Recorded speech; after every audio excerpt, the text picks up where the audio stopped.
It's the Mixed Martial Arts Hour with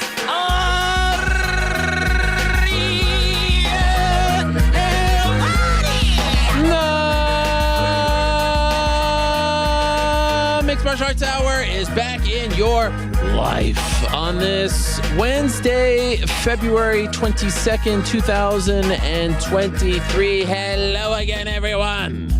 I sure hope you're doing well. Oh, it feels so good to be back. Oh, I'm so happy. I feel so happy. I am so happy to be back. You know, we did a show on Monday, and that was a bit of a different show back in Montreal. Actually, didn't mention this when we did it. First time ever that the MMA Hour emanated from Montreal, and I probably should have mentioned that. I am usually the type to mention those things, but I didn't this time. In any event, it felt so casual. It just pretty much felt like myself, New York Rick, GC, shooting the breeze with Frank on Slack, that when I was coming in today, I was like, oh my God, I got to recap the whole weekend. And then I remembered I already did all of that. That's fantastic. I feel very good about all that. So I hope you enjoyed that special show, a bit of a different show. Had to talk about a few things, get a few things off our chest. And my friends, as we usually love to do when we take a bit of a break, even though we didn't take a break, we gave you a show, but you know how I am. I have a bit of a guilty conscience. I like to come back in studio, in my home, with a bang. And you know what? I also want to say this. My career, my life has taken me in a lot of crazy places, to a lot of crazy places, in a lot of crazy spots. And you're always a little bit anxious. You're always a bit nervous. I always feel so comfortable, so happy when I'm back here. This is my home. This is my house. These are my things. And especially when I'm, you know, with my team, with my people, I feel especially comfortable, especially happy. You know, you work with other people, you're not sure what to do, what to say, how to act, how to react, how to speak, how to dress. Here we are ourselves, and I love that. And so I feel very good, very happy to be here, feeling very comfortable, very content, very grateful, very appreciative. And let me tell you, we've got a fantastic show. As always, it is presented by our good friends over at DraftKings Sportsbook. They are the official sports betting partner of not only the UFC, but more importantly, this program. It's one of their, you know, their big fish in their portfolio. Download the DraftKings Sportsbook app today. Use the code THEMMAHOUR when you sign up, and that's very important because that lets them know we sent you, and it gives you a little bit of a something off the bat. So do that. Let them know. We appreciate it very much. Frank, am I peaking, or is it just in my headphones? Just in your headphones. Okay, perfect. As long as it's just in my, it's a little jarring off the top, but then I remember. You're just so excited. I'm just so excited. That shirt is so nice. Thank you. You said that right as we went on air, which is different from the other time where you were like, did you get that shirt in Green Bay, Wisconsin? Remember that time where you said that? Man. And then I was very self-conscious for the entire. And by the way, good to hear from you. I said that to Connor. You couldn't have partook in our exciting Monday episode, but now here you are back in the swing of things. Appreciate that. My wife got me this over the holiday break in Florida, so I appreciate you saying that. Yeah, it's really nice. Actually, if I'm being honest, didn't love it off the bat, but now with your, you know, she is a woman of taste, and I appreciate that. Yeah. Speaking of people with taste, before we get into the lineup and everything on the nose, got a bunch of questions, a bunch of guests, 6 guests on today's program. Did you guys hear this brilliant mind, this genius, Rick G. DeProfit, on Monday, in the midst of the firestorm that was the wrestling media versus Ariel Helwani? I mean, what a feud this has turned into. Did you hear this guy just dropping this gem from the sky into our laps, immortalizing us, remixing our infamous theme song, our iconic tune that has kicked off this show dating back to 2009.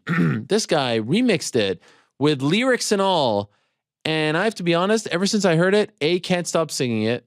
Kids loved it. Wife loved it. Everyone seems to love it. Starting to seriously consider making it the official theme song of the program. Rick G. DeProfit is his name. If you happen to be one of the sad souls out there, the unlucky few who didn't hear it, here it is. Can we play this, Frank? Because I feel like the world needs to hear this song. It's a fantastic piece of content. It's a remix. Oh. Crank that up, Frank. Come on. Don't be shy. Oh. Is it loud? Very much so. We got the UFC. I rep it on the mic like I'm ODB. Oh, yeah. I'm Mr. RIC. He'll want these strut, you can't fuck with me. Hey. I'm the nominee. Oh, there he is. 13, baby. Shout out to Steve Mazzagatti. Rick G, the Prophet. Number one in the game, hell I need. Counting on my bread like my name is GC. Oh, shout out to GC. Shout out. GC. Oh. MMA hour on your TV. Oh. I mean, this is a freaking hit. My name is GC. GC all up in this chorus. Oh, can't stop. Let's go to the control room. Are they dancing in there? We are cutting Oh, running. yeah. There they are.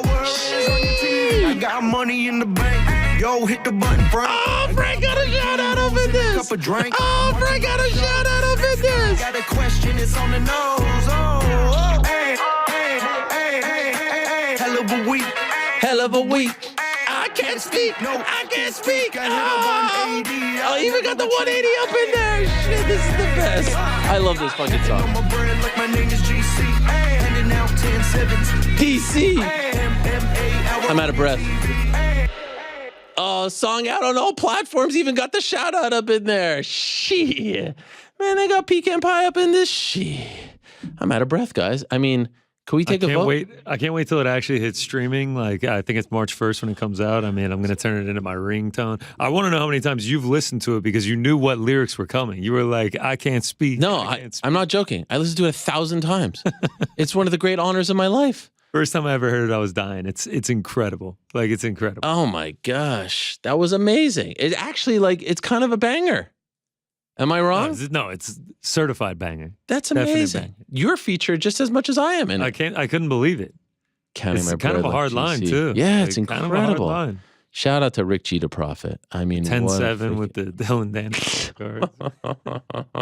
what timing too, right? In the midst of the firestorm, everyone coming after my neck, trying to fend them off like I'm fucking Batman and Robin. As Izzy said. And then this guy just freaking comes out of nowhere and drops this. Incredible. Thank you very much. I mean, motion to make that the official theme song, or should it just be for, special occasions? What do you guys think? Special occasions. Okay, you think we should just go? It feels like the starting is kind of timeless. Like, it feels like it kind of goes with the show. You think so? But we have to keep that on Frank's board at all times. Yeah, Frank. Can you keep it like the Tommy Aspinall one? Yeah. Yes. He knows. What does he say? What a man. Oh my God, Rick G, the Prophet. I mean, that was incredible. All right. Who's happening? Who's coming by? What is happening on today's program? Back into the show, we'll make our picks for this weekend. We have the highly anticipated last Apex card for a minute, right? None in March, and then maybe there's one in April. Yeah, like third week of April. Yeah, but I mean, it's going to be 2 full months. Two full months. No Apex. It's the highly anticipated Nikita Krylov versus Ryan Spann fight. Spann looked good in his last fight. You'll recall after his win, he said that it was the first time that he had an actual full training camp under his belt. So, let's see if he goes 2 for 2 in that regard. And we'll make our picks for that. But let's be honest, that's not the big card of the weekend. You've got this massive Bellator Dublin card, the return of Yaroslav Amosov. And if you missed it, Bellator put out a fantastic piece of content regarding what he has been through. He's from Ukraine, and he fought in the war very recently. He took some time out of his career. He said, I'm not going to go back. He was supposed to defend this title, I think, if memory serves me correct, May or so. But there's a great story about him finding the belt amidst all. I mean, it's just hard not to root for him going into this fight against Logan Storley. And that's going down in Bellator, Dublin, Ireland, to be exact. And those cards are always fantastic. The crowd is always amazing. 3 Arena, site of the upcoming Katie Taylor versus Amanda Serrano rematch, site of the very, very, very memorable Conor McGregor versus Diego Randall fight. That's happening this Saturday. Jake Paul, Tommy Fury happening this Sunday. KSW won championship. Oh, KSW. Todd Duffy fighting Phil DeFries, right? Which we saw, them go toe-to-toe on this program, broke the news. The freaking Aaron Chalmers versus Floyd Mayweather fight. Yep. One championship. Fabricio de Andrade versus John Lineker. Golly. Lot going on. So we can weigh in on all of that. And I look forward to that. Thank you for all those reminders. Prior to that, we'll be joined by Jake Paul, joining us from Riyadh, Saudi Arabia, site of this Sunday's clash against Tommy TNT Fury. So Jake Paul, the problem child, will join us. Prior to that, we'll be joined by Jasmine Jasudavicius. Don't think I nailed that, Frank. Do you think I nailed that? And Frank went to the bathroom, apparently. Jazz. No, you know what? I'm gonna let her say it because I listened to this 1,000 times. You nailed it, man. No, I didn't. You did. Here it is. Jasudavicius.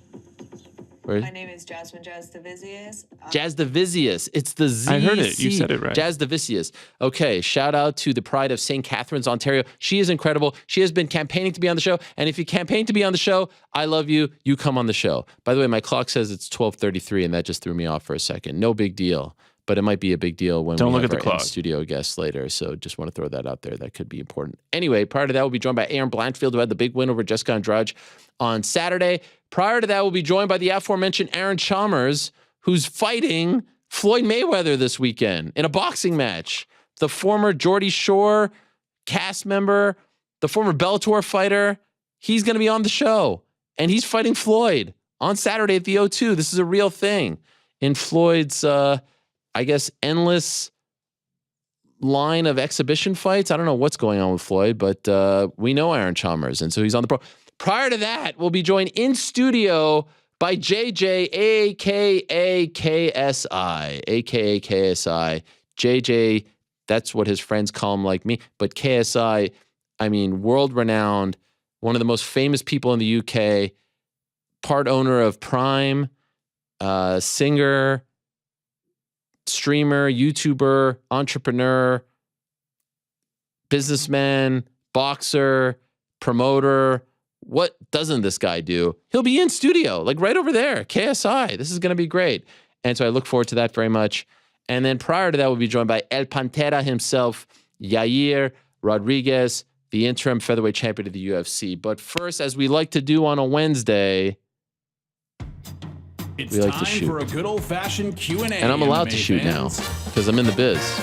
I'm in the business of shooting. Ladies and gentlemen, the moment has arrived. That's what I do. Yeah, the whole thing looked really good. What looked good? From the box Me on television? Yeah. You like that, huh? Yeah, it was cool. What do you guys think And now, to about answer your me questions, no-selling all of you, get out of your kayfabing seats and you, on your as they feet say in the because- business? Yeah, and I not thought you telling were in about- town. Ariel Helwani. And you were watching SmackDown, right? And you were like, holy shit, what's Helwani doing there? I thought he was at home having Shabbat dinner. Literally dropped popcorn. Is unbelievable. Oh, shout out to our good friends Bad Monkey Popcorn for the care package earlier today. I can't wait. I can't spake. Let's get to the questions, shall we? Moderator Lewis, burning the midnight oil. Where do you think that term comes from? Like, who was actually burning the midnight oil? I'd love to know. Not gonna lie, I thought it was like a Jewish thing. Because of Hanukkah? Yeah. Wow. Is that offensive? Anti-Semitic, yeah. Wow. That escalated really quickly. Thank you very much, Mike Heck. I'm in a great mood today. Later on today, I'm going for dinner. Can I say this? I don't know if I could say this. I'm actually soon going to be known as a soccer journalist. I'm going out to dinner with Raj of Men in Blazers fame. GC, you know Men in Blazers? I do. You know how excited I am for this? He's a freaking legend. Favorite podcast. Yes. We're going out to dinner, me and him. You like Men in Blazers more than you like the MMA Hour. I don't know if that's an accurate statement, but I think it is. I'm getting closer to becoming a soccer journalist as well because by going out for dinner with a member of the soccer media, that means I get to be a member of the soccer. Yeah. Only a matter of time before, The soccer hour? Yeah. Nah, I wouldn't call it that. I'd call it the footy hour, Yeah. Soon enough, you'll be working for Nottingham Forest. Oh my God. Don't even start with all of that. I mean, I got the follow on Twitter, got the follow on Instagram. I had the freaking collab. I've got Brendan Johnson, talking to me in the DMs. I mean, and what about that goal? Can we talk about that goal? I mean, did you see that run? How mad was My son? your Man City fan's son. You want to know what's even better about that? Bro. First of all, he was mad because the game should have ended up 5-1. Second of all, my middle son, Walter, and I, super hyped. Third of all, 3 weeks ago, I bought for my son's birthday, but didn't come in time. Walter, I bought him a Brandon Johnson jersey. I bought Oliver, the Man City fan, a Chris Wood jersey. Why? Because Chris Wood is on his FIFA team, and I was hoping that I can bring him over to the dark side from those, dastardly devils known as the Man City whatevers. And guess who scores to tie it up? Chris Wood. And then I give him the jersey after. He's like, what do you want me to do with this? I hate this guy. Wow. That backfired. Oh, he's really a diehard Man City fan. He's all about Man City. Man, he's outnumbered you and your other son. It's fine. Great stuff. He has a name, by the way. His name is Walter. You forgot it. I don't want to get him mixed up. It's all good. Maybe one day they'll come in studio. Anyway, let's answer some questions. Lewis, number one is not one this week. Streak is over. First question was a duplicate of one asked last week. So over to Abay, our boy Abay, guys. Hello, Ariel. I often get frustrated when fighters don't use the post-fight interview well to set up opportunity. A recent example is Sergey Spivak. Great performance in a main event versus Lewis. Said he wants big fights, but when asked for a name, didn't know, and then calls for John Jones, who's booked.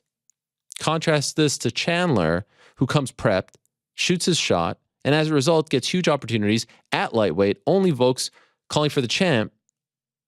Oh, there was a period there. At lightweight, only Vokes calling for the champ. Not heard Dustin call for a shot. Charles was in Perth. We just saw him hug Islam. No media. We know if Beneil wins, he'll thank Jesus and call to fight another 15 contenders first. I won't put you on the spot and ask for a promo, but as the man who helped DC, who's likely to get on a mic with a win and say something compelling enough to get Islam's attention? Because if not, I wouldn't rule out Conor versus Chandler, winner doing so and then getting a title shot. Thoughts? Much love, your boy Bay. Can I be honest with you? I think it's crazy that Beneil Dariush is taking this fight against Charles Oliveira, but freaking kudos to Charles for getting the opportunity, because I think if you beat Beneil, you're right there. Beneil should probably just be that guy, but they probably want to kill some time because Islam's not fighting anytime soon. Ramadan's coming up. So you could do this fight almost as an interim. It's a number one contender fight in many respects, and that will be the bridge to maybe a late summer, fall fight versus Islam. The guy who's really left out in the cold right now is Dustin Poirier, and he deserves a big fight. Maybe he should be banging that drum. Here's the thing. If Charles Oliveira beats Beneil Dariush, and I know Dustin's fought for the belt a couple times and recently lost to Khabib. If Charles beats Beneil, who would you rather see Islam fight? Charles or Dustin? GC, what do you say? Yeah, that's a tough question. Probably Dustin, because we haven't seen the fight, right? Yeah, I don't know why my voice went so high there, but you get what I was saying? I don't know why I went to Minnie Mouse territory, but, Yeah, I mean, and the way Islam won, it was such a dominant win for him. Like, I feel like I guess I would want to see Dustin. I really want to see Beneil versus Islam. Yes, but the truth is, with Ramadan, not going to happen anytime soon. Yeah. And if he loses, which he very well could lose that fight to Charles. Absolutely. Yeah. Then he ain't ever getting the shot. Anyway, tough spot. But yes, if I'm Dustin, fight, though. I'm banging the drum right now. I saw him tweet a little bit, but bang the drum right now. Seems like that's going to be a number one contender fight. If Beneil wins, he won't be able to be denied. King Tyler is up next. Hello, Ariel and crew. Jens Pulver announcement to join the UFC Hall of Fame and his subsequent interview with you were both done beautifully. His candid reaction after years of waiting and hoping was genuine and moving. Your point about the Hall of Fame needing him for its own validity was spot on. When Jen started fighting, I was too young to be doing wheelies in the parking lot or smashing Modelo's together. Shout out to Shawnee Strickland. So I wasn't familiar with who he was outside of you putting him over. Whether it be Corey versus Marlon or Jens, what is talked about on this show has influence. Who is the next pioneer fighter who has been egregiously left out that should be unquestionably in? There are multiple that come to mind, and I appreciate those kind words very much, Mr. Tyler. Frank Shamrock obviously comes to mind. My friend Ant Evans, who used to work for the UFC and is solely responsible for resurrecting the Hall of Fame, tells me that there were some talks about putting Shamrock in, and Shamrock came in with a bunch of requests and demands. Even if that is true, and I have no reason to believe it is not, here's the thing. You don't necessarily need someone's permission to put them in. If Shamrock doesn't want to partake, fuck it. Just put him in. If someone deserves to be in, they deserve to be in. It's not, oh, someone deserves to be in and we're going to put them in if we could come to some sort of agreement on. No. If they deserve to be in, put them in. That's what I say. And so the first one that comes to mind is Frank Shamrock, but there are a ton. I mean, I think that they should wait 4 years. We're approaching year 3 of Anderson not fighting, I think, because it was 2020, I think his last fight, if memory serves me correct, October. Anderson eventually should be in. Before a lot of these other dudes who got in, it should mean something. And so, yeah, if you want one name, the first name that comes to mind is Frank. But Jen's, you could see it meant so much. And I really do believe that him reacting this way makes it feel like the Hall of Fame means something, makes it feel important, makes it feel special. So, a Frankie Edgar will obviously eventually go in. I was going to say Nick Diaz, but he came back. So, the clock has to restart. And I know the UFC has sometimes, they put in Kazushi Sakuraba. I think the UFC Hall of Fame should just be the UFC Hall of Fame. It seems like they're not quite sure. Like sometimes they treat it like the WWE Hall of Fame. Well, they'll put in guys who never really competed for WWE, and WWE Hall of Fame has now become really like the Wrestling Hall of Fame. There really isn't another one, a Pro Wrestling Hall of Fame. I always feel like there should be an independent one outside of any promotion. But I think it makes more sense, especially since the UFC hasn't been around as long, to just keep it to people who, at least for now, fought in the UFC and had impact in the UFC. Pecan Pie up in this. Hey, Ariel, a couple from me. Can you explain the snowman reference? You mentioned that it made the boys pop in the back. The thumbnail for On the Nose this week is also a snowman. What's the meaning there? Listen, sometimes in the biz, if I got to spell it out, it just kind of loses its luster. So I'll leave the interpretation up to other people. That's what makes it magical. You've referenced many GSP Montreal pay-per-views and past Montreal events this week. Rank your top 3 Montreal events you've attended in terms of best crowd. Wow. This past weekend was unbelievable. The crowd was super hot. I would say UFC 124 is up there. George St. Pierre versus Josh Koscheck.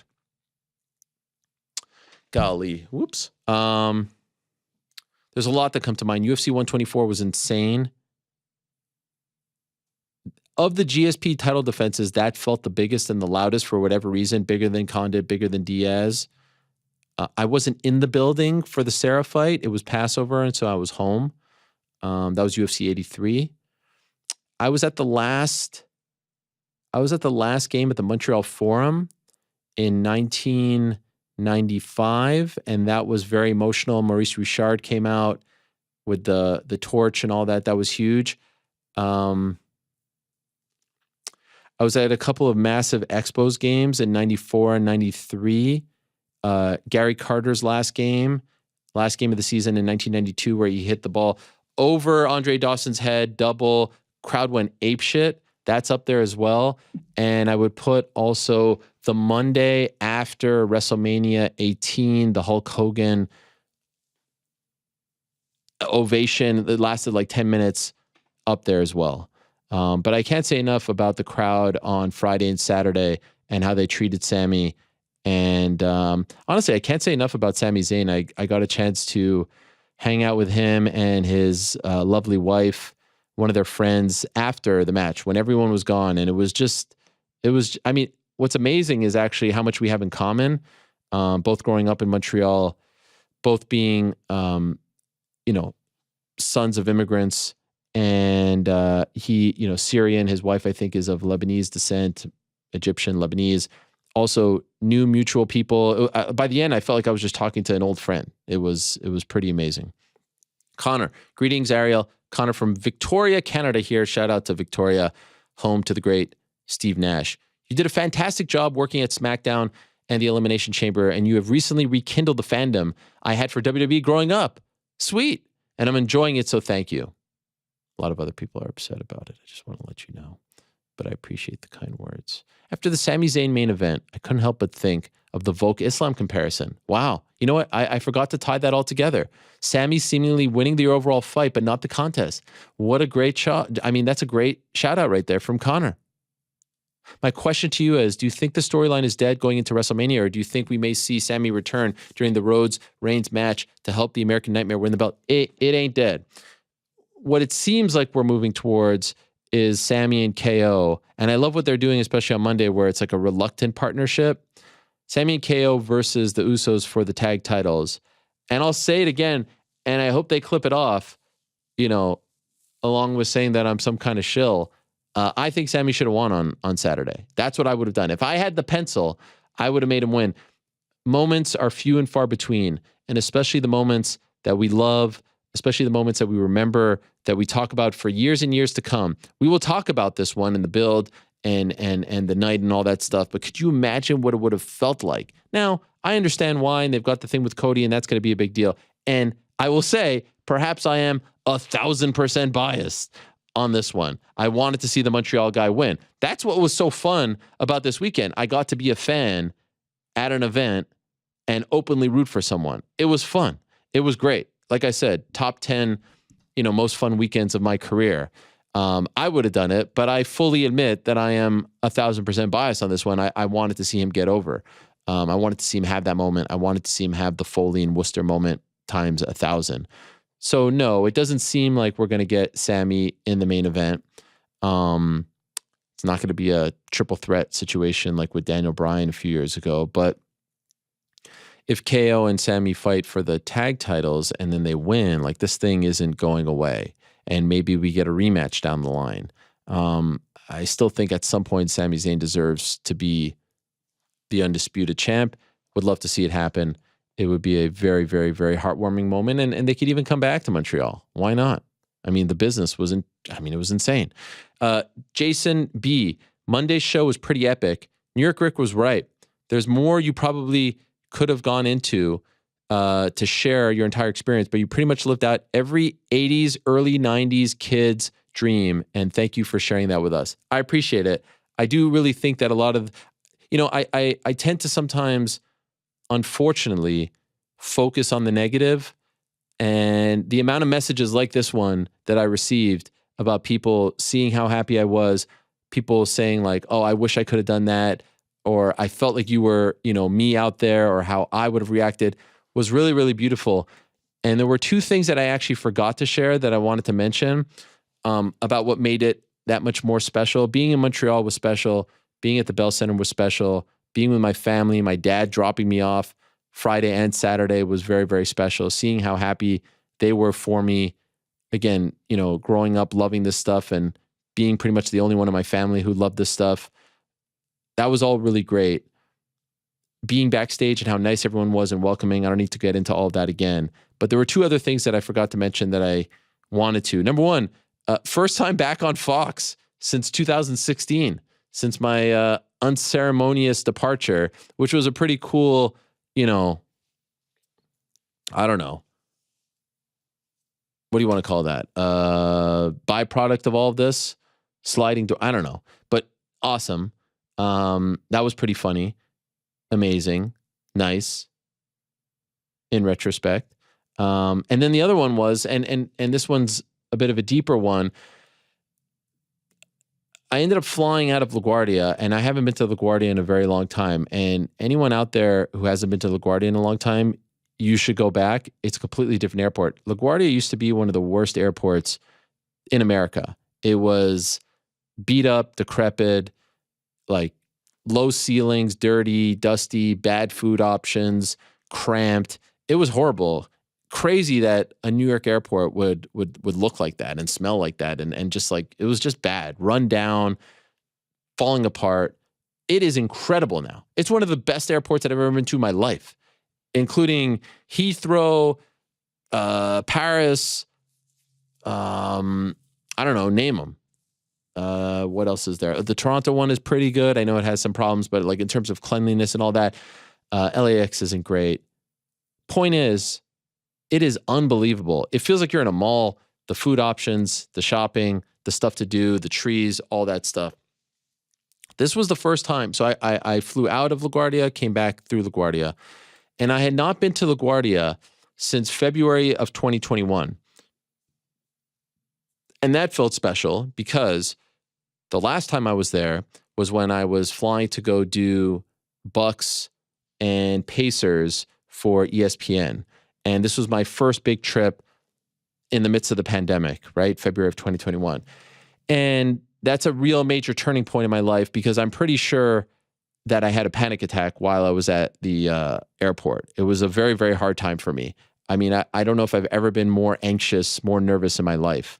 And it was about a whole host of things, what was going on in my life, leaving my family, all that stuff.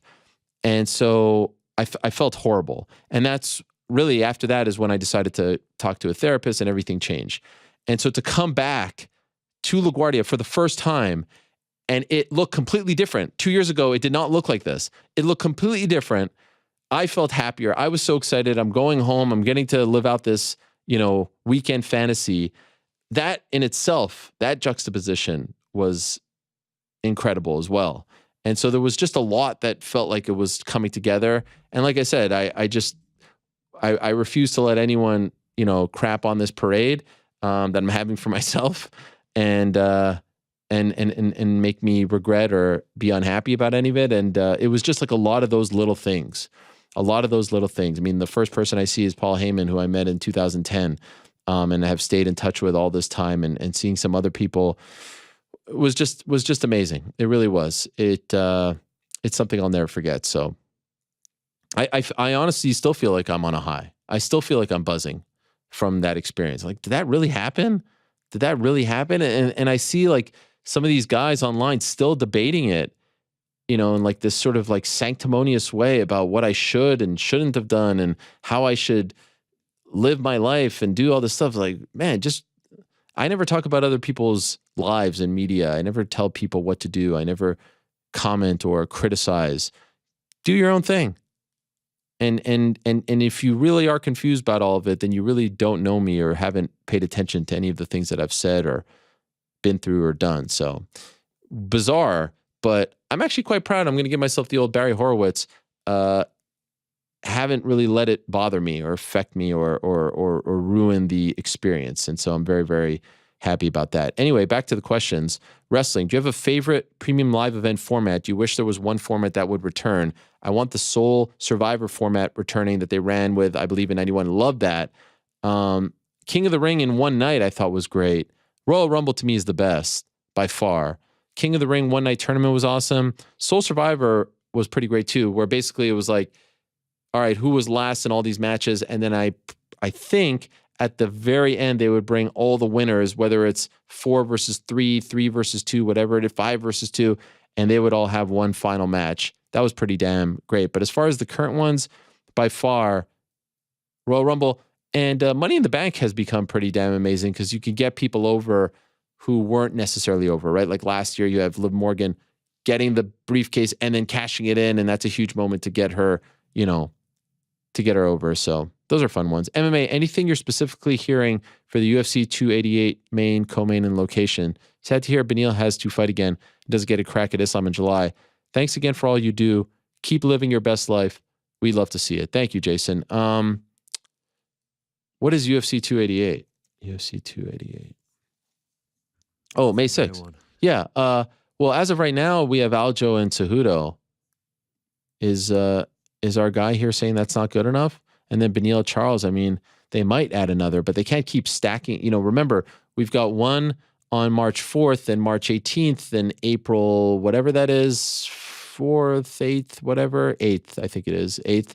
And then you've got this one, May 6th. Like, there's only so many, right? And then you've got the July big pay-per-view coming up, so can't leave the cupboard dry. Good day, Ariel. What is a story that you had the inside scoop on, but either did not have strong enough sources or were not confident enough in it to break the story, and another journalist or insider ended up breaking it first? Were there any times early in your career something like this happens where you feel like you missed out? How does the process of breaking news actually occur? Potentially looking to take my football scouting background into becoming more of a journalist / insider, so I'd love to hear your thoughts on this. Yeah, there are a few, and I probably should have done a better job of chronicling these things. I will tell you that, and I don't like to say it, like I hate when people, when a story comes out and then a day later people are like, oh, I had heard this, but couldn't get it confirmed or whatever reason. That sounds weird. But several years later now, I guess I could talk. It had been a pretty well-known open secret that the UFC was on the market, that they were close to being sold. But like, you got to get that one right? You have to get where, who, how much. And so I knew it was imminent. But I didn't really feel like I got out-scooped there. And sometimes it's better to just stay on the sidelines for those, because I'd rather miss out than get it wrong. Other than that, can't really think of one. I mean, the honest truth is there's obviously a ton, because I haven't broken everything in the world. But you need to be 1,000% sure. And whether it has to be at least 2 sources, but whether you need 3, 4, sometimes you need multiple, right? Like sometimes you need 3, 4, 5 just to feel confident. There's nothing more nerve-wracking than putting out that story, massive news, and doubting yourself. So you just have to you have to trust the sources. You have to trust that they're telling you the truth. And I can't stress this enough. Never go off one source. Never, ever, ever, ever.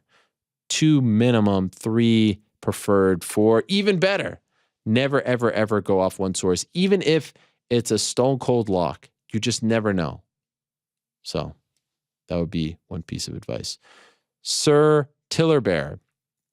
Ariel, I was wondering your opinion on the recent John Jones tweets re his positive USADA tests. He is asking for reparations due to USADA's mishandling of things. Essentially, since John Jones's USADA suspensions, the science has changed, and now tests under 100 picograms per milliliter are not positive anymore. This is actually due to the fact that the tests have gotten more sensitive and are now picking up more substance contaminating foods. None of Jones's positive tests would be positive under the current rules. Do you think his no contest against DC should be restored to a win? I don't know. That's a slippery slope. You could bring up these things in baseball as well. Even Nick Diaz was suspended for marijuana. I think the guy that brought that up was a friend of John's. So I don't know. It seems like it should just be one of those things where, like, in the moment, was it legal? Was it not? So then you just have to leave it at that, because who knows what else they were testing for, not testing for, and all this other stuff. So I don't know if you can go back like that, if I'm being honest. But hey, if he's happy about it, then God bless. Josh, Ariel, longtime listener, first-time question asker. Welcome. You have experienced various combat and sporting events around the world. With your experiences, what are your top 3 cities you have ever visited in the world? Greetings from Edmonton. Hopefully we can get another UFC event up north sometime soon. Edmonton, by the way, one of the great arenas in the world. Rogers, I believe it's Place or Arena. There's one in Vancouver, which is Rogers, I think, Place. This one's Rogers Arena, yeah. Beautiful arena. And I was there in a couple of years ago. Was it 2019 when Frankie fought Max? And then a couple of years prior, Valentina and Amanda, both great events, crowds, all that stuff. Top 3 that I ever visited. I won't include Montreal, of course. I put Dublin up there. Dublin. Sheesh. London is pretty damn great too. Sydney is up there. Sydney was amazing. I saw more of London than I saw of Dublin, but I really like Dublin. Hopefully I'll be back later this year. I'll go London, Sydney, and Tokyo. I'll go with those. But a lot to choose from. Oh, Rio was great. Abu Dhabi was cool. A lot to choose from. King Zalo. Greetings, Ariel. Got to see Elimination Chamber this weekend and was amazed. Never been a wrestling fan, but that was something special. By the way, I saw the ratings on SmackDown, and then I saw am I solely responsible for this spike in wrestling fandom? I mean, can I get a, what can I get a thank you? That's all on you. I mean, it just seems like these 2 questions alone are enough, evidence that I've sparked something here. Anyway, question is it better to attend a live WWE event or watch it on TV? I find myself loving the commentators on TV, and you have said that MMA is better to watch on TV. Is WWE too? Okay, so I will say this. Everyone, if you're a UFC fan, MMA fan, you should always go to at least one. The atmosphere, the buzz, the hype, the adrenaline, the hoopla, all that stuff. I do maintain, though, MMA is a better product on TV. From the announcers to the commentary to the in-between round stuff, the walk, like you just have a better sense for it all. Plus the action, right? You don't have to look through a cage. Actually, yesterday I was at a Devils game. Shout out to the Canadians. They won. I think it was 5-2, something like that. Or no, wait. Was that the score in the Real Madrid-Liverpool game? Also a tremendous result. But I think it was 5-2 in that one too. Anyway, hockey is infinitely better in person as opposed to TV. Basketball, I find same. There's pluses and minuses to both. Football, infinitely better at home versus in person, like MMA. Baseball, to me, like there's two different experiences. Going to the ballpark, summer night, few things better. If you're really locked in, probably easier to watch at home. So it just depends on what you're looking for. Wrestling is amazing in person, and you still get a great appreciation because of the ring, sort of like boxing. But yes, if you love the commentary and all that stuff, it's a little bit different at home. But honestly, wrestling live, to me, pro wrestling is better than MMA live. Plus, it's much shorter and all that stuff. So to answer, yes, if you're a fan, you should go check out. Pay-per-view is always the best because there's the least amount of filler. Then the TV shows, but there's more filler, there's more talking. House shows is a completely different beast. That's just like no frills and you're just getting the wrestling, but it's, there's not as much lights, set, all that stuff. Definitely try to go to a pay-per-view, or as they call them now, a premium live event first. And one in an arena. In the stadium, it's cool, but it's just so damn big. Netanel. Hello, Ariel and crew. With so much complaint about the Apex and the lackluster shows put on there, how much blame can we as fans put on the UFC? In the end, it's up to the fighters to put on great fights and entertain the viewers. Also, there are hundreds of fighters on the roster looking for a fight, and many of them are not so well known. Enlighten us post-COVID fans. Before the pandemic, what was the scheduling like? What was the alternative to UFC Vegas and the Apex? And would it make sense to continuously host in other venues with low-name fighters and risk having low ticket sales? Well, that's the thing. A lot of these fights that are just sort of ho-hum would be better if they were in front of a crowd in an arena. And by the way, post-COVID fans, guess what? All these, it was the same number of events, except instead of being in Vegas at the Apex this weekend, they were either at the Hard Rock or the Palms or Greenville, South Carolina, or Chicago, or Sacramento, or Edmonton, or Saskatchewan. They were just in a random city, or Nova Scotia, and it was just better because they were excited and the crowds were into it. And was every crowd a sellout? No, but it all felt big. It's like the Austin card from last June. There was no real connection to Austin. It just felt bigger. And yeah, same amount of fighters, same amount of events. It's just now they've tiered them. Pay-per-views, major fight nights, Cheeto Sanhagen type, and then these ones where they could put anything on and they don't have to worry about ticket sales. So it gives them a bit of an out. As a result, you don't get the same quality every time. Now, was every main event a banger? Was every card a banger? No, but I could tell you it's very easy to move a Cheeto Sanhagen card when you don't have to worry about the card you're moving it off of, selling tickets, losing out, anything like that. Sam, hi Ariel. It seems One Championship has planned their prime events to coincide with weaker UFC weekends. This weekend is another example where they will likely be the best show of the weekend. My question is specifically for social media guru New York Rick.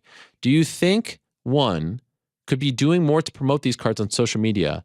And how long do you think it will take for the USA fans to catch on that One on prime events were all around or are all around better than most UFC fight nights? Cheers to you and the crew. New York Rick, are you there? I'm here. What do you think of that question? I actually think social media is the one place where one championship shines most. Like they seem to have a decent following, a solid strategy, pump out a lot of content. So I don't think they're falling short in terms of social media. I think they're falling short in terms of telling compelling stories, long-term stories, giving fans a reason to tune in, and not social media. I don't think it's as easy. Like if the idea of promotion, whether we're talking about Bellator or anybody else, was just put up more social media content, it'd be a lot easier, but that's just not reality. That's not how it works. They need to have a product that people want to tune in for. And the UFC took a very long time to establish that and develop that. And then they did. And now they can kind of do whatever they want. And the fans are already there by habit. But they've built that habit and they did that for a very long time. So Bellator, others, PFL, they need to build habits with their fan base and their consumers. But I actually think social media is where one is comparable to a lot of the other promotions. They do a decent job there. Just being on Amazon isn't enough, obviously. You need to put on fights that people care about, that people are emotionally invested in. I mean, again, going back to Elimination Chamber, like we were emotional. Speaking of, the fans, like emotionally invested in, like that's the ticket right there. That's the dream. Like we care. We want this guy to win. We want Volk to win. We want him to get over. Or you want to see John Jones, like because you are emotionally invested. They're not just guys, and that's always been the biggest problem with one, and to a degree, Bellator as well, right? Putting on I think it's every promotion. Enough. Yeah, it's every promotion that's not the UFC, because the UFC now has it by default where fans will tune in, and it can't just be one night, right? Because what typically this is the trend that I see. This is my personal opinion. This can't be stated as objective fact. I see Bellator or PFL or ONE grab the spotlight for one night, and it happens sometimes where man, they went head to head that week with the UFC and they won the week. But then what? How do they keep that momentum? How do they win the next week? And how do they win the next week? And how do they win the next week?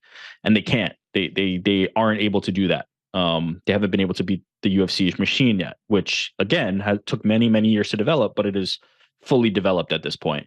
Yeah. It's going to take more than one good night, and it will continue to take more than one good night. So you need to continue to acquire talent. You need to continue to make interesting storylines and interesting fights, and you need to do it on a very consistent basis, because those 1 week, 1 month wins are not going to be the thing that changes the tide.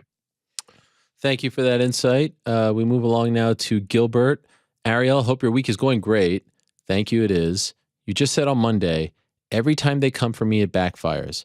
I think it's a great example of how moving with integrity can almost make you bulletproof against people taking shots at you. I've also heard you say, no more high road Helwani, but I don't think that defending yourself and taking the high road are mutually exclusive. Now, my question, and I'm sorry if it's too personal, Ariel, is there any example of a time in your life where you did not act with integrity and that you now regret? If so, what happened and what would you do differently? Keep up the self-love, AH, peace. Jesus. I mean, is there anyone that has to open his soul up to you guys more than me here? Could you imagine like someone like Dana White answering a question like that? I mean, the biggest regret of my life is without a doubt, the whole Fox UFC thing. That's without a doubt the biggest regret of my life. And if you think what happened this weekend was the same as that, I mean, I don't know what to tell you. Again, for the 10th time, not a wrestling journalist, don't want to be a wrestling journalist, never tried to be a wrestling journalist, interview wrestlers, enjoy that tremendously. And if you view that as a form of journalism, great. And I would argue that I do practice journalism while doing that. I'm asking questions and things of that nature, but it's not my day-to-day beat. And so it'd be no different than, a wrestler popping up on the Bill Simmons podcast and then all of a sudden being like, isn't that guy a wrestling journalist? No, he's asking him questions. He's doing an interview. To me, it's different than someone who does it day to day, reports on every show, every single detail involving that world. And so that's why the Fox thing was different, because I was an MMA journalist and I did have an MMA show, and I asked a lot of people for their opinion on that, including ones that worked at Fox, and they all said, you're crazy if you don't do this. And so I listened to them, and I just regret doing it. Now, it's easy for me to say that now, knowing how it played out or what it did for my career. But I don't know. I wish it was cleaner. And I wish it wasn't as sticky. Other than that, I don't really have any. Do not regret going to ESPN at all. Have zero regrets about that. Made a ton of friends and memories and experiences, and hold no ill will towards them. The other stuff, it's really just that one. It really is. Am I a perfect person? I would say I have a lot of regret in terms of like things that I did in my younger days. Like I have regret that, I didn't leave my room ever when I was at Syracuse and was too, nervous to go have fun because I felt bad about X, Y, and Z, and I was homesick and I was nervous and I was too focused on getting, good grades to get into Newhouse and become, a great broadcaster. And I would say to someone who is, there now or in my shoes, like, chill out. Like, it's a long play, a long life. You can let your hair down from time to time. Have some fun. I have regret about those things. I have regret about, high school taking it too seriously and getting worked up over grades and things like that and not just having fun as a kid. But in terms of my career, it's the only one that comes to mind. And it's a big one. I'm not trying to diminish it. And of course, throughout time, like there are little things zigzag, but that would be the biggest one. And I would tell you this, if I didn't do this past Saturday's thing in Montreal, I would have regretted that forever.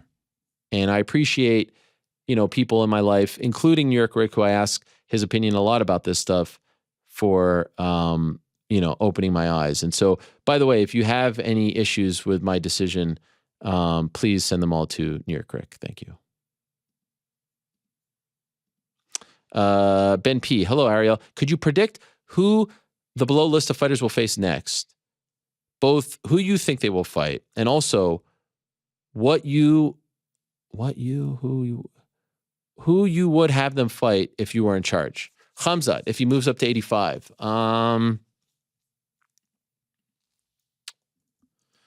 Who the hell is Khamzat going to fight at 85? I mean, if he wants Whitaker, let's go. Why not? Colby, if Khamzat moves up. Gilbert? Tommy Aspinall. Wow. Frank fell off. There he is. A little late. You're a little late. I mean, it depends on when he's back. Wouldn't hate running it back with Curtis, Spivak. I would love to see him against Cyril at some point. Stipe. Pick one. Dustin Poirier. Islam. Dominic Cruz.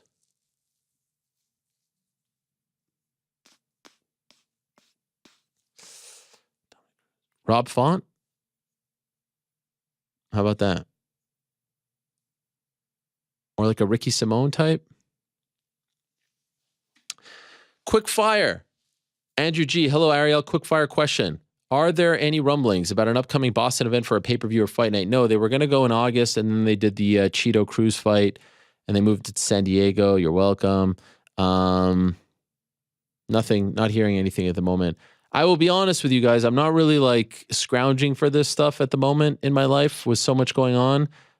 Sometimes it just falls on my lap, but right now, haven't heard anything of the sort. I will tell you this. The BKFC card on April 29th that Mike Perry told us that he was going to be a part of has some pretty damn big names attached to it from our world. So stay tuned for that one. Leroy, Ariel, Rick, and GC as NBA fans. And by the way, GC, no mention of your Hawks. I mean, 2 years removed from an Eastern Conference Finals appearance, firing their coach. You must be in shambles right now. Yeah, I don't know. I'm going to make it through it, man. You're not a big Hawks guy, right? I am a big Hawks guy. They're just kind of irrelevant right now. So that's it? You're out on them? Not out on them. I'm just not going to waste my time, watching 82 games while they go 500 and get bounced in the first round. How did this happen? I mean, 2 years ago. Can I say something that's going to ruffle some feathers? What, you watch all 82 games of the Cavs? No, well, I do, but that's not what I'm going to say. Okay. I'm going to say more fans should be like GC. More fans should be like GC. I actually appreciate it. I appreciate it. Nowhere is more emblematic of this than New York City, where the Knicks are doing okay. They're doing fine. But you start hearing about how they're gonna do this, they're gonna knock out all these teams in the playoffs. They're doing this, they're doing that. Be more realistic. Well, Set that's your just false expectations. hope because we're so desperate for a winner, right? Yeah. but There's you no need chance to the not- Knicks are winning a title this year. Zero. Oh, I know that. But I'm just saying, here's what I thought you were going to say, New York Rick. And by the way, I know we're not going to win a championship. I just want to have like a team to root for in April, right? I just want to play. See, but like, you're But even they're gonna more. lose. You're more down the line than I'm talking about the fans that are on Twitter. Knicks tape this, Oh, fuck Brunson, and it's just you're sending the wrong message to the franchise that you're gonna exaggerate your team's success to the point where they have no incentive to get better. If you're like GC with the Atlanta Hawks, show me something. Make me believe that we're gonna win again, and then I'll come back, and then I'll be a fan, and then I'll be there in the front row rooting. So here's what I'll say. Like, people will bring up tweets of mine about the Knicks or even about the Bills, like back in 2011, where I'll be like, these guys suck. And they'll be like, you're not a real fan. Excuse me, why do I have to spend my time watching a shit product? More fans Yes. need to become realistic like this. I used to be the live and die with every single game for all of my teams, which is like 5 different teams between Atlanta and Georgia. And then I realized now that I'm working in sports media for the last, 6-7 years, that it is kind of a colossal waste of time sometimes. Would you Your also team- agree that becoming an MMA fan and a combat fan actually diminishes? Because, like, what does 100%. game 46 of the regular... Like, I was at that Canadians game yesterday. Fun time. Montreal, cool.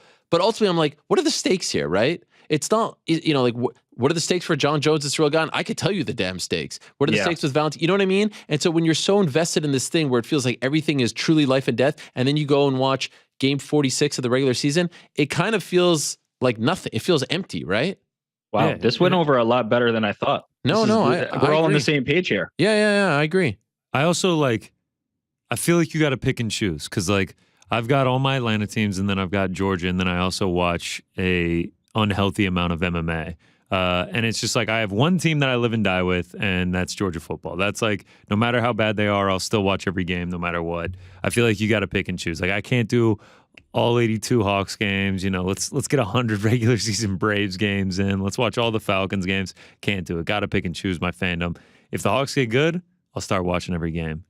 Call me fair weather. I do not care. Now, it's No, okay. that's the way to do It's it. okay if you see them turning the corner or something like that. But like this badge of honor that some fans like to do is like, I sat and watched every Sunday in When the the dark Eagles days. were 4-12 Yeah, great. and I was breaking my remote through my TV. Yeah. It's just like you got to tamp down the expectations. Well, it's not You even the gotta be expectation. It's like, realistic. yo, you only get one life. Like you wait, you're a father of 2, and you were away from your family watching a 4-12 These team, games- yes, so that these you could games are say, 3 hours. I'm a real fan. Fuck that. But here's Give the me a bigger break with that. here's the bigger problem. You're telling the team that you don't care. That you don't care if they're good or bad. You're going to be there. I'm going to be there for this team no matter what, even if they're bad. They're not incentivized to be good anymore then. Then they just continue to put out the same trash, and you just sit there and you get another 4-12 season next year because they know you're going to be there. So can I throw something else start out voting. there? Can I throw something else Yeah. out there? That's actually why I'm such a big soccer fan these days.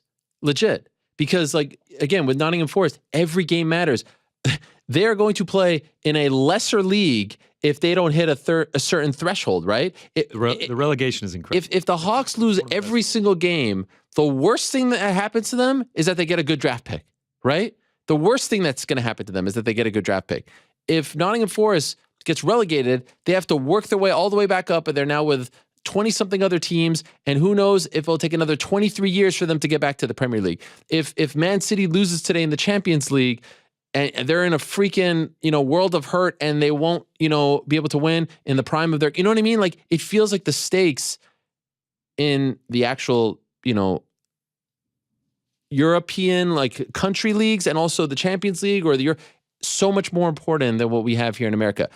Probably why NFL feels so important, because there's lesser games, right? There's fewer games. I'll never fault anyone for watching like every NFL game. Yeah, but just because. But honestly, most people who do that Unless you're are taking just doing it for gambling, either fantasy or gambling. I was going to say fantasy is also another It's big play. the form of I will gambling. also say, a Sunday afternoon, you sit down and you watch football all day. Random with a group of games? friends. Oh yeah, with fantasy and gambling, like. But that's what I'm saying. You're not just doing it for the love of the game. You're not doing it. You're watching your favorite team. Like it's a nice camaraderie if you have a bunch of friends over and you get pizzas or something and beer and you make a Sunday fun day out of it. But I have with friends, no skin in the game. Who's doing that? I have friends that are like diehard baseball fans that I get I'll go down to Atlanta and it's a May 22nd game and they're like, let's turn on the Braves. I'm just like, please don't. Please don't. I just don't care. This game is going to be 3.5 hours. There has to be something we can do better. And I used to be that guy. I used to be the guy that would watch the Hawks and cheer against them so they would get a better draft. Oh, God. But why did you raise your hand there, Rick? You're that guy watching football? Yeah, I don't have a team, but I'll flip on the 1 p.m. games on Sunday. Red Zone gets me amped up. Veg out. I love it. The stakes are higher because really? There is only We've never talked about the NFL once. You're on our group chat about the Bills and you pretend like you don't even know what we're talking about. I watch lots of NFL. I just don't have a team. Wow. Did you know this, GC? No. I feel like he was completely indifferent towards. I feel like your take would have been, I couldn't care less about the NFL. Yeah. No, I love the NFL. I just don't have a team. Man. Frank, we get a breaking news or it's a great product. This is a big revelation. I mean, he's talked about it. He has? Yeah, to me at least. I don't know if I remember that. Anyway, all right. Yeah, new head coach coming for the Hawks. In short, there. Yeah, what was the question again? Can't wait. That sparked this. Yeah, what was the question? Something NBA. We're all NBA fans. Something. I don't even know because the question that I'm at here is, Ariel, Rick, and GC, as NBA fans, does it disappoint you to see what's becoming the All-Star game? That wasn't even the question I read. Oh, the All-Star. No, you spun into the Hawks thing, but yeah, the All-Star game sucks. The All-Star game used to be one of my favorite. I still think the Saturday night is fun, as I've said, but it feels so. I'll tell you this much. They need to go back to East and West. East and West was way better than this Team LeBron, Team Giannis nonsense. Right? Why do we need this? 100%. I don't care about any of it. East and West, crap. at least it was bragging rights. Like, you remember that game in 2000? Was it 2001? The one in DC when the East team was like AI and Allen Houston, and they had that crazy comeback in the fourth quarter. Marbury. Yeah, Marbury. Yes. Yeah, Kobe. That was so much fun. Yeah. The problem is that nobody cares or plays anymore. Yeah. So what's the point? Why do we need to do it? If they did East West, they're not going to play. The Pro Bowl has When always it was in been. Hawaii, I loved it. Yeah. I loved it. Get the whole. But it's the same thing with that too. They're in the era of minutes management, load management, injuries, protection. They don't play anymore. So why do we even do it? Why do I care? Here's the truth of the matter.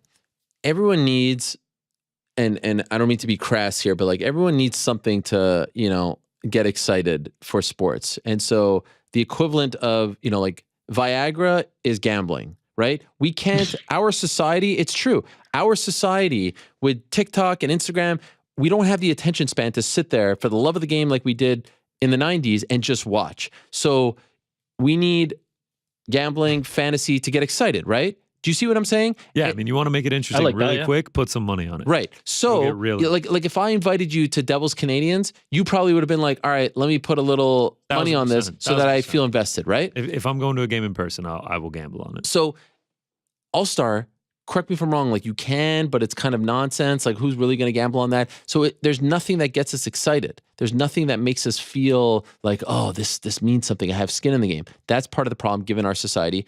And in the NBA, they did this Elam ending? Elam, what is it called? Yeah, Elam ending. Yeah, Elam ending. Yeah. And I saw I'm ripped. It was Kyle Lowry that saved the All-Star game for that moment because he was taking charges left and right, and everyone was like, "Oh shit, this feels important." You do the Elam ending this time, no one cares. It was you can repackage this, change the rules, do whatever you want. If the players don't care, it's gonna suck. That's it. If there's no defense and it's just a dunk contest, just do the same thing. Run Saturday night back. And even that sucks. Mac McClung was great, but everything else, it sucks. It sucks. It's just, they suck. If nobody cares, we don't need to do it anymore. And shout out to Mike Malone, by the way, who said himself that was the worst game that he's ever seen. The head coach of the, I don't know. Well, he's the Nuggets head coach. I don't know which team. Giannis was it Giannis? Yeah. The only thing, there's two cool things that come from it. One, like what you've mentioned with the Hall of Fame, it's good to just see great athletes together. That's still cool, right? When you get LeBron and Giannis and Jokic and Luka in the same arena, in the same room and having fun. That's cool. And two, I like the drafting, not because I think that affects the game in any specific way, but I think it's fun to see where the other players rate the players, right? Like who does LeBron think is better between XYZ players? Who does Giannis think is better? That's kind of fun. But the game itself sucks. 3-point sucks. Dunk sucks. Skills sucks. Just move on. Hello, Ariel and crew. Nice. Santos, I don't know how to pronounce your first name. Kaino. Nice and easy two-parter. Have you ever done karaoke? And if so, what song did you do? If not, and you were going to, which song would you do? Of course I have. I feel like everyone on the planet has done karaoke at least once. I actually have a great karaoke story. In 2004, I broke my ankle after coming back from Syracuse, and it was around late May, early June. My birthday was in July, and I was pretty much doing nothing because I was in a cast and couldn't really move, in a lot of pain. Didn't have surgery, luckily. And I heard my mom and, well, then friend, now wife, talking about doing a surprise party for me at a restaurant in Montreal. And so I pretended like I didn't hear, and they did this whole thing, and we went to a restaurant and it was fun. And then afterwards we went and did karaoke, and I sang Wonderwall by Oasis. You're my Wonderwall. But I couldn't stand, and I had to sit on a chair and do it. So I wasn't really that animated. And well, you know, I did a good job because I have a very good voice, as you can tell. And some The best. unknown woman came and loved my singing so much, sat on my lap. Meanwhile, my then friend, now future wife, is sitting in attendance, feeling a little jealous, as she later revealed. And nothing really happened as a result, but, you know, it was a fun story. And so every time that song comes up, including 2 days ago, she mentions, oh, remember when you did the karaoke and this was your song, Wonderwall. Today is going to be the day that we're going to throw it back to you. You know that song, Frank? Absolutely. Connor from Canada. Hey, Ariel. There's a school near where I live called the Dr. Eric Jackman Institute of Child Study. And given the shared name with New York Rick, I wanted to ask the guys, if they weren't doing what they are now, what would you be doing? And if there was ever a different profession you guys had ever considered doing. Did you know this, New York Rick? The Dr. Eric Jackman Institute of Child Study? Yeah, that's my institute. It's the institute in Canada. Yeah, that's just the institute. Have you heard of this? No, of course not. That is wild. That's cool though. Shout out to yeah. Dr. Eric Jackman. Connor from Canada. I guess he's a legend in Canada too. I don't know. What would I be doing? When I was younger, my parents always said that I would be a lawyer because I like to ask a lot of questions. Sort of like the kid from Home Alone. Does this have four-wheel drive? Does it have automatic brakes? Does it have but then later in life, I got into media and I was going down the path of TV production. And so I guess if all of this didn't pan out, I'd probably be doing something in media, TV production, maybe writing, something like that. But I'm pretty sure it would be something in media. What about you, GC? What would you be doing? Probably something else in media, but if it was just completely different field altogether, something like that I wouldn't love the work, but it would pay a ton, like engineering, something like that. Okay. What about you, Rick? Would have been a police officer. Okay. Oh, wow. Look at you. I like that. I was down the path before our fated email. Wow. Wow. That Like is I was a week away from going into academy before we linked up. Wow. Really? A week away? He doesn't respond to that email. We're talking about Officer Jackman right now. That's it. Wow. You're not talking about anybody because you probably wouldn't know me. Wow. Holy crap. I never knew that I'd wrinkle. just be a cop. No. I never knew that wrinkle. I even knew that. Hold that thought. I want to explore this more, but we have to get to our first guest of the day, and I'll get to the rest of the questions in a moment later on in the program. But for now, though, let us say hello to the brand new UFC interim featherweight champion. What a performance just a couple of weeks ago in Perth. An incredible win over Josh Emmett. Dare I say his best win and performance to date. He is the pride of Mexico. He's the one and only El Pantera himself, Yair Rodriguez, joining us right now. Yair, how are you, my friend? I'm doing great, brother. How are you? I'm doing great as well, and thank you for joining us. Can I mention where you are, or do you want to keep that under wraps? I wasn't sure if that's public or not. No, I'm okay. I'm okay with whatever. Yeah. You're in Switzerland right now. Yes, that's right. What are you doing there? We just got here. I'm with my friend Marco Beltran. He's preparing himself for to fight in Ares March 9th. You know, he's fighting for the belt as well. And I'm here just helping him out with whatever I can. You know, more than anything, moral support, being with him, whatever he needs. You know, he supported me for my last fight. You know, he was one of my main training partners. We've been friends for a long time, and now I have an opportunity to help him out. So here we are. I love. Have you ever been to Switzerland? No, it's the first time. I was surprised. You know, we came here by train, so it's impressive. You know, the views that you can have. Oh yeah. You know, by being it's beautiful. It's like a movie. Will you go skiing? I will like. This is my first day here, so we're trying to figure out where to go, what to do here. You know, we were training, but I'm trying to do anything I can for sure. I love it. Do you agree with what I just said? I thought that was your best performance, your best fight to date, the win over Josh Emmett. It just felt like you couldn't be stopped. You were on fire. I mean, you were showing us so much, switching stances, the different arsenal, the different weapons, the different attack. I mean, you looked fantastic. Do you agree with that? Was that the best you felt and looked in the octagon so far? Probably one of my best performances. Yeah. I trained really hard for that fight, but as I mentioned before, I was trying to change some things that I lost during the pass of the time, and I always change things for each opponent, right? For this one was keep on moving, you know, keep on moving, changing a lot of distance, and keep like a far distance or short distance, and we keep the plan going, and the strategy worked out perfect. So you say it worked out perfect. Were you expecting it to be like that? In other words, were you expecting it to be a fight that you were going to dominate like that, or did you think it would be a longer battle, so to speak? No, I mentioned it on the interviews. You know, I actually say I don't think the fight goes longer than 3 rounds.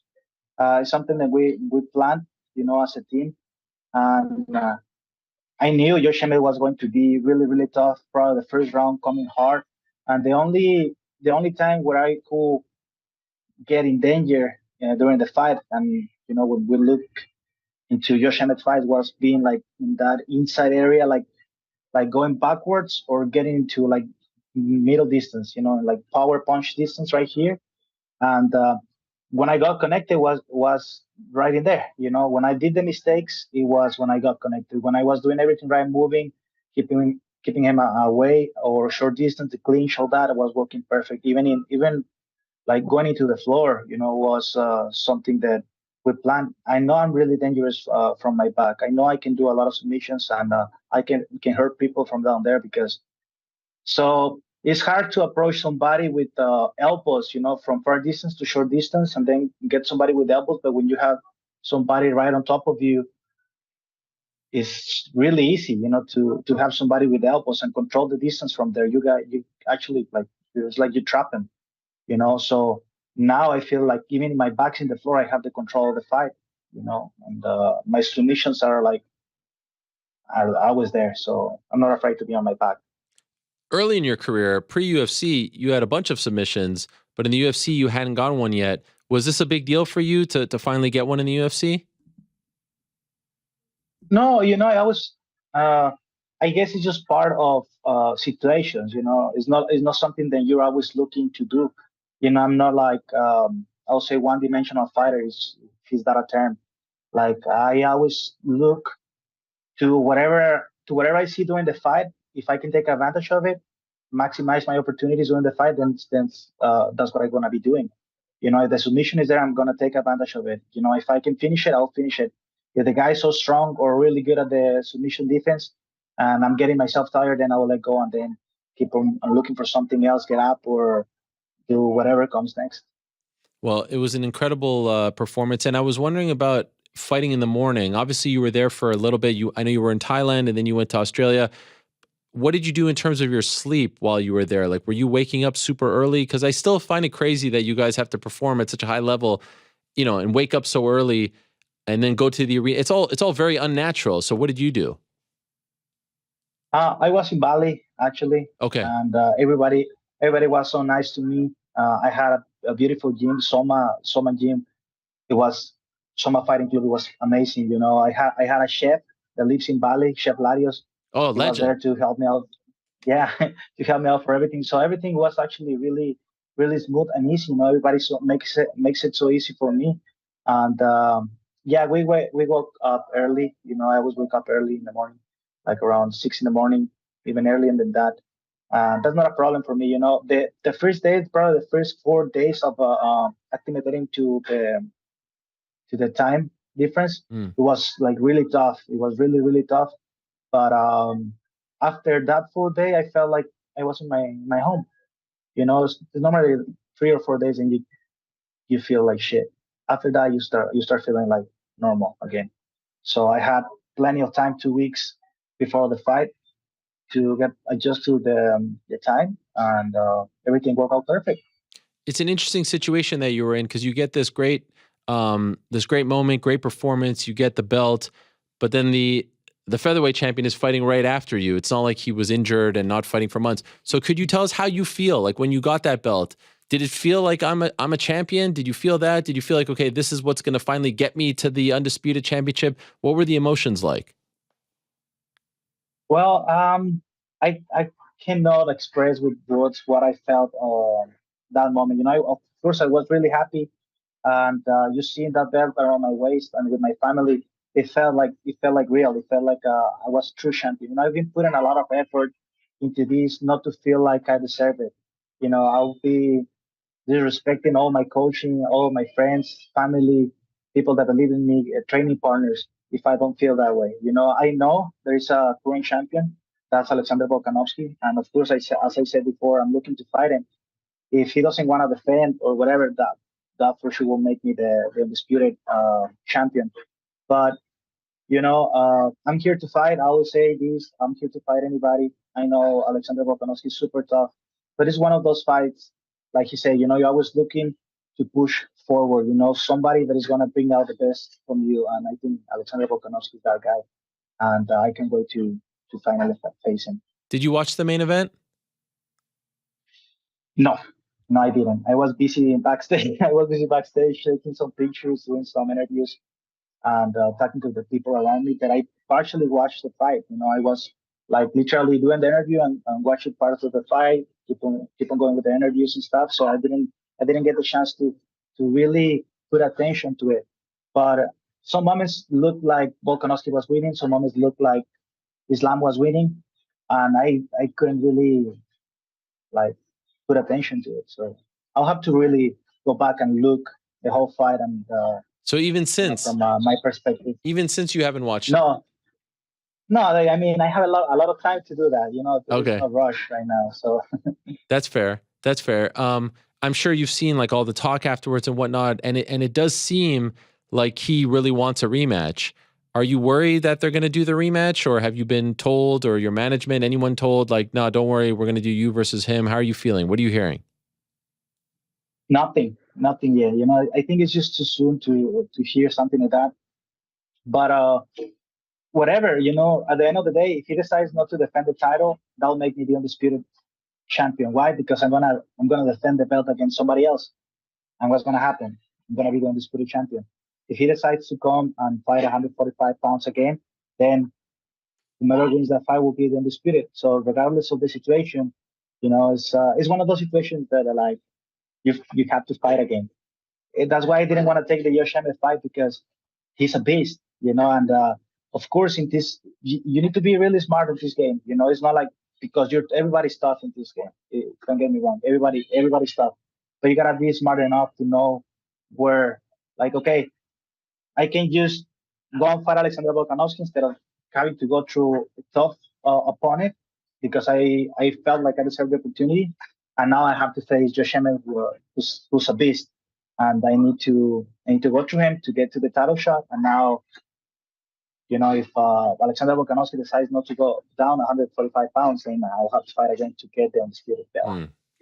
I feel like your next fight is going to be against Alex, because I know he wants the rematch, but Ramadan is coming up, and I don't think Islam's going to fight before or even immediately afterwards.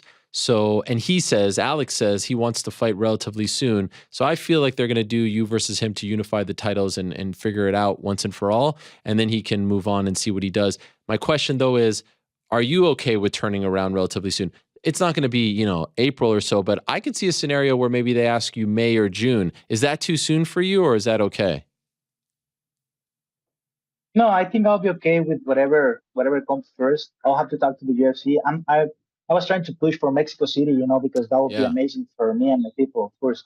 But I'll be happy with May, June, or maybe even when it's International Fight Week. It's in July. July? Yeah. July will be awesome too, So whatever the UFC wants me to do, I'll be happy to do so, And I'm just here. I'm here, just waiting to hear news, and then move on. It's just one of those things where, okay, I have the belt now. It's amazing. Don't get me wrong. It's beautiful. It's an amazing feeling. People around me, everybody looks at me like a true champion, But okay, what's coming next? You gotta. I would say this: you gotta move on from your losses fast, but from your wins, you gotta move faster. Wow. Move on faster, because okay, I already won. That's it. Not a big deal. Okay, what's next? I would love to see you back in Mexico. And as we've discussed, Mexican MMA right now is on fire. And it could be even greater if Alexa Grasso wins in a couple of weeks against Valentina Shevchenko. Then we would have 3 champions from Mexico, which, absurd just a few years ago to say something like that, right? It would be kind of cool. I don't know if this means anything to you. You tell me. They do have a pay-per-view May 6th. And again, it could be too soon, but you fighting on Cinco de Mayo weekend would be huge. I know you said maybe September would also be a big one, right? The Mexican Independence weekend, but fighting on one of those weekends, I would imagine would feel very special for you, right? Yes, it will feel very, very special for me, and it will mean a lot. It won't be only just the fight. It will have a meaning, even more meaning, behind the fight. But sometimes things don't work like you want them to work. Sometimes the UFC has plans or whatsoever, and I'm happy with whatever. I'm happy with whatever the case is. Alexander Volkanovski. I was talking to Alexander Volkanovski's manager in Dallas. We actually posted a picture, and he was like, "Will you want to fight in Australia?" Like, yeah. And like, who would you like to face? Like the champ, of course. He's an amazing fighter. I respect him a lot, and hopefully, I get the opportunity to face him. Like, will you go for real? Like for real? And then, I end up fighting, but against somebody else. Yeah. Emmett in Australia. I said I was going to go and fight there. I went fight there, win the belt.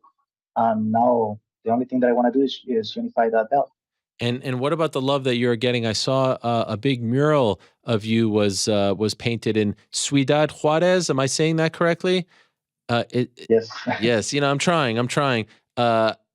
Where is that? Like, is that near where you live or grew up or trained? What does that feel like to see something like that? Yeah, that's basically a lot of family lives there in Juarez. My hometown, my original hometown, is like 6 to 7 hours away from there, like going south in my state.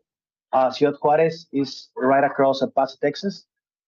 And, people is showing me love everywhere in my hometown, in all my state. They're painting murals and stuff.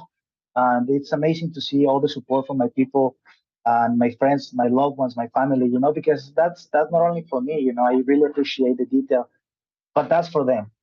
That's not only for me, that's for them, so they can feel proud every time they go right past through and they look, okay, that's something amazing, and the people that is taking their time to do it, I really, from the bottom of my heart, I thank them.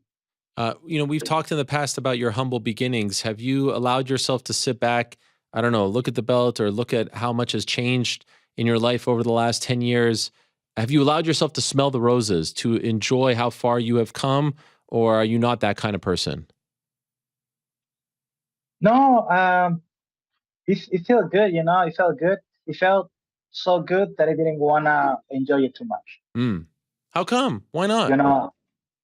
Because, it's just a part of my journey, and then I'll have enough time to feel good from here to my next fight. And right now, it's just yes, of course, I feel good, and it's just I don't know. It's just hard to explain. Of course, I feel happy, but I think there is more things to come. This is not like the end. This is just like the beginning, I'll say. Sure. So I'm just getting prepared for what's coming next, and I need to keep myself focused. Don't get loose on all the oh, you're a champion, or you're great, or this or that. Yes, thank you, but I need to work on myself. I know I have a lot of mistakes. I know I have a lot of things that I have to work on so I can get better, and that's what I'm focusing right now. And what about this necklace that I saw you rocking? I mean, this thing with the UFC belt. What is going on over here? Can I ask? Did you buy that for yourself, or was that a gift? That thing looks like it's not very cheap. No, the chain I have it here with me. Oh, let's see it. The chain I bought it. The chain I bought it, and Wow. this was a gift. This was a gift. Wow. That is something. I just like it was just a way to like saying, okay, I'm gonna be the champion. I'm gonna declare that I'm gonna be the champion. And regardless of what happened, I felt like a champion every time I saw this, and I'm gonna gear it. I'm gonna put it on and feel like I'm the champion, because you gotta set your mind to it. If you can set your mind to it, and then you can truly believe that something is going to happen, then it will happen. So that's what I did, and it worked out perfect. I can tell you enough this guy, giving this to me. Incredible. And you got that before the fight, right? Like that. This was way before. Before the fight. Yeah, not after. Yeah, way before the fight. No, way before the fight. Yeah. That is bold. Yeah, it's amazing. I know. It's crazy, right? Because it just looks like the belt. Do you think that we're going to have a situation here where in 10 or so years, we're going to see the byproduct of your success, of Brandon's success, Alexa's success, Irene Aldana's success, and young kids who may have gone into boxing are now seeing you guys have success in UFC, and they're now going to be stars in 10 or so years? From Mexico, do you feel like that's what's going to happen here? Like, you guys are the pioneers. You're the first, and we could throw Cain Velasquez in that mix as well. Do you feel like that's what's going to happen? Like, we're about to see an explosion of stars coming out of Mexico because of what you guys are doing right now? I mean, I think it's regardless of what we have done, that selfish thing that this is only because of us. It's because of each work. If somebody gets to a point where like their careers go up and up and up, it's because of them. Of course, there's like role models, but it could be me. But for me, it was Anderson Silva, Jose Aldo, Mirko Krokop, John Jones, and it wasn't necessarily Mexican. Of course, Goyito Perez was a role model for me. Cain Velasquez was a role for me, but not necessarily have to be Mexican, But of course, now be saying like it's more realistic for people to see. Okay, now we have two champions. They're getting the belt, and makes people feel more proud and believe that things are possible, because where Brandon Moreno comes from, where I come from, there is not much things going on. There's like the sport is like barely growing. There's a lot of information that it has to be teach to the young generations and stuff. So it's gonna take time, but I'm sure it's gonna build up to a point where a lot of good Mexican fighters will pop up from different places in Mexico.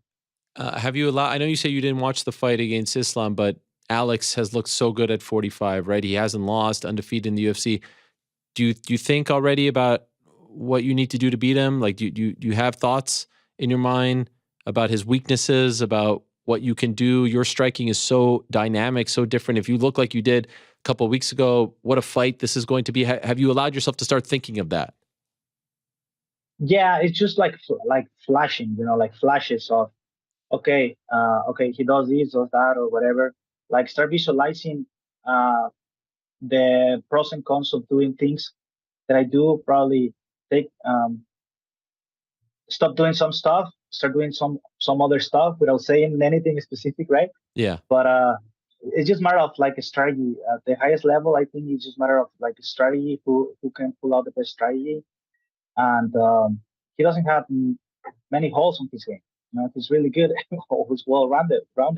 That's what I'm saying. I have a lot of holes in my game that I need to work on. and I can't be focusing too much on him. I need to focus. The focus has to be on myself to get better myself, and if I can do that, then I'll become a better version of myself, a version that can beat Volkanovski. By the way, I know you didn't watch it, but are you surprised he went the distance with him and almost won? Like, if someone would have told you that beforehand, would you have said, nah, no chance he's going to get submitted like so many others thought? So I thought Islam had more opportunities in the first rounds due to being dry during the fight, like more grip with all the body and the grips and like the submissions. I thought he had more opportunity during the first, second, and maybe third round. But after that, the fight could go either or, because I know, especially Volkanovski, don't going all the way down to 145 pounds. That 10 pounds is a lot. Yeah. He will be strong. He will be fast. He will be moving a lot. He will be quick. And of course, the fact that Islam, I don't remember if he has fight for the 5 rounds. No. Or he's at the first time in his career. So it's that's a big thing. If you have never fight 5 rounds in your career because you always win so quick. We have seen that with Ronda Rousey. Yeah. Whenever like somebody push it like more, things start like getting kind of like odd. So that's the only thing I thought. That's why it's so interesting. That's what I say to the people who like that ask me these kind of questions. It's like it's always interesting. That's why it's a championship fight, because the fight can go either or, and it's up to who can pull the best strategy first. Like let's say Islam, he could win the first or second, maybe the third round. If not, the fight can change directions, right. Because the situation, and that's it. Can go. There's so many new fans, Yair. I don't know if a lot of them remember you on The Ultimate Fighter, or even when you fought in Mexico, or even like, to me, the thing that I couldn't stop thinking about, do you remember when we did a couple of those interviews when you had like the issues with the UFC and you were out and you were brought in? Like, could you imagine telling that guy that this would all turn out like this, right? That you would be on the cusp of being the featherweight. What a crazy journey it's been for you. And I feel like a lot of people don't even remember all of that, or weren't fans back then to fully appreciate the whole freaking journey that you have been on up until this point. Not saying it's over by any stretch, but it's been a lot. It's been a roller coaster, right? To get to this point. Yeah, it's been a roller coaster, a lot of ups and downs. And there's been a lot of things, but I guess life is like that, it's not always going up. And I think the best things in life comes whenever like you go to struggle, and then you have the strength of like, again, taking yourself out of that spot, and then go up again, pushing yourself hard, doing the things right. And then there's moments where you will go down again and up again. It's just like, I always like say, I put these examples like the heartbeats, the heartbeats pop, yeah, up, all the time, just going up, down, up, down, up, down, up, down. But you're always trying to, even though you're going up, down, trying to go always up, up. I love it. And that's why I see it, So I understand. Since I understand that, like, life becomes a lot easier for me. Because I know there's gonna be some times where you don't feel right. It's okay. It's okay. You'll be fine. Just keep on pushing forward. You'll be okay.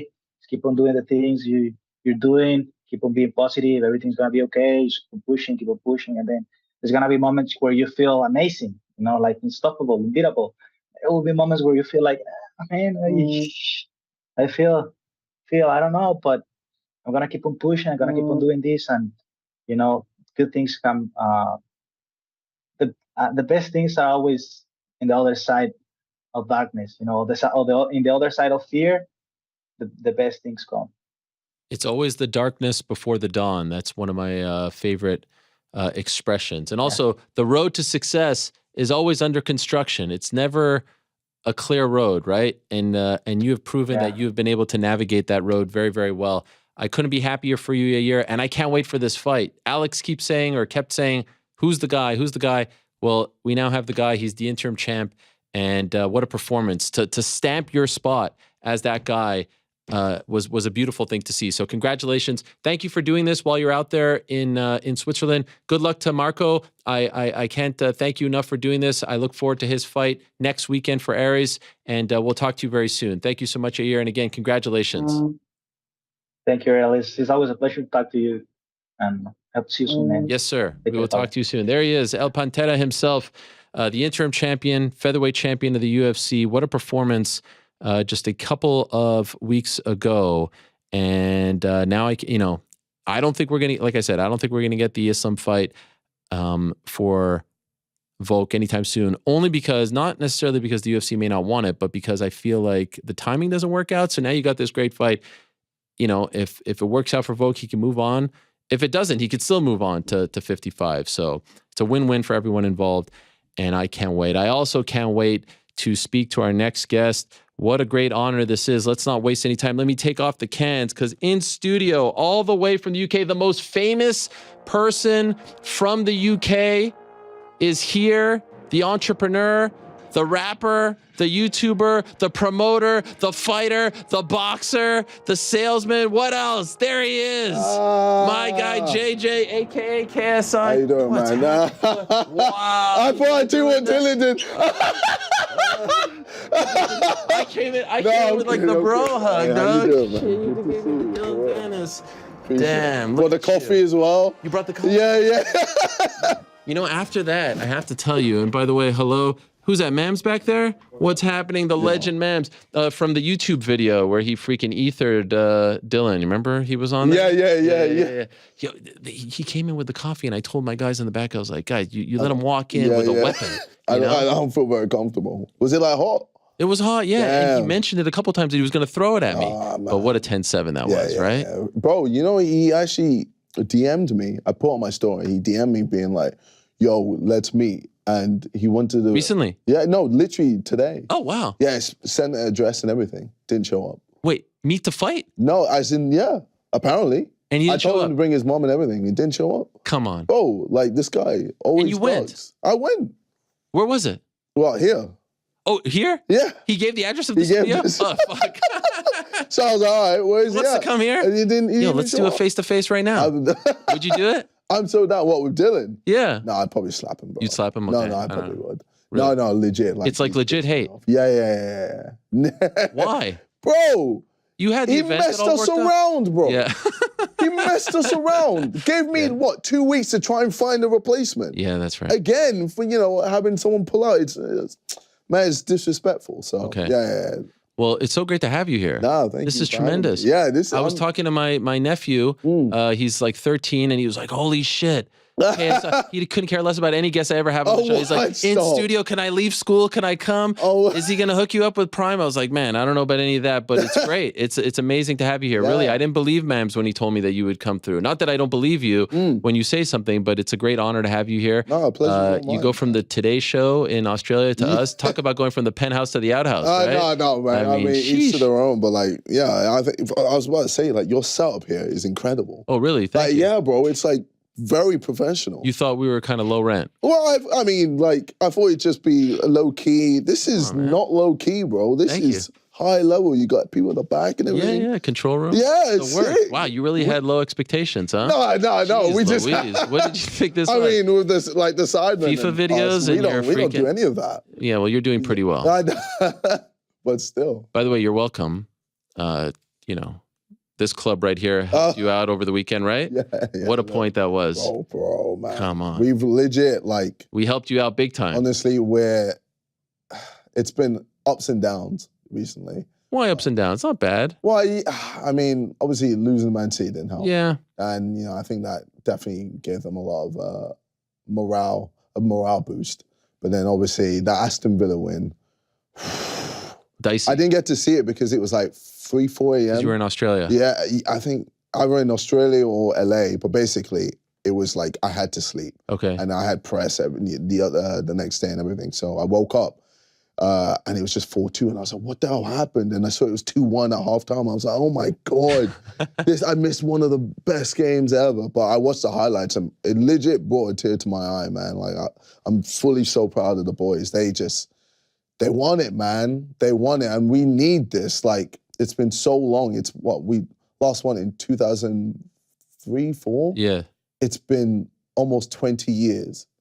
It's the Prime hookup, It's right? the Prime hookup. You helped them out. Yeah, drink Prime, baby. So what brings you to New York? So just press. Just press. Press. Yeah, Wow. man. Legit. So we're releasing the song releasing the song. We've released the song, Oliver Tree, Yes. and me, voices. So I'm just doing a nice little It's festival. killing it. Yeah, it's getting streams, getting views. My fans hate Oliver Tree. Why? Like, hate him. Why? They think he's unfunny. Unfunny and stupid. Okay, they're telling you this where? In the comments? In the comments, on Twitter, on Instagram, on YouTube comments, they're just going ham, being like, we hate Oliver Tree. But the thing is, I'm like, I get along with him, you know, and for me, like, I don't really care what people say. If I like someone and he's a friend, then I'm gonna like him, whether people like him or not. Right. Yeah, but yeah, I the song is good. We released it a few weeks ago and it's doing this thing. And yeah, I'm just here to just promote it. When's the last time you've been home? Because you were in Australia. It's been weeks. It's been weeks, man. It's been because you haven't gone home since being at the UFC and all that stuff, right? Well, I mean, I haven't really stopped since the fight. Since I beat Temper, man. Legit, like it's been. I had one day after the fight to like rest and relax, and then it's just been go mode. I've been filming Sidemen videos all the time. We went to Sweden to film videos there. I've gone LA, New York, just to do press. I've had to promote the doc, Amazon doc. So I've been doing a lot of press with that, going on TV. It's legit, like I've had a crazy press run. And I just need a break. You're feeling it? Yeah. When does this end? Legit today and yesterday was when I was like, yeah, it's game over. When is this over? Today. This is your last day? It's the last one. Is this the last interview? This is the last interview. Shit. Yeah. I don't know if I feel honored. No. Us last. I actually want to do this though. Okay, I'm excited for this. I appreciate that. Thank you. Hopefully you have a little left in the tank. I'm happy you bring up the doc. I just watched it. Oh, sick. Yo, it was fantastic. Oh, thank you, man. It was riveting. Yeah. And I must say, I know you worked with Louis Theroux. Yeah. Who's like one of my idols. I've actually like tried to emulate him a little bit. Have you ever met him? Only DM. Okay. And I think he's fantastic. Just like his sort of interviewing style. He's a little bit awkward, but funny. Yeah. I just love everything about that guy. So him being involved, oh my God, yes. Yeah, I've read about him. I've watched all his stuff, like the series that he did, the weird weekends and all. I couldn't believe like when he became like a TikTok thing, right? Yeah, and all these people are dancing. They're like, this is my guy that I've been talking to everyone about since the 90s. But I finally watched the doc and I got to learn so much about you. Yeah. And so I would love to ask you a few things about it if I can. Of course. Man, you really freaking like opened up the closet. Yeah, way more than I thought I'd ever do. Do you regret that? No, because it's actually improved my relationship with my mom and dad tremendously, like so much. And for me, the doc was so therapeutic, man.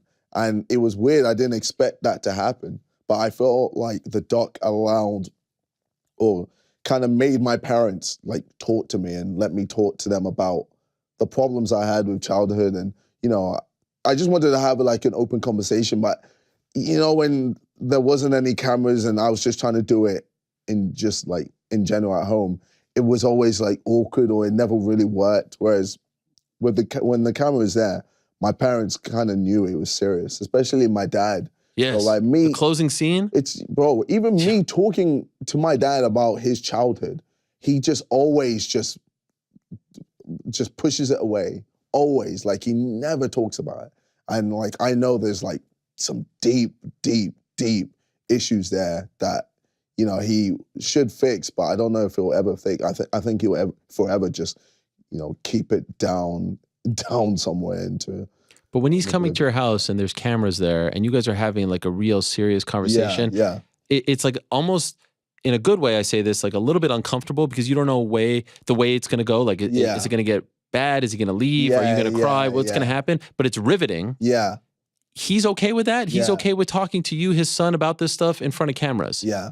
Yeah? No, it's because we've been in front of cameras before. Right. Like he's been on my channel a few times, like back in the day, early days. I don't really put him in as many videos now because, I kind of want to keep like my family stuff private and then I make a doc. Yes, jeez. Yeah, but I mean, with the doc, it was just like a snapshot of my life. So I wouldn't want to do another one, if that makes sense, especially that deep. I feel like I kind of did what I needed to do. And now that that's happened, I'm able to really like progress with my dad. And yeah, we're still, working on him talking about his past and just like for me, just trying to figure out like what he enjoys doing, you know. And now I'm starting to properly talk to him, you know, man to man, rather than him just being a parent and then just going, all right, I've done my job, bye. Yeah, so. Are you able to watch it? Yeah, I have watched it. It's not too difficult. Yeah, no, there was parts where I was like, yeah, especially the ending part, it's quite heavy. And I normally have nervous laughter whenever. You don't say. Whenever things get a bit like, you know, like emotions and stuff, or emotional. So, it's I'm glad that I did the doc. I'm 100% glad that I did it. Are you still with the same girl? Yeah. Why do you keep her private? Because I just don't want. Well, first of all, it's her decision. Her decision. Okay. But second of all, I don't want people to really get, you know, like want to know too much about her or try to comment stuff about her, blah, blah, blah. Like, she's a very private girl. She doesn't want to be famous. She doesn't want the clout. She wants to just do her thing and help people in her field. So that's just how it should be. And I like to keep things, you know, private when it comes to that, especially relationships. I've had public relationships, and, you know, shout out to everyone that, you know, is able to do it. It's hard, man. It's for me, it's too much. It's too much scrutiny. Like, people just, every little detail could turn into a big thing, and then you just have like back and forth in a relationship because of it, over a silly comment made by some random person that we don't even know. So yeah, I kind of like how it's just nice, you know, private. Whenever I need to switch off, I can be with her. Can you switch off though? Yeah, no. Is it possible to be normal at this stage? Well, because she's very normal. She's very normal. What does she do? Do you mind me asking, or is that not allowed? She works at NHS. Okay, so that is super normal. Yeah. Just super normal, And you're able to come down because when you have thousands of people in Australia going nuts, like that's like the Beatles. So it's funny. She was like, it's so weird, like her seeing me there like that and having people scream and going crazy, because she just knows me as JJ. Yeah. Just like a normal guy. So like to see me just doing those crazy stuff like that, it's like kind of weird, but she gets it. How did you meet? Tinder. Wow. Yeah, okay. yeah. That's amazing. And you're famous when you meet. You're on Tinder as KSI? So I met her in 2017. Okay. Yeah, so I wasn't famous like KSI famous now, but at the time I was like if YouTube famous. So if you knew, you knew. Right. But I didn't, mainstream wise, no one knew me. Okay. Yeah. So like I wouldn't ever be here. You never know. We've had lesser known people on this program. I don't know if you know this. We have 5 hours to fill twice a week. Oh, okay, so it's, fair. you know, a lot of stuff. Yeah. I mean, we've had Dylan Dennis, for goodness sakes. You know what I mean? The bars and very. Good point. By the way, one thing that you said in the doc was you want to conquer America. And I think at one point you were even considering living here, or maybe did live here for a second. Yeah, so well, I guess when it comes to conquering America, it's just, in a sense, especially musically, I feel like that's like something that's one thing I'm missing, just having like a massive banger in America. And, you know, I've done very well musically in England. You know, I've had a #1 album and I've had several top 10 singles. But for me, it's like trying to reach the other side of the pond and, you know, really do big in America is like one of my main things. But I think this year it's going to be very hard to do that. Why? Because of just the boxing. It's just the boxing, the Prime, legit like. But the Prime is helping you. Yeah, here in America. but you got to remember, like, with all the press that I'm doing, more people are asking me about the Prime and boxing and my YouTube channel compared to the music. Okay, and you prefer music to be first? Well, I mean, I would, you know, whenever I release a song, I would like it to be first. Got it. But it's like, that's what everyone is talking about. That's what everyone wants to talk about. So if that's the case, then there's no point in me trying to force music down people's throat and be like, no, forget about the Prime, forget about everything else. What about my music? And now I was like, all right, you know what? I'll just do what I need to do, beat Jake Paul, and then continue with music. Do you feel like you're making progress here, though? Like when you're in New York, do you feel like more people are starting? I definitely, no, like me being in America is obviously good. Like I definitely need to come to America more. You know, my manager always says, I need to come to America more. But there's because of YouTube and just because of like who I am, like I've got an audience everywhere. Right. I've got Indians who are like, you never come to Asia. Wagwan. or Australians are like, finally you come. So when you're gonna, do a tour here and stuff like that. And I've got Americans as well saying you've got to do a tour, blah, blah, blah. So there's a lot I need to do. And it's annoying. Obviously, I was on the way to do that. But then because of the whole boxing thing and because of Jake just doing bits, I'll give him his props, doing bits with the boxing and everyone being like, oh, Jake would destroy KSI, blah, blah, blah. And it was just bubbling inside of me. And every time I'd see Jake win a fight, it just angered me. Why? Because I'm there like he's not that good.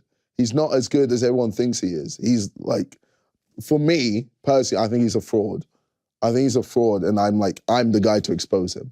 But it's like, at the time, I had to just focus on music and, while this is all going on.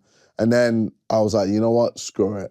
I'm gonna come back into boxing. I'm gonna slow down the music, just come through, destroy Jake. And even though I'm doing everything else, Sidemen, YouTube, for YouTube, my own channel, music here and there, Prime, all my other business ventures, I'm still gonna come in, boxing, knock him out, and then go back to doing what I was doing before. Why does this mean so much to you? Like, why? It's legacy, man. Jake is the legacy. Are you done after Jake? Yeah, I've got. You retire. I have no reason to continue. Well, I mean, then maybe go after. No. You're not doing that. Jake is the final boss. That is it. Really? Yeah, I've got nothing else. Did you ever have a good relationship with him? No. Never? Never. You've ever hung out? The crazy thing is, how could you be so tight with his bro and not with him? And I know they're not the same person, but it's the same. Like, is there ever a point, just shooting here, like, where you're like, I don't know if I could trust this guy because that's his bro at the end of the day. Like, he doesn't want me to beat him, right? And I know he's talked to you about this on the podcast. Ultimately, he's rooting for him to beat you. No, of course. But you're business partners. But I also believe in myself so much that I know there's nothing Logan can see from me to prepare Jake anyway. Okay. Yeah, Jake is not prepared for me. And when I fight him, he'll understand. Wow. Yeah. And you're looking at my eyes and you're like, oh, wow. Like, I believe you. I believe you believe you. I yourself. believe myself. Yeah, no, mentally, I'm so strong-willed. And I think that's why, especially when people fight me, they realize like, oh God, this guy is not gonna just back down. He really means everything that he says. And it's because I've trained like a madman. I live in hell. Literally, I live in hell. I train so hard and my trainers push me so hard to the point where I have so much belief in myself that I know I'm going to destroy Jake. But is there like a personal grudge here? A personal grudge, yes. It's just also a legacy thing, an ego thing. There's a bunch of things. Okay. It's like Jake is that guy that, right at the top, there's a main goal, I was doing my thing and then it's like, all right, let me deter real quick, beat this, and then come back to doing what I was doing before. But you think he wins this weekend? Yeah, I think he wins. Easily? Yeah. I think I don't think it'll be easy. I think maybe first 2 rounds. By the way, you're stressing me out with the coffee. No, you keep going straight, and then you're stopping. I'm like, I don't know if my questions are too short. No, go ahead. Have some have some coffee, because it's like right to your lips, and then I'm like, fuck, my question was too short. I'm trying to let you have a sip of your coffee. I don't want you to throw it in my face. No, I think Tommy has a very good jab. Very good jab. Yeah. And I think his right hand is very obvious. He's got a nice wide stance, and he's a little bit of a counterpuncher. Jake is a counterpuncher. He just loves overhand right. That's just it. That's his punches. And then when his opponent is slowing down, he loves combos.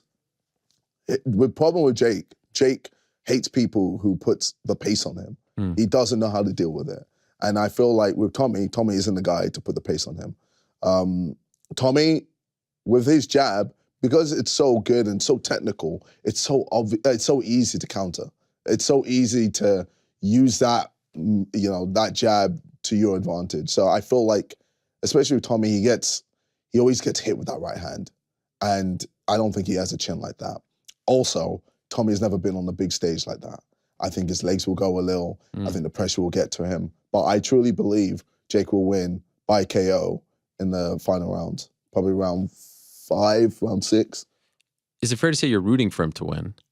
Well, because if he loses, do you still care? No, I think if he loses, it's a bit annoying because it's like, all right, I'm still gonna face Jake, but then now I'm gonna have to fight Tommy as well. So it's kind of like, oh, okay, like I have to destroy Jake and then show that I can do what Jake couldn't do. Right. Yeah. So it adds someone to the list. Yeah. But I've wondered, I don't know if this is true or not, like even with the Nate Diaz fight with him, like if he loses this fight, does it truly all go up in smoke? Like, is there any luster left? Is there any intrigue left? And seeing because part of the appeal here, I feel like with Jake, there's a lot of pressure on him. Yeah.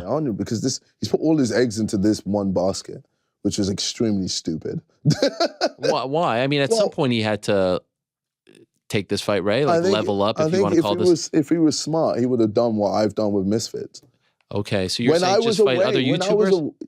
When I was away, doing just purely music, he was the guy when it came to the YouTube boxing scene. So he should have created his own organization and built up all these other fighters so that, when the whole boxing thing dies off, or it's, well, not for him when it dies off, he still has this huge business that he's built himself. But because Jake is so focused on himself, is so selfish, he's just fucked it to the point where every fight is all this pressure. I have to win. If I don't, everything crumbles. Because no one cares. No one will care unless I fight him. Because it's like, oh, okay, you fought a real boxer and you lost. All right, no one cares anymore.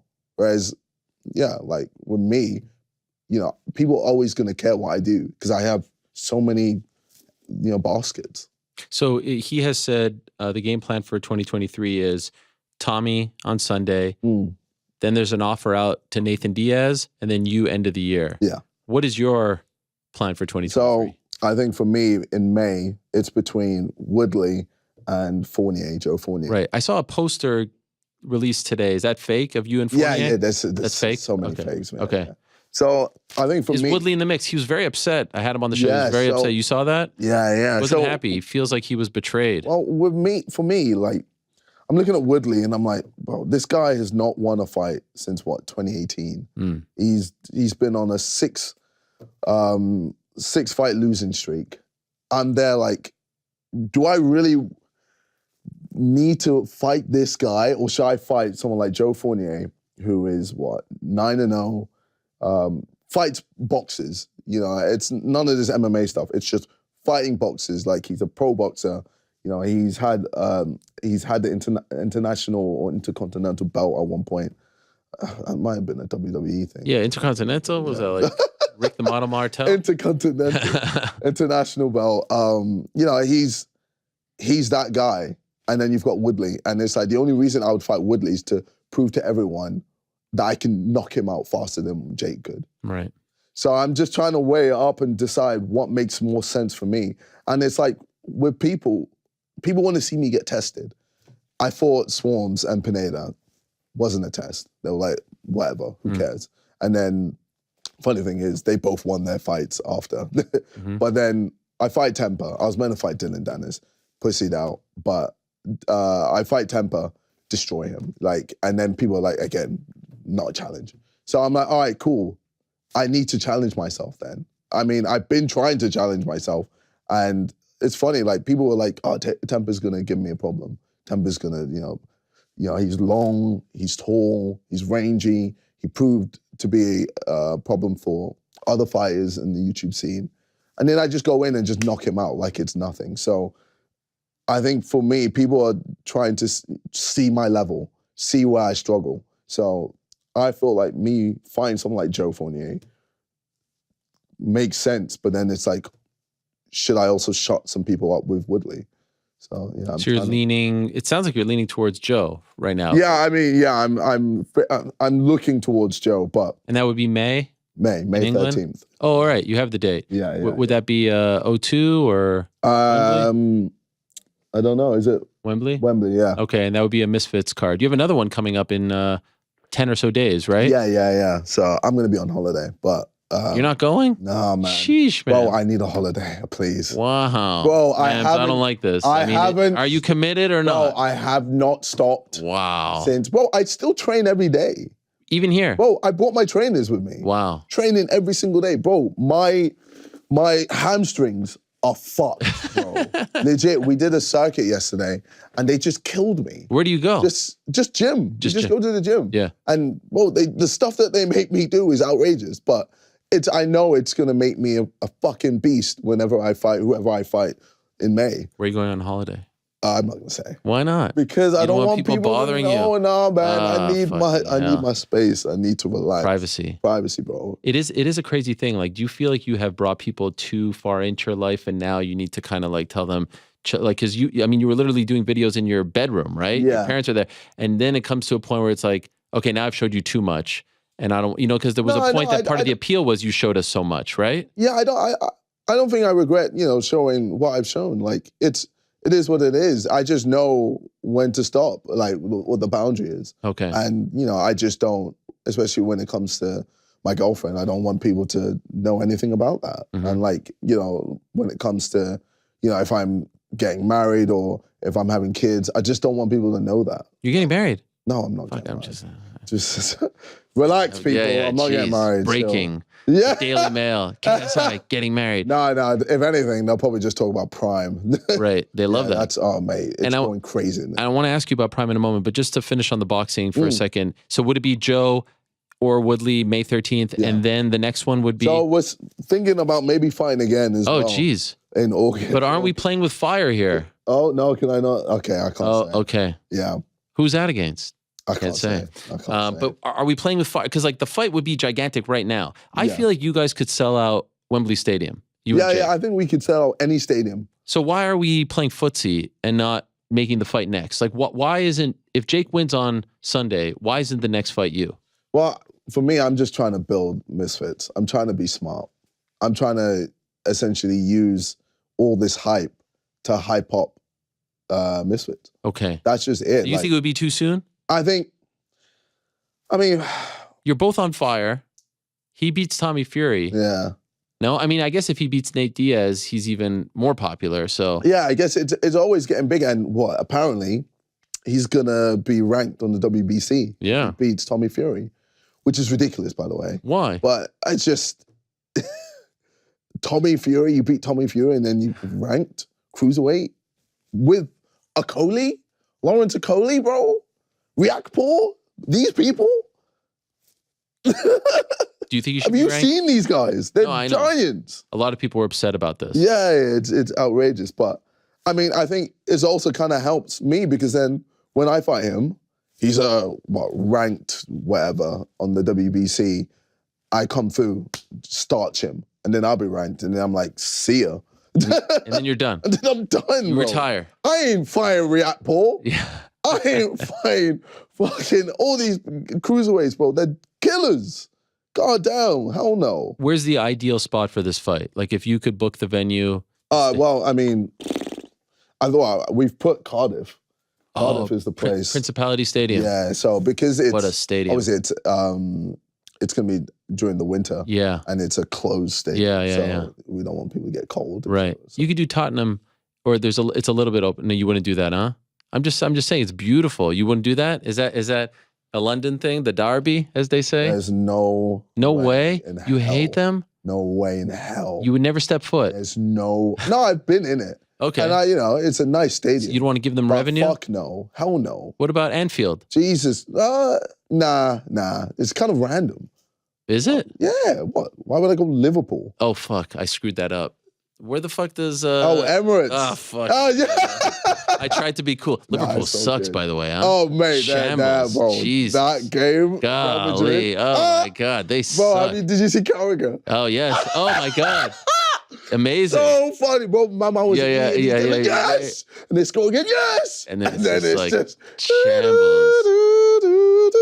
Okay, so what about where Arsenal plays? Emirates. Yeah, Emirates, yeah. Maybe. I don't know. I don't. It's outdoor. It's outdoor, can't do yeah, it. yeah. All right. I don't And, think and it's so a this problem. would be December. That would be the ideal. Yeah, that's the ideal. Yeah. Jeez Louise, Yeah, this would be gigantic. Crazy, bro. Legit. I think everyone and their mum is gonna want tickets. Bro, I'm turning off my phone. It's all on you, man. I ain't. You really feel like this happens? Yes, even of if course. one That's of you why, slips up. Bro, that's why I've come back. I have to fight Jake. That's the sole reason I've come What weight back. would it be at? Sorry? What weight? So I want it to be, well, we kind of agreed on 180. 180, but then he was playing around being like, oh, I'm 170 and he's eating food and everything. So I don't know. And is it true you guys are doing a winner takes all situation? Well, I'm down, but. Meaning if you lose or he loses, the loser gets nothing. Yes. That's crazy. But the problem is there's people higher up that are like, like the zone are looking at like, no. Yeah. So it's, I don't know. We'll try and figure it out in the contract. But yeah, I don't know how possible it is to do that. Misfits. Like, because, I mean, for me, I don't really care when it comes to money. Like, I've got Prime. Right. I've got Sidemen. I've got XIX. I've got the Sides. I've got all these ventures. Money is not the problem. Like, for me, I'm there like, I just want to knock you out. I just want to starch him. What do you say to the people who are upset with Misfits? The tag team stuff, you know, those guys, the old school guys. I don't think too many people are that upset. I see some people popping up on Twitter. Really? You know, like some of the old guard guys. Oh, I guess. But whenever there's change, these people always just cry. Yeah, so it's kind of like, you know, keep crying. Are you happy with where it's at? Oh, I love Less than a year into it? Well, Misfits is doing well. Yeah? Very well, yeah. The Zone happy? Very happy. Yeah? Very happy. Like, legit, they're like, this is one of the best deals we've ever made. Wow. Yeah. And how involved are you in the matchmaking? Not too much because I'm a fighter as well. Right. I think I've been a bit more involved after the Jake Paul fight, but it's all really Mam's just going ham, doing his thing. And would the Jake Paul fight be like I don't know, you tell me, like a Misfits MVP co-promotion? Is that the plan? I think that's what we're looking at. Okay. Right? Yeah, that's what. And the fighter versus will be on the line, 100%.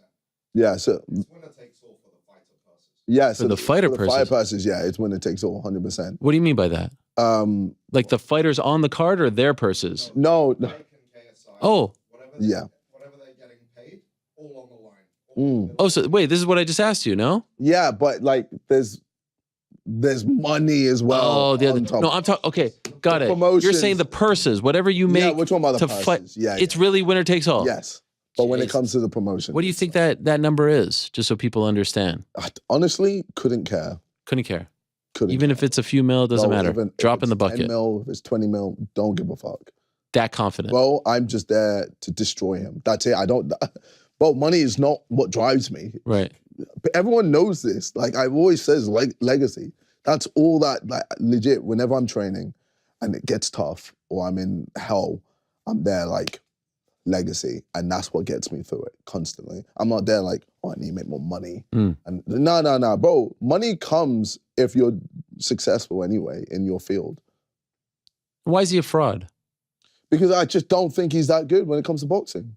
And you think that we have overhyped him? Like we mean I think the fans, the media? I think his fans have definitely overhyped him. And yeah, I think because he's just this new entity from the whole entertainment business, coming into fighting and just, you know, beating people who are all 40 plus years old. I mean, you know, fair play, he's fighting Tommy Fury, who's not 40. And yeah, it'd be exciting to see how he does. So you're repping Prime. Yeah. Smashing I don't think we're not selling this though. You're not selling what? No, the hoodie. Yeah, this is. It's nice.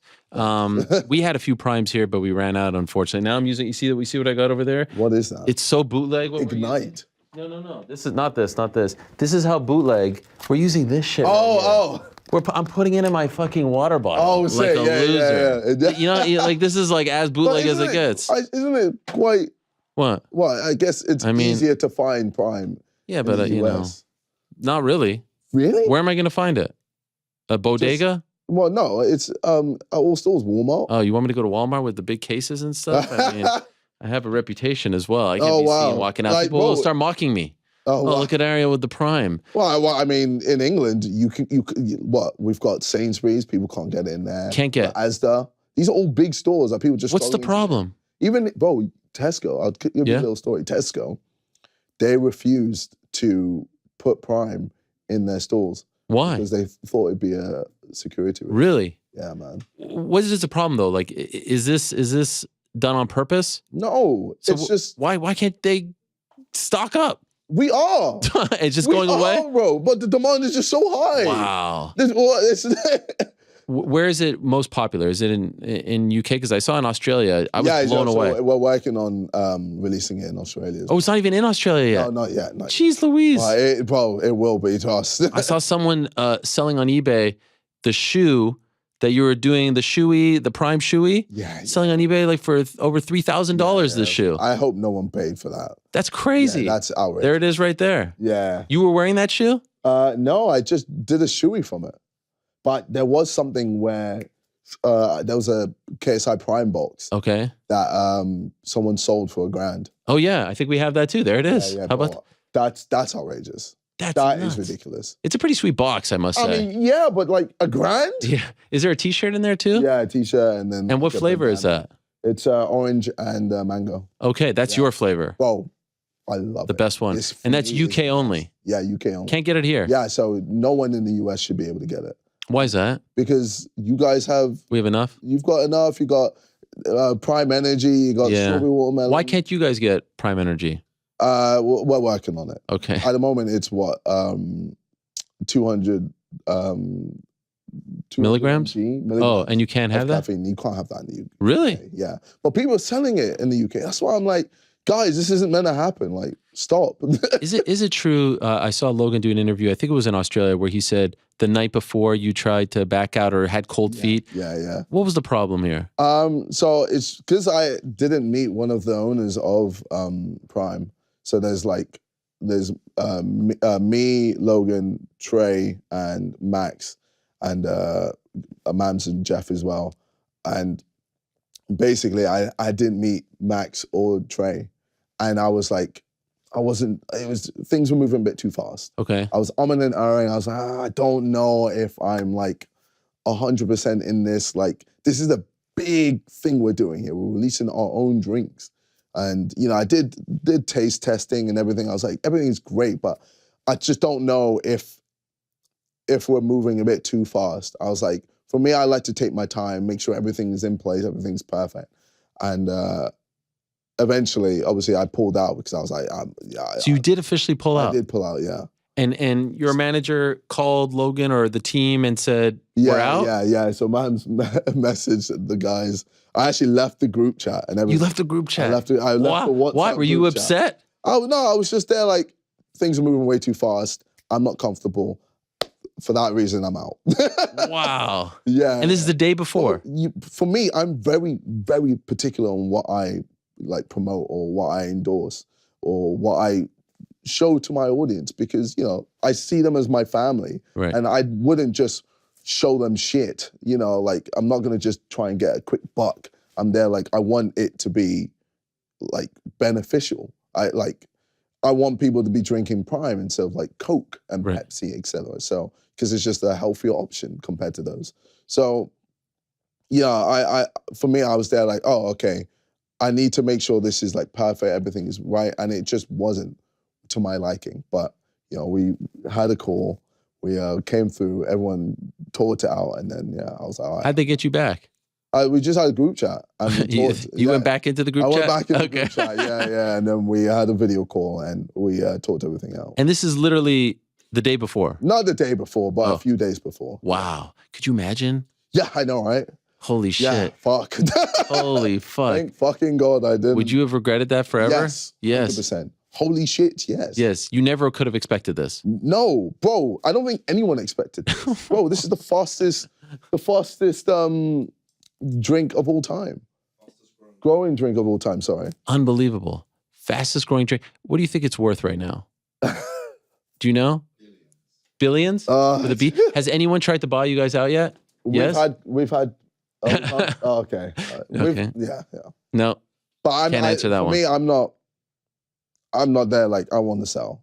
For me, I just. Why would you now? Bro, It's only going to go up. It's my thing, man. It's my baby. Why would I just duck and peace out? Nah, man. Last time we spoke, we were talking about the Arsenal thing and how that's wild, right? Yeah, yeah. Since then, you're the official sports drink of the UFC. Yep. How do you feel about that? Why do you ask? I know how much you love Dana, right? Come on, hey, that's my guy. That's all the work, as they say in the pro wrestling business. yeah. We're actually legit mates. But I was wondering, so they make this deal, they make the announcement. You're in the freaking cardboard cutout. I feel like they were mocking you, if I'm being honest. No? Because I was preparing for a fight. So I couldn't. They were like, oh, so nice of KSI to show up here. By the way, for a minute, it actually looked kind of legit. Like it was life. Yeah, if you don't look too closely. Yeah. It could actually be me. So they weren't mocking. No. It was just like, because I wasn't able to make it. How did this come about? They reach out to you. And by the way, a few weeks prior, Dana showed up to the press conference. I think it was the one where he was talking about, he was the one where he announced like Leon and Francis being out and he was drinking a Prime. Yeah, yeah. And that was, Some people were like, what's going on, what's right? going on? Why is he drinking Prime? Yeah. So, yeah, we were like, Did they reach out to you guys or you reach out to them? How did that work? Mutual. Okay. It just made sense. It just made so much sense. Prime, it's just booming. Yeah. UFC, they're doing their thing, smashing it. So together, explosions, man. You're on the mat. It's the blue corner, the red, the hydration zones and all that stuff. Was that surreal for you to be at the fight? To see all that? Weird. It's just weird. The whole thing's just weird, man. The whole thing's just weird. Like my life is so crazy. Bro, I started in my bedroom. Yeah. I started in my bedroom. That's why I keep telling my audience, man, anything is possible in this life, man. You just gotta work hard, stay disciplined, maybe have a little bit of luck, but you just gotta keep going, man. Just keep going, and you never know. Opportunities will come. What do you think you would do? Like, what would you be doing now if none of this happened? Who do you think you would be? Oh, bro, I'd be the best fucking garbage man of all time. You think you'd be a garbage man? Yeah. Why a garbage man? Because I just think it's so cool. Really? Yeah. Why? You know how you like able to take the bins and just put it in that truck and it goes up and tips? Bro, I used to, when I was a kid, like, some people are going to be like, this is hella weird. But when I was a kid, I would wake up early just to see the bin man, like legit. You're kidding. You were fascinated by these guys. Bro, I just thought the machine was so sick. I was able to just... By the way, here we don't have the machine. It's all manual. Huh? Here in America, okay. Most places like where I live, it's manual. Like they literally throw it and then put it down. Oh. There's no machine that they put the bin in. What? No, as in like, don't they put it in the back of the truck and then it goes in and tips over? No, they do it manually. Oh, bad. They just go like, and then throw it away. Yeah. It's even more badass. It's kind of badass. Do you think that's what you would be doing? Yeah, I don't know. Like, for me, I think I just... What was your dream as a kid? I didn't have any dream. No dream? Bro, I didn't know what I wanted to do. You had no direction? No passion? I was just like... Basically, I was just going to just do what my parents wanted me to do. Be a lawyer, doctor. But then I was like, I'm not really a fan of that. So I just knew, like, eventually I'll just... For me, like, I'm just a hardworking person. And I got that from my parents. Because they're just hardworking people, immigrants, blah, blah, blah. So I just knew, like, no matter what I put my mind to, I was going to just be the best at it. Did the kids at school know that you were doing this? Because it's interesting, looking at some of the videos, like, I feel like you're doing some of them, like, after school, right? Like, you're wearing your school clothes and stuff like that. Did they start to catch on, or did you keep that private from them?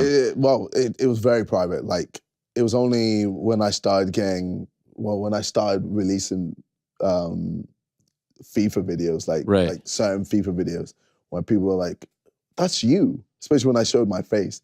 They're like, oh, I didn't know you were doing this YouTube thing. And I was hella, like, I hate it. I was there like, oh God, they're seeing my inner thoughts. Bro, it was so embarrassing, of course. Bro, come on, man. Like, it wasn't cool. Why? Like, because it's just... You're smashing it. You're starting to become... But it was like YouTube. Like, YouTube wasn't cool. Right. Like, back then. Anyone from FIFA ever reach out to you? We've had our back and forth, but I don't think he ain't like me. Why? I mean, I've shit on them a lot. Oh, you have? Yeah, I've said their game is trash. You still feel that way? It is trash. Why? Well, I mean, all they care about is making money. The love of the game is gone.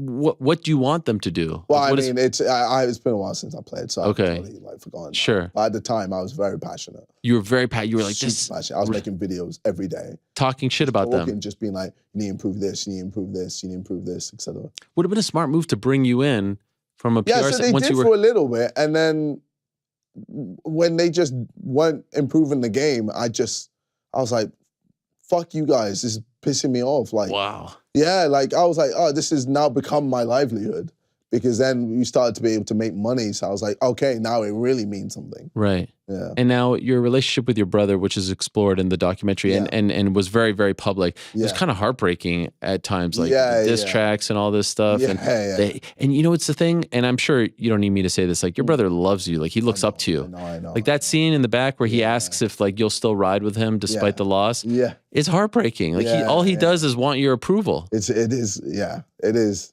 How could you guys beef? It's crazy. Well, it's brothers fight, man. Brothers, you know, that's just how it is. Like, with me and my bro, we're like, we've had our ups and downs, but we're like, it's nice to know like we're sick now. I think for me, I was just like, to Deji, you need to be independent. All right, you need to move out of your parents' house, or our parents' house, sorry, and you need to just live. You need to see the world. Like, I think for me, I just felt like he was still like a child in a man's body. And, you know, it's cool now because we have like proper chats now and like good conversations.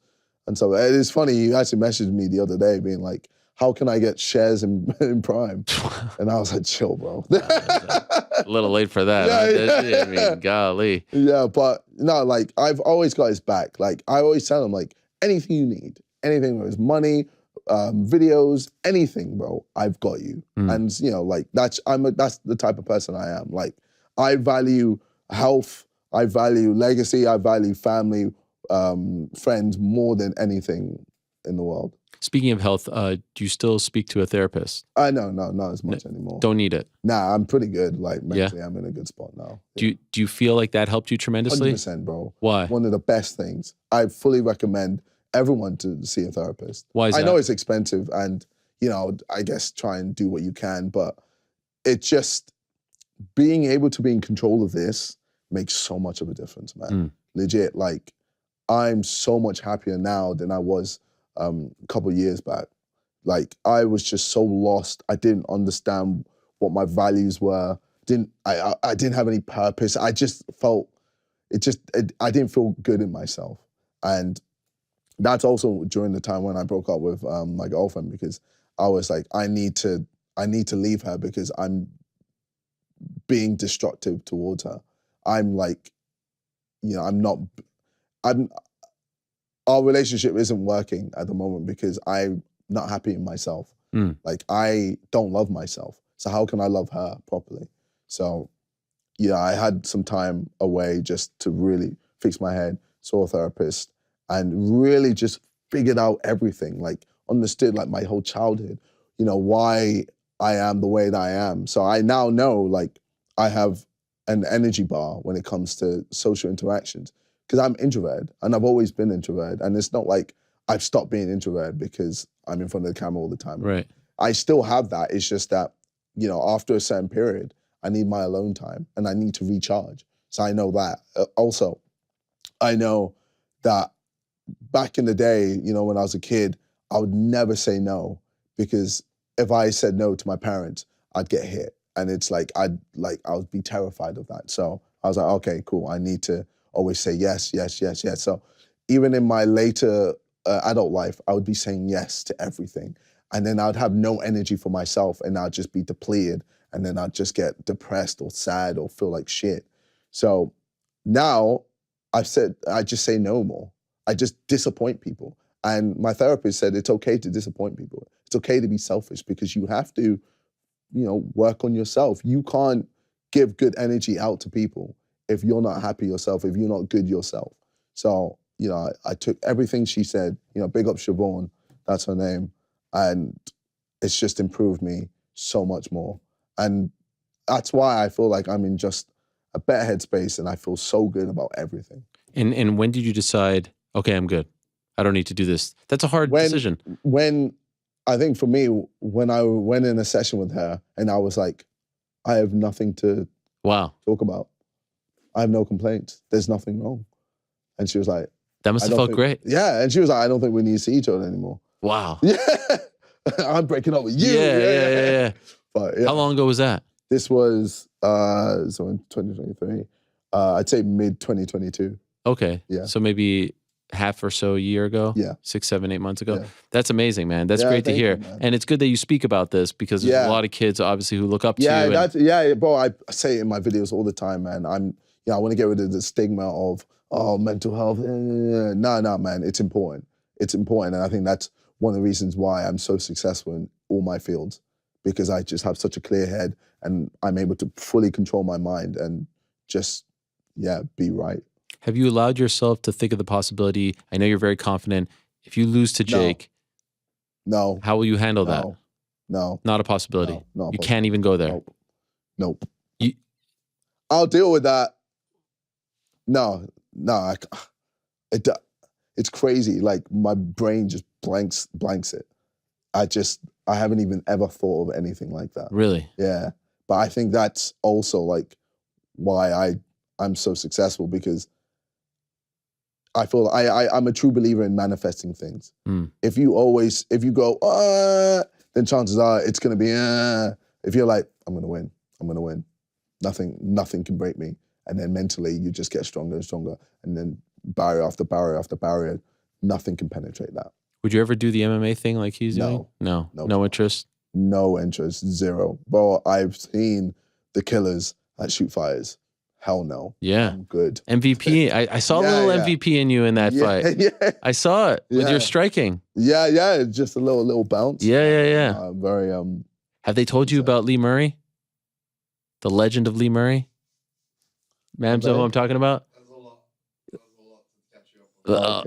Shoot Fighters was known back in the day for a guy. We won't tell the whole story here because we're running out of time, but Lee Murray's a legend from London Shoot Fighters who's now in jail in Morocco, a part of the biggest UK bank heist ever.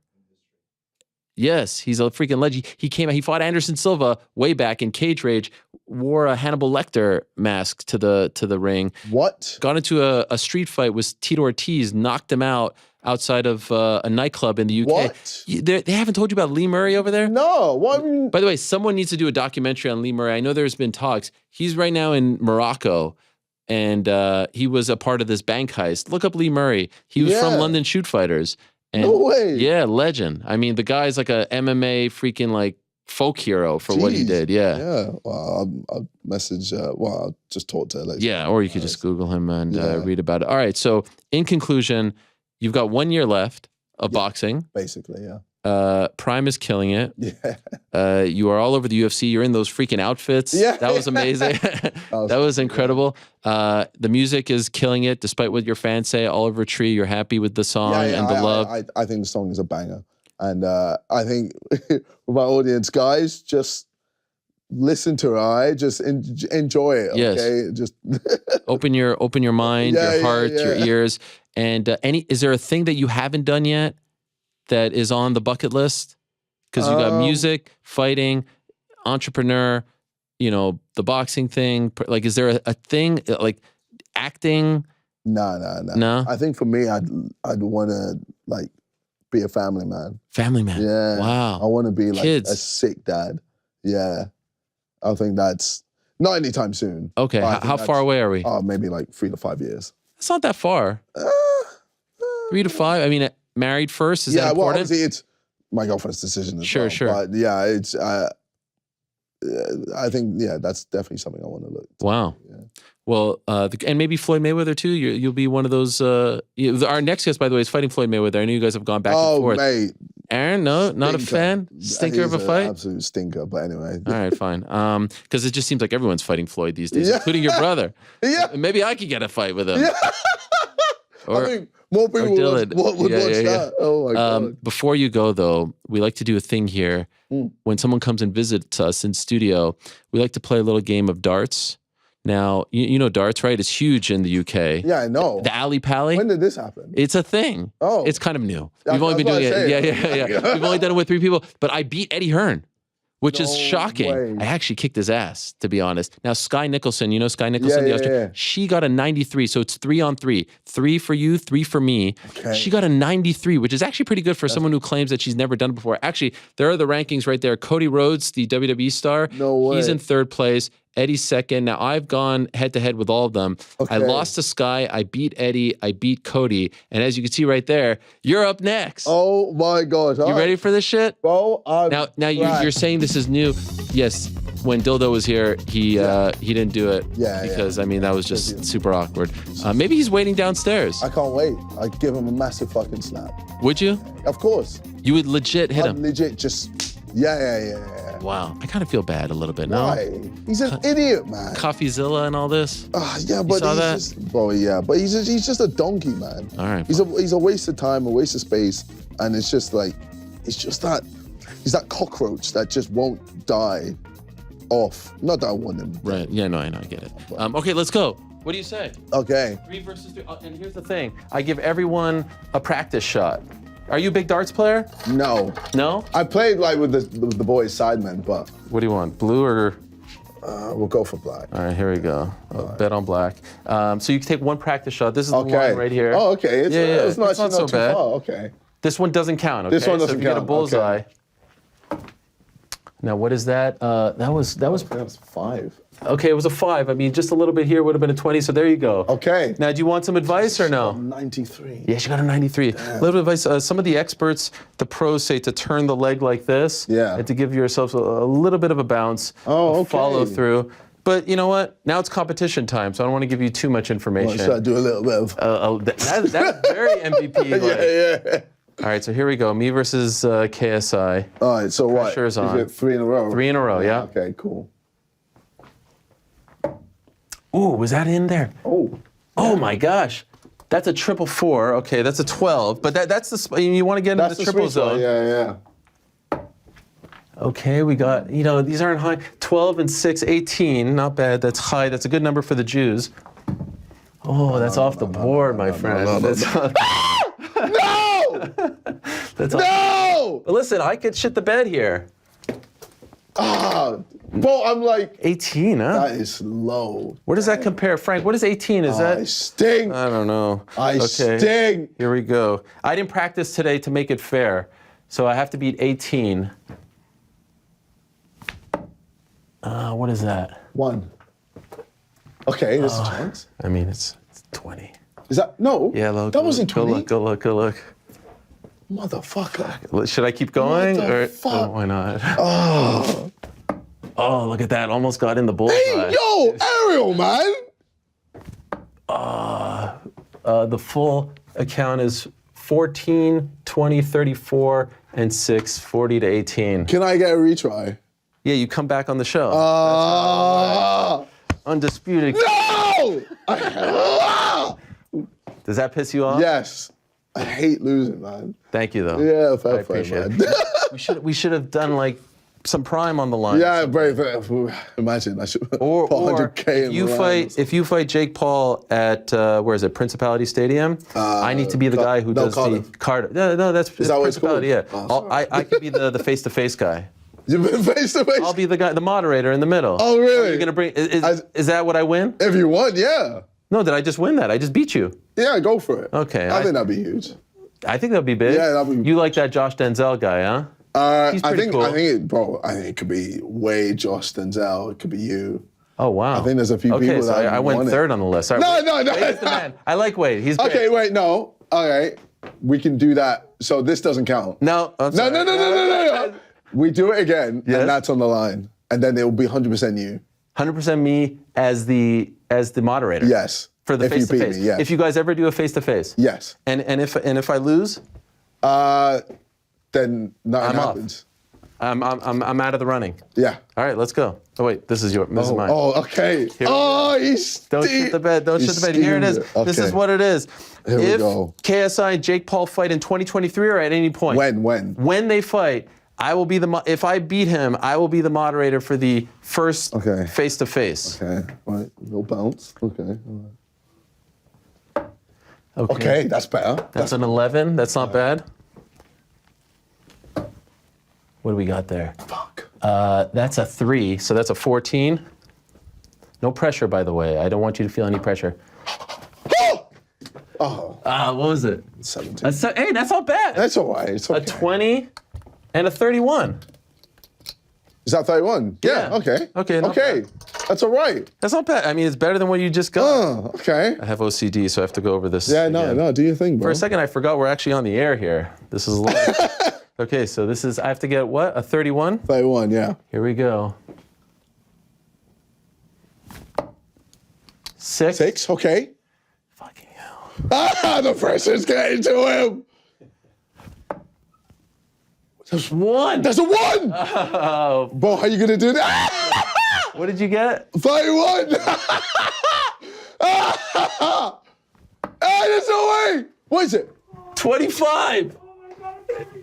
32. I don't fucking believe that. Was it 6, 7, 25? I can't speak. I can't speak. Suck it, Wade and Denzel. That was clutch, right? That was clutch. Holy shit. 32. Nah, fair fucking play, bro. That was fucking clutch. I almost got a bullseye there, right in the green. God. Focus on this right here. Right in the, look at that. Right there. You see that? That's one of the clutchest moments of my life.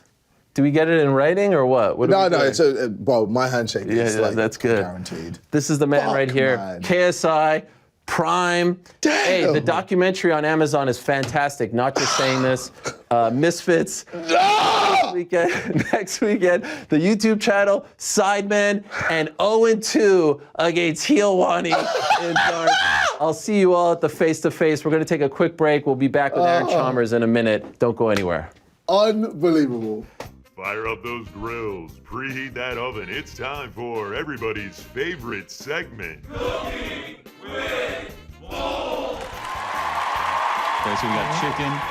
You did this with Jamie Malarkey? Yep. So we got chicken ready for you. We got various hot sauces. We got the chips for you to crumb up the chicken. Oh, you got some know, Takis. egg flour. Yeah, we got the Takis. We got some vinegar for you. I know you love the vinegar with the Oh, you the did sea get salt. vinegar as well. See, salt and vinegar. I've got to do the salt and vinegar. The So yeah, we got the air fryer outside waiting for you. We'll cook these up, and then you guys will try them. Kasori air fryer you got for me? Kasori, the what is it? The best one on Amazon? That's it, number one on Amazon. Okay, so what do we got? What do we got? Well, let's do this then, eh? So I just want to watch, honestly. You're gonna watch, all right? So all right. Tell me, it's easy, man. Is this a good setup, by the way? Yeah, it's good. I'll Did he do a good job? Yeah, he done a great job.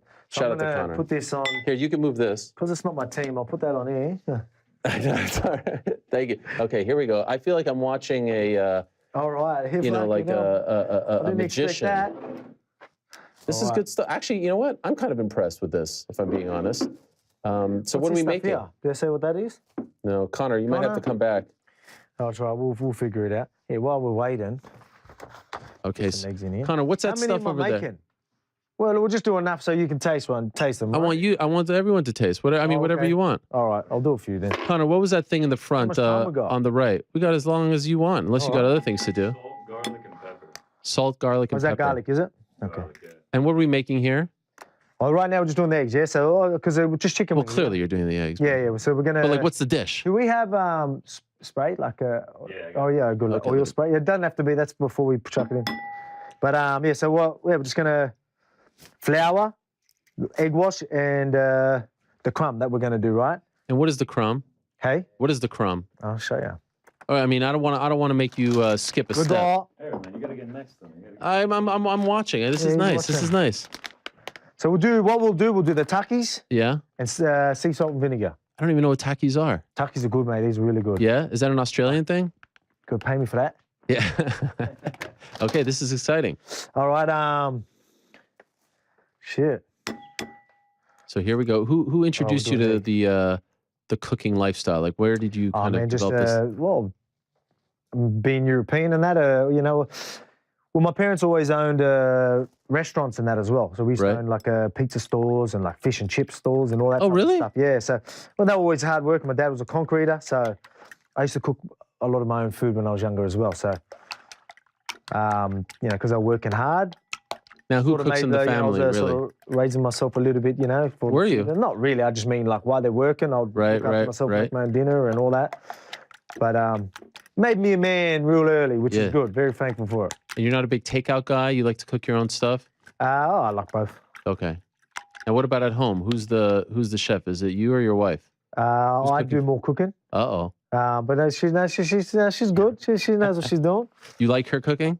I love it because she's like ruled by the book, right? Okay. So like if it says half a teaspoon and all that, like it has to be. It'll be like a full teaspoon, half teaspoon. So I'm sorry, I'm gonna give you shit. She's gonna hate me now. But I mean, like she'll have all these different things. I'm like, why don't you just use a half the teaspoon and just do it twice? You don't need because when we're washing up, I've like got a billion different things. I'm like, you could have used half. Anyway. Yeah. That's just me because everything's calculated for me, right? That's just how I am. Yeah, of course. We got the all right, chicken so right now, over there. what am I gonna do?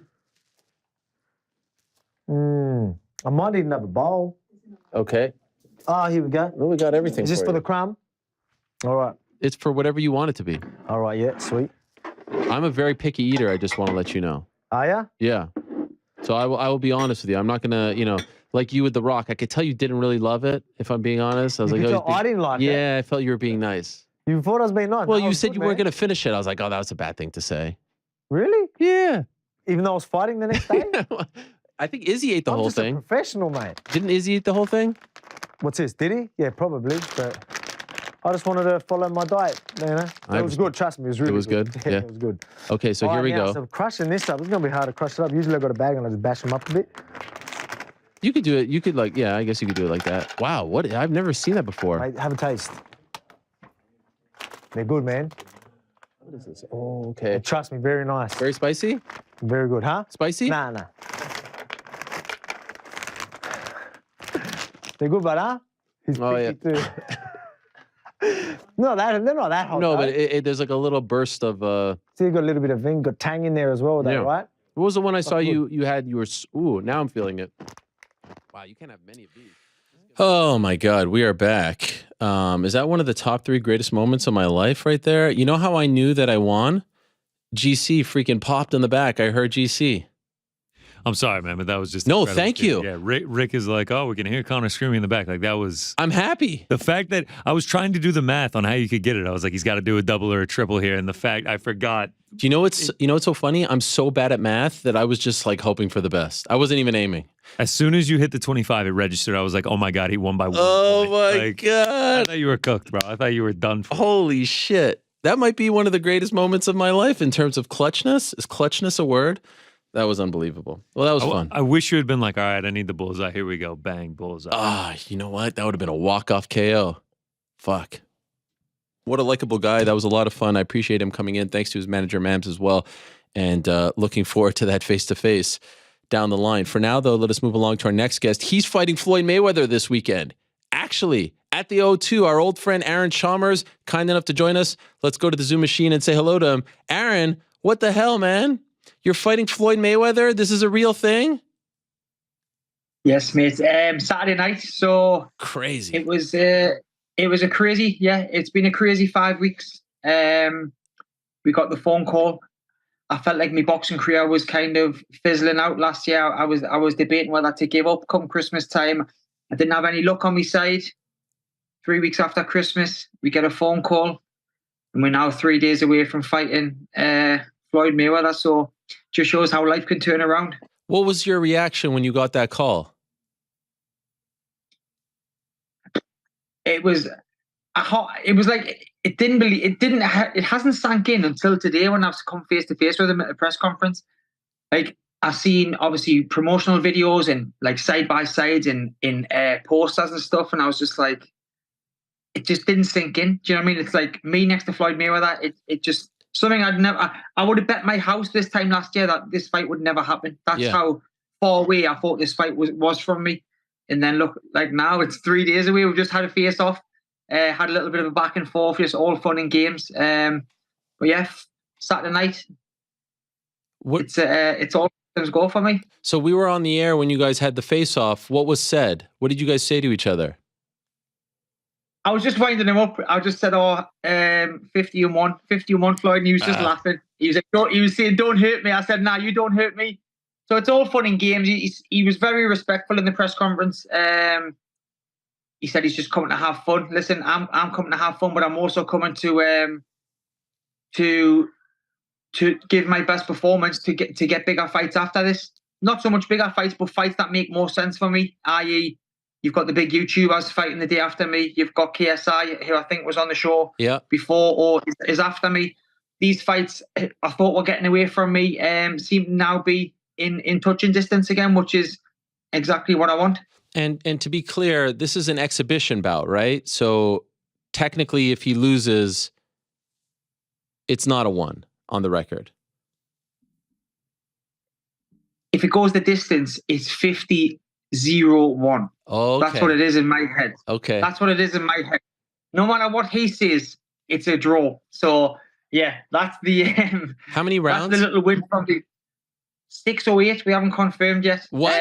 How have you not confirmed this yet? Well, it was in the contract 6 or 8, and it hasn't been confirmed, but I'm ready for 6 and I'm ready for 8. 3-minute rounds? We haven't been told. I'm hoping it's 2. Yeah, why? I'm hoping it's 2. Just because less 2 time. minutes is a lot. Yeah, less time than 3, isn't it? So, but listen, I'm going to be honest with you. There's a lot of wins in this for me. Like I say, it's a push on. But who would have thought it? Like I've had one boxing fight, now we're fighting Floyd Mayweather. It's a bit surreal. But what I'm not in awe of him or him and his team. Like I was just there with my coach and my manager. He come in with about 50 entourage, which I know that's how he rolls. But I can see why people couldn't get intimidated by him, like previous influencers. That was someone ringing. No problem. Like previous influencers, I know that he's scared them before they've even got in the ring. So yeah, I wasn't letting that happen. In terms of your fighting career, and of course we remember you from the Bellator days, is this the biggest payday of your career so far? Yeah. I mean, I would hope so. It's Floyd freaking Mayweather. Of course. Listen, of course. I'm a single father to 3 young boys, so yeah, it was a payday that, yeah, it's come along. I'm not complaining. Let's just say we won't have any mortgage payments in the near future. I've done really well. I've got loads of good sponsors behind us, and yeah, I'm like I say, I'm not looking past Saturday in any way, shape, or form. But after the last year I had, it would just be nice. Sorry, Ariel. No problem. Someone keeps ringing us. Yeah, it would be nice to get the big fights because, like I say, December time I was ready to pack it in. I was ready to just give it up and just go back to just normal life. Do you know what I mean? I just had that bad of a year, but yeah, like I say, I'm sitting in London now fighting Floyd in 3 days. What happened last year that was so bad that made it such a difficult year? Just on the sporting front, we started. I had a blood clot in the nose, which ruined my debut. Then I had one fight in June. And then it was just an accumulation of fights being cancelled. I had a baby who was born not well. He's had like 5 surgeries. He's got major head surgery on Monday after the fight. Like major head surgery. Wow. Like they've got to cut his skull open. They've got to clamp his skull. Oh wow. So yeah, a breakup, just everything just seemed to come in 2022. I started the year with all full of confidence, and it was going to be a big year, and it just did not turn out how I planned in any way, shape, or form. But yeah, I'm doing everything now. Floyd fight, and I just would like the big fight to try and give me boys and me little fighter a better future. Well, first of all, God bless your son, and I hope that everything works out. This is the youngest son that's going through this. Yeah, he's only 6 months old. So he was born. He wasn't well. He's like I say. He's had multiple surgeries already. Like he's got tubes in his nose. He's on oxygen. He's been through the wars. He's been in hospital about 3 months, 3.5 months, 4 months out of the 6 he's been born. In hospital one day, then out, then in for a week out. It's just been very, very tough to take watching him go through all of this. Do you know what I mean? And then we've got the major surgery on Monday. But we know that we have a plan from the surgeons that every surgery over the next 2-3 years, I'll hopefully get him on the right track and get him back to full health. Hopefully. How are you able to focus on Saturday with this happening on Monday? Purely because this is why I'm doing it. Like me fighting Floyd is just a nothing really when you look at what my son's going through. So to try and in years to come, like my son is a fighter, do you know what I mean? So the least I can do is go in and fight Floyd and try and give me and the boys a better future. So when I look at me fighting Floyd, it's nothing from what my baby's going through. So I'm just taking it as it comes, enjoying it, and then we'll be back to full-time dad duties come Monday and getting my son better. Okay. Well, I wish you guys the best, and I can't imagine what you're going through and what's on your mind. And your son sounds like a warrior at such a young age. So much love to him as well. Thank you. For the MMA fans that didn't know that you crossed over, we remember you in Bellator. You've been on the show multiple times before. Why did you leave MMA to go to boxing? The lockdown, I feel like, I don't know, I stopped enjoying the MMA. I feel like everything, I always said if I stopped enjoying it, like it become a chore, like a job. It was like going to work to a job I didn't like, Ariel. I was going to the gym and it was like going to a dead-end job that I hated. So before my last Bellator fight, I think I trained about 2 weeks for the fight and I didn't train, I got beat. We had the lockdown and then I always enjoyed the stand-up, so I went to the boxing. But now I feel like I've got a bit of the fire back in the belly, and I'm sitting down with the PFL in March. Oh, to hopefully talk some big crossovers. As you know, Mr. Jake Paul signed with PFL. Yeah. I would love. I mean, it might be far away, but I think we're going to try and speak about me and Jake Paul in a boxing fight, me and Jake Paul in an MMA fight. Wow! So we can get a double crossover. That's something that would really get us going and get us back in the gym in the MMA world. So yeah, hopefully there's stuff like that we can look forward to later in the year. So no ties to Bellator anymore. It's you're a free agent as far as MMA is concerned. Yeah, total free agent. I was a free agent from when the lockdown hit. I just asked if I could be released. Obviously, I didn't. I got on really well with Bellator. Always have a good relationship with them. But the PFL, I've done bits of work with them, and now I'm on the boxing scene. Obviously, fighting Floyd. Hopefully, it opens the doors. Like I say, I would love Jake Paul, Tommy, KSI, all these kind of fights. But then if we can do a double with Jake into the PFL, that really gets the fire in the belly going. Do you know what I mean? Yeah. Because I went into his world, the boxing world's his world on paper. And he can come into my world of the MMA. So, would it be fair to say, maybe not necessarily like looking to get a belt in boxing, but you're just looking for these fun one-off fights? Do you know what it is? I started last year. I was like, I want to push on and have like pros and get like a decent record and stuff. But I'm no spring chicken, Ariel. I'm 36 this year. Do you know what I mean? I'm like I say, I'm a single dad who's got a son who's not well. So unfortunately, I haven't got the time, like as I would like to go fully down the pro route. As in, I haven't got the time on my side for age, and like I say, my son needs cared for between me and my ex-partner. So, like I can't train. Like I used to live in Adam Booth, since like live down Surrey with Adam Booth, like with Mick Conlon, Josh Kelly, all them kind of lads. Now I'm at home because of my son. So I feel like the influencer fights just make more sense. Make more sense for me as a dad, as a man, and financially. Do you know what I mean? Like I'm not going to beat around the bush and say it's because I want to be a world champion and stuff. I might as well make the money financially. And Like I say, the big fight is what I want. Starting with Floyd on Saturday night. And what weight is this fight at? So I'm allowed the to contract for that. No. So I asked today because it was quite a weight cut for me, but I'm allowed to come in at 74 kilos. Kilos. What is that in 74? About 165 maybe. Okay. I'm not good in pounds. Yeah, 163. That's a guess. Okay, 163.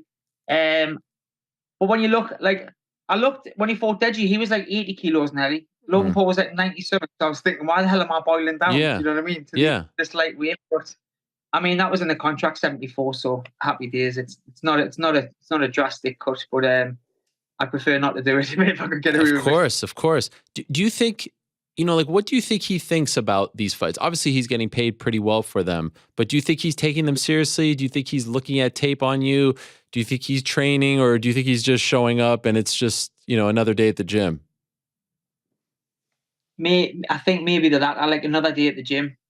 Like, I don't know, because he's one of them. He's got such good ring ownership. Like he was saying, he can turn it on or turn it off when he wants. When you box for as long as he has, at the level he has, he's right. He could probably turn it on or off anytime he wants, even if he hasn't been in the gym for a couple of years, because he's done it for so long. Do you know what I mean? Right.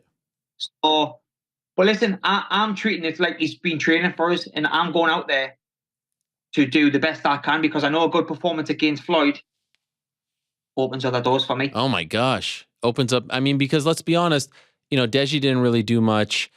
Some of the guys in Japan. I feel like Deji was beaten before he got in there. I feel like he was kind of turning into a... Listen, I'm a big fan of Floyd, but I feel like he was a fanboy. He was turned into a fanboy, like, as in, like, he's in the ring with Floyd, and I think he kind of... I don't know Deji, so I don't want to be disrespectful, but I feel like he kind of shit himself a little bit. Okay. Has anyone in any of these fights, including the Conor fight, like have anyone showed you any? I'm assuming you watched all these fights. Showed you anything that gives you hope? Like, if I do this, like this guy, if I do it better, has anyone showed you anything? I mean, I've watched them, but it's Floyd Mayweather. You know what I mean? It's still quick. It's like you could watch tape on them all day, and you could try and bring in sparring partners to replicate, but you can't really real. Do you know what I mean? You just have to. I feel like you just have to take it as it comes on fight night. For me, I just train to be as fit and as fit and as quick as I possibly could. So if he throws one, I want to throw three in return. No good just popping one jab at a time, because he'll just tear us apart. So output in fitness is what we really worked on. Because the chance if you throw 3 or 4 punches, one might land. You know what I mean? If you're throwing one at a time against arguably one of the greatest of all times, they're not going to land, and he'll just take control and walk us from corner to corner. When you're facing off with him and you're looking at Floyd for a fight that you're going to have against Floyd Mayweather in 3 days, is there ever a point in that process? I know you're locked in, but you're thinking to yourself like, how the fuck did I get here? This is crazy. Like this is not a photo op. Like this is an actual face off for a fight you're about to have on Saturday. Do you say that to yourself at all internally? No, do you know what it is? Once I got on the stage, no, but it was when we were waiting around and I seen this team. Yeah. And I mean a fucking team, people after people, all TMT jackets, caps, and I was like, what the fuck? This man has got a full flight, a whole flight with him, just in his team. And there was about a couple of seconds where I was just like, the nerves really got to us. I thought, whoa, what the fuck is going on here? Then they're like, right, he's walking in. So then once he walked in, I just thought, fuck this. At the end of the day, when you boil it down, the man has got 2 arms, 2 legs. Fair enough, he's got 2 very quick arms. Do you know what I mean? But I can't let it intimidate us. Otherwise, like I say, he'll just take control. Can't let him and intimidate us before the fight, because then the fight's over before it's even begun. First time he ever fights in the UK, so that feels special, right? Obviously the Hatton fight, he had the press tour here and all that, but never fought. And it's at the O2, massive arena. How many people do you expect on Saturday? Any idea? Well, do you know what it is? Newcastle, my football team, playing in the cup final. Carabao Cup? Sunday. The prestigious Carabao Cup. Yes. Final. So I'm hoping we have an influx of Geordies in the arena. Loads of people I've spoke to from Newcastle are like, I've got me tickets for the fight, because they're spending the whole weekend in London for the final. So what better way than to support a fellow Geordie? So I would like, I don't know, maybe 6, 7, 8,000. Okay. I think last time the lad said, he said there was a few weeks ago, there was well over 5,000 tickets gone. So yeah, the more support in there, the better. Do you know what I mean? But I think it's going to be a cracking night. It's a good weekend for Newcastle, for me, for Newcastle as a city. So it's just exciting. I mean, I'm really excited. I feel like I've got a good energy about it. I haven't really got many nerves. Even seeing him today, there's not many nerves. I'm just going to enjoy myself, because this is a no-lose situation for me in any way, shape, or form. So I've got nothing to lose. Honestly, I mean, just let it fly, right? I mean, what's the worst that can happen? Yeah. You lose, everyone's like, yeah, of course Floyd beat you. You have one pro boxing bout. You freaking shock him, you rock him, you stun him. that's a massive feather in your cap. You might as well. There's really nothing. I know it's easy for me to say. I don't have to step in there, but like, there's really nothing to be worried about. Just go out there and have fun. Do you know what it is? Exactly. And if it gets too much where he's absolutely battering us, then the fight will get stopped. Not that's not the plan, but it's one of these situations where what's the worst that can happen? What he's going to beat us up. I know I'm going to get punched in the face numerous times. I can handle that. I've been elbowed, kneed, and kicked in the face. It doesn't bother us. Yeah, it's true. So for me, it's just about going in there and just being as quick and as sharp as I possibly can. And like you say, you never know. He's a bit older now. A jab might catch him and just give him a little bit of a shock. That one punch will go all over the world. Do you know what I mean? So that's it, mate. It's a no lose situation, and I'm just gonna have fun the whole night with it. Who has a better shot of seeing this come to fruition? You beating Floyd Mayweather on Saturday, or Newcastle ending up in the top 4? Oh, Newcastle ending up what? In the top 4, Champions League, right? Probably me beating Floyd Mayweather. Hey, you guys are doing pretty well. You're doing pretty well. You know what it is, though? I'll be honest with you. We didn't have a great January transfer window. Yeah. I feel like we're a bit thin in the squad. And the last 7 games, I think we've just been drawing. There's only been 3 goals scored. So it's I'm hoping it's maybe a little bit of nerves for the final and we'll pick back up after the final. But the way we keep going, Tottenham are now above us. Everything seems to be closing in. Liverpool are 5 or 6 points away. Chelsea are creeping back up. So there's still a long way to go, mate. So, I mean, fingers crossed. I would take 6th place in the Carabao Cup any day of the week. Really? Okay, you'd be. I mean, that's a huge improvement. We haven't won a trophy in my lifetime. Wow. In my lifetime, we haven't won a trophy for over 35 years. Alan Shearer never won a trophy of any kind. Nope, not one. Wow. Not one trophy. So yeah, I would happily take the Carabao Cup and 6th place. You know who's won 2 champions of Europe? My beloved Nottingham Forest. I mean, what a time it was. 1970, 1980, 1979, 1980. I mean, it was a great time. Yes. I find it so mad. Where's the Nottingham Forest? Where's it come from? Because every time I'm on the show, I see the Nottingham Forest badge. And I'm like, there it is. Such a random team. That's my squad. Such a random team to support. They're a legendary squad. They had a legend. You know, of course, I can talk all about the great Brian Clough, the legendary manager. But I used to be an Everton fan. This is well documented.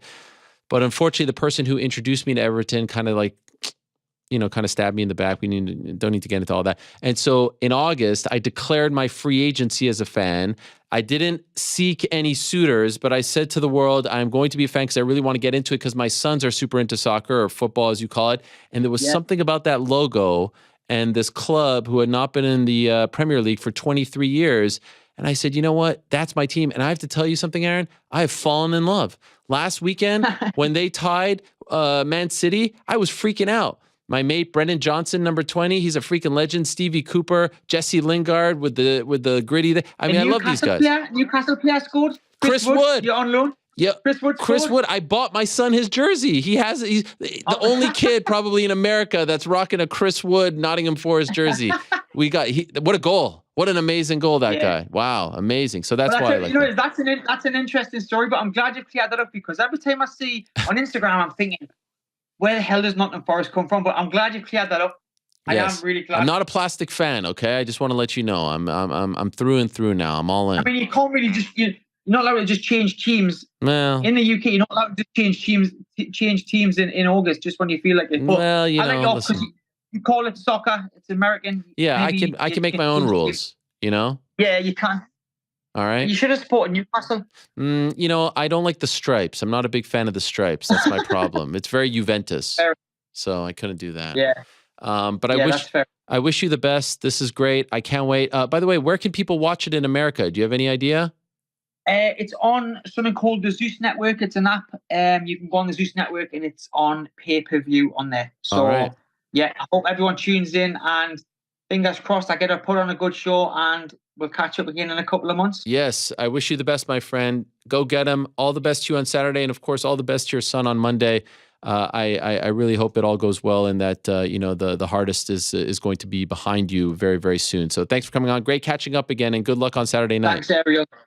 Thank you very much. Take care. All right, there he is. Aaron Chalmers, the former Bellator fighter of Geordie Shore fame, fighting Floyd Mayweather on Saturday. What a crazy world. What a crazy, crazy world. Good for him. Now, let's move along to our next guest. And a reminder that still to come, back end of this hour, we'll be joined by Jake Paul, Marathon Show. He'll be joining us from Saudi Arabia. This past weekend, the big story in the world of MMA was the win by one Erin Blanchfield at the Apex in Las Vegas, defeating Jessica Andrade. Andrade taking that fight on short notice. Blanchfield coming in and announcing to the world that she is a top contender, if not the top contender at 125. She joins us right now to talk about the win and more. There she is. Hello, Erin. How are you? Good. How are you? I'm doing great. Congratulations on the win. Thank you. Thank you. Was that the greatest night of your life? Oh, it's definitely the biggest win of my career so far. MSG was pretty huge too. And that was a great night, just being at home and fighting in front of everybody, but being my first main event and winning the way I did, it was definitely huge. When you found out that Taila Santos was out of the fight, did they offer you multiple names? Were you going to be removed from the card? How did the whole Jessica, because it's very rare that the veteran, the former champion, is the one taking a fight on a week's notice against the up-and-comer. Very unique situation. So how did it all play out? Literally the Friday before the fight, so like a little over a week out, my manager called me and he basically told me Talia's out, but Jessica already accepted to take the fight. So there was no weird like lull. Yeah, there was no lull and there was no other opponents. It was basically like, Talia's out, but Andrade is in. Do you want to take it? And I said yes right away. Wow. Didn't even think twice. No, my manager was like, oh, do you want to like talk to your coaches? And I was like, no, I was like, I'm going to talk to them, obviously, but I was like, I'm taking the fight. I was like, tell them yes. I was like, I'll tell my coaches after. I know that they're down for me to fight anybody. They know I know that they know I could beat anybody too. So I took the fight right away. Were you surprised she took the fight? No, not really. I know she fought a couple weeks before and I figured she was okay. And I know Jessica she's kind of like a wild card. She's always going between 115 and 25 and she takes like shorter notice fights. So I wasn't super surprised when I got that. Wow. And for you, would you say like the prospect of fighting and beating Jessica Andrade excited you more than beating Taila? Taila had a great performance against Valentina, but not the name, right? Not the same type of name. So were you all of a sudden like even more amped up? Initially, I wasn't as much because Talia is number one. I was like, "Ooh, if I beat number one, like that's huge." Jessica's number 3, so it's still huge. But once I realized that everybody else thought it was such a big fight and everyone else was kind of blowing it up more, I figured it was definitely good. And she has more of a solidified name in the UFC. She's a former champ, so yeah. I mean, it was a great fight, if not even more than beating Talia. I feel like you're the kind of person that doesn't really get amped up about much. Like you're pretty even keel. Is that accurate? Yeah, that's pretty accurate, especially when it comes to fighting. I feel like I try to keep it an even head. So I'm kind of prepared to fight anybody. What about in the locker room? Like before the fight, are you yelling? Are you getting nervous? Are you doing anything or are you exactly like this? In the locker room, I would say I'm definitely moving around a lot more. Like I hit pads. I like to move around with one of my corners, like do some takedowns, defend takedowns. And then I'm kind of like shadow boxing the entire time. I like to stay warm before I get in there, but I'm not yelling or anything. I just kind of like hearing. My coaches will tell me little technical things that we've been working on, and I'll just keep it in my head and kind of just practice it in the locker room. But it's pretty quiet, like focused locker room for sure. To go from MSG to the Apex, 2 very different scenes. What was that like? I loved MSG. I love fighting in front of crowds. That energy is so different. At the Apex, it's a lot quieter. And it is honestly, it could be more focused. Like even in the cage, like I was able to hear my coaches like crystal clear. I could hear everything they wanted me to do. So that's definitely nice, especially fighting someone as good as Jessica. It was kind of nice being able to hear everything. Afterward, there was definitely more people there this time because I was the main event. So it's like anybody that was there was going to be there already.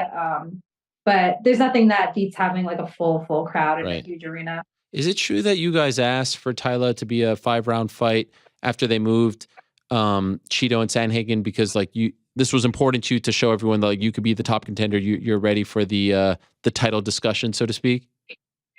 Oh, definitely. When I first got offered Talia, I asked for it to be a 5-round, like right off the bat.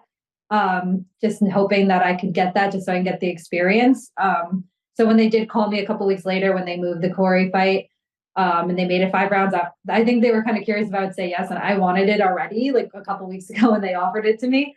So yeah, I wanted 5 rounds because I wanted that experience, and I know what beating someone at that level like means. Wow. And so you get this fight and you perform. I mean, I would say one of your best performances. You've had some really dominant performances, but I think the striking is what a lot of people are like, wow, you're not just a ground fighter.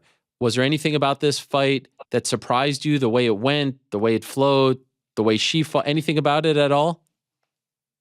I feel like she kind of fought, honestly, exactly what we thought she would be like. And that I feel like that very rarely happens. Like usually you can break people down, but you get in there and certain things feel a little different. Honestly, she was very similar to what I thought she was going to be. I kind of knew I was going to have to strike with her a little bit more because I knew her takedown defense was going to be on point, especially fighting someone like me, that she's not going to probably want to go to the ground with me. Because I know that kind of surprised a lot of people, my willingness to strike with her, but I knew I was longer. I knew that I could use my fakes and use my reach to kind of keep her at bay. And then if she did come in hard, use my clinch to kind of stop her. So I was prepared to strike with her. And I knew that if I did, I'd be able to find my takedown a little easier. I wouldn't have to kind of overexert myself or be sloppy in order to get it. I would have to just wait for that opening. So that's kind of exactly what I did. Do you think she underestimated you?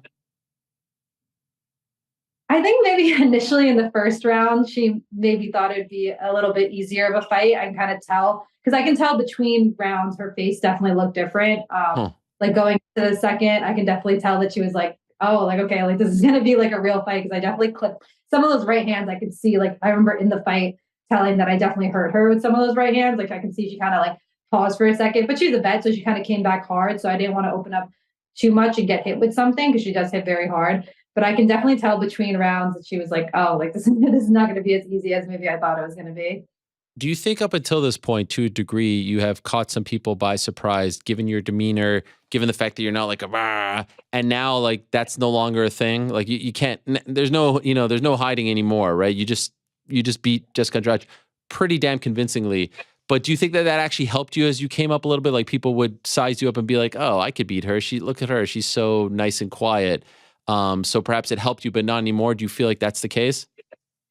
I think that definitely was the case. I think it's my age, kind of how I carry myself. And then I don't have that much experience. In the UFC, this is even my last fight was only my 5th fight in the UFC. So comparing it to some other people that I fought, they definitely have more experience than me. But I think once we actually, it's funny because I definitely do think that they kind of underestimate me a little bit. And then once we're actually in the fight, I think within that first minute or two, they can tell right away that it's going to be a real fight. It's funny to see that switch in people. I can kind of see it in their face sometimes when I catch them with that first good shot that they're kind of oh, okay, this is going to be tough. So we were debating this on Monday, and I know you talked about it on Saturday, but now that you've had some time to digest it, what does this win do for you? Where are you now? Are you fighting the winner of Grasso and Shevchenko in your mind? Are you fighting a Manon Fiorot? Are you fighting a Taila Santos if that fight? What do you think this does for you? I think this fight puts me right in line for the next title shot because, Talia was supposed to fight me. She pulled out last minute. And then Manon, I know, was hurt for a while. And Valentina and Grasso are fighting literally in a week and a half or so. So I think having me fight for the title next just makes sense. Do you feel like you are ready for that? I definitely do. I think I built up a little experience in the UFC. I know where my skills at, and I know if I have a full training camp and I break down whoever I'll be fighting for that title, that I'll beat anybody. And I guess there's a part of you, or maybe the whole part of you, that is maybe hoping that Valentina wins so that you could be the first one to beat her. It's a little more special, but also if Valentina loses, there's a chance they may do an immediate rematch, right? Because she's had the belt for so long. So that would just delay things. So probably the thing that is the easiest for you and the cleanest for you is that Valentina wins and then you can fight her later on this year. Is that what you're hoping for? That's definitely what I'm hoping for. I want to be that one to take the title from Valentina, someone that's been as dominant as she is. I know how special that would be and how much that would mean for me. And that's definitely something I want to do. Because if she does lose, then she's probably definitely going to get an immediate rematch. And then that would mean I have to fight somebody else, which, right. if that happens, it happens. But I would definitely prefer taking that belt from Valentina. Have they told you or your manager this is what they're doing? Like if she wins, they'll do Valentina versus you? No, I haven't heard any definite word yet, but we'll definitely push for it. Okay. You feel confident?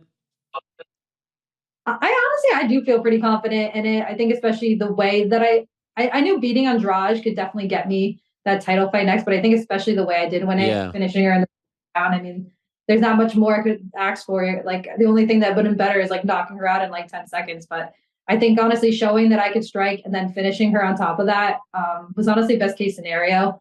And I think it does set me up perfectly. Yeah. Do you think that she beats Grasso? I do think Valentina beats Grasso. I think she's a great fighter. I think she's tough. I think she'd definitely give Valentina a little bit more of a run than people. I think everyone thinks that Valentina is going to crush everybody, but all these other girls are pretty tough too. I mean, I think she'll give her a decent fight. I definitely do see Valentina winning. I think her game is just a little bit more well-rounded than Grasso's. So I do say you're keeping her belt. Do you feel like there is any truth to the talk that she is now on the decline? Or do you think that was just a bad performance against Taila Santos? A lot was made of that. It was a very close fight. I feel like sometimes we nitpick, like she has a couple of, bad quote unquote rounds for her. And we like the Jennifer Maia fight, everyone went crazy. It was like one round that she lost and everyone went nuts over that. What do you think? Do you feel like, everyone at some point slows down? Do you feel like she has hit that point? Or are we making too much of the Taila fight and we're about to see, the old Valentina, so to speak, against Alexa in 10 days? I think people definitely are making a little bit much of it. I don't know if she's on the decline. I think it was just that Talia had a good style against Valentina. I think she was probably the best grappler that Valentina's fought. And she's just like a physically big girl. I think she was bigger than Valentina in there. So it was easier for her to like impose her will on her a little bit. I don't think it was necessarily she was on decline. I think it's just kind of showing a little bit of holes that she does have, and Talia just did a good job of kind of like using that to her advantage. I don't think you'll see a similar fight with Grasso because Grasso just doesn't have that style or that size, I think, to put on Valentina. So you probably see something that's similar to her, like older fights. What kind of holes do you see in her game? Valentina, I don't think it's any secret. I mean, her striking is very good. Her Muay Thai is very crisp. She even has some decent like body lock takedowns, but I think like on the actual floor, like her jiu-jitsu it's not bad, but it's just very, very basic. I don't think she has like many submissions, or I don't think she can get out from certain positions very well, like we kind of saw against Talia. So I kind of think that's where her game is probably the most basic and probably could use like some improvement. So when you watch her on the ground and your skills, do you say, "Oh man, I would relish this opportunity. I would love to get on the ground with her"? I definitely do. I know I could fight with Valentina anywhere, but I know, against anybody in the flyweight division, I know that my jiu-jitsu is much better and that I can finish anybody. By the way, speaking of the division, I think you can make a very strong case right now that all of a sudden, and it's taken some time, but for the longest time, 125 was probably the most shallow division. It was Valentina, and then there was a massive gap between her and the rest of the contenders. Now I actually think it's the most interesting women's division in the UFC. 35 men that has been there for so long, and there aren't a ton of players. 15 is all right, but I feel like with you and Taila and Manon and Tatiana Suarez coming back and Valentina, it's the best, right? Would you agree with that? Oh yeah, definitely. I feel like it took 125 a couple years to kind of catch up because it wasn't in UFC didn't have 125 for as long as they had 35 and 15. So I think people were kind of comparing it to those weight classes, and it just purely didn't have enough time, I think, to build up. But now it's been there for a little bit, and you see girls coming up. So I think it's definitely a super interesting division right now. By the way, you versus Tatiana Suarez would be incredible. I don't know. Obviously, we don't know how she's going to look, but do you remember her? I mean, she's prior to your arrival, but she's incredible. Yeah. No, I definitely do remember watching her. She's been a couple of years. I remember I was pretty young the last time I remember watching her. But I know she's fighting, I think, this weekend. But I don't know if she plans on staying at 25. I think I saw something about her going back to 15. Oh, okay. Let's see how she does. I mean, if she moves up division quick, I know I keep getting posted and stuff that people would love to see us fight because of both of our styles. We'll see if that happens. December 31st, 2023. Are you the UFC Women's Flyweight Champion? I plan on it. If I get that title shot next, yes, definitely. By the way, I spoke to one of your old journalism professors from Montclair State, reached out to me, and I spoke to the class. about you right after your win, about you and about, but then it was about journal. Obviously I wasn't there when you were there, but about sports journalism and whatnot. So that was quite nice. Reached out to me after your win, and I spoke to them via Zoom, and I think you spoke to them as well, right? Yes, yeah. So that, I think her name Kelly. Yes. Yes, exactly. Yeah. And I have she reached out to me, I think, after my last fight or like my fight before that, and I talked to the class too as well. It's funny, that was like the last class I took before crazy. I got to the UFC. Yeah. And now you're so far away from that world. Yeah, well, honestly, a lot of the kids and stuff from the newspaper there and the radio station there still contact me, and I still go back. I mean, I love that school. It's just I kind of put that aside to focus on this, but yeah, the professors and everything in there, and their like sports media stuff, they're super cool there. You think you'll ever go back to finish it up? As of right now, probably not. I think I'll stick with this and gain my experience here. Yeah. All right. Well, enjoy the win. Congratulations. And I hope you get a title shot. I think that would be a fascinating fight. You versus Valentina if she wins, you versus Alexa, who knows? But tremendous stuff. You have arrived. So welcome, congrats, and good luck the rest of the way. And we'll see what happens on March 4th. Are you going to go? I don't know if I'll be there. I probably should. That'd be pretty sick. Yeah, you should be in the freaking front row. That's how you get what you want. Yeah. I'll have to ask him. Talk to Oren about that. He'll hook it up. Yeah, I will. All right. Thank you. And congrats again. Thank you, Erin. Thank you. All right. There she is, Erin Blanchfield. Massive win for her. And yes, we didn't mention when we were talking about the flyweight division on Monday's program, Tatiana Suarez coming back. That's that is one of the big stories, if you will. If you ask me, to be honest, the biggest story of this card, because you've got Nikita Krylov and Ryan Spann, which is a, solid fight, especially with Ryan looking so good, Andre Muniz. But what about Tatiana Suarez finally coming back after all these years? Crazy to hear her say, I was young the last time she fought. I think it was 2019. Holy smokes. Almost 4 years ago, June of 2019, the last time we saw Tatiana Suarez fight. Holy smokes, she's fighting Montana De La Rosa. Now, that's all well and good. Ryan Spann and Tatiana, all well and good on this card happening this Saturday. But for me, my most anticipated fight is the feature prelim, because I have to tell you, we all know that I love the Canadian fighters. We all know that I love the Canadian fighters and I have a soft spot for them. But there is a young fighter on this card, feature prelim fight, that reached out, and initially how it started, and I think we have the proof, how it started was just reaching out to know what our rate was for interviews as far as payments are concerned. And I was like, oh, wow, this is really interesting. There you go. How much do fighters usually charge Ariel Helwani for an interview asking for a friend? Now, this was from, and I hope I'm not messing this up, Jasmine Jasudavicius. We'll find out in a moment if I ruin that, but I've been working hard. Frank has been my sounding board, Jasudavicius. Don't feel 100% great about it, but stand by.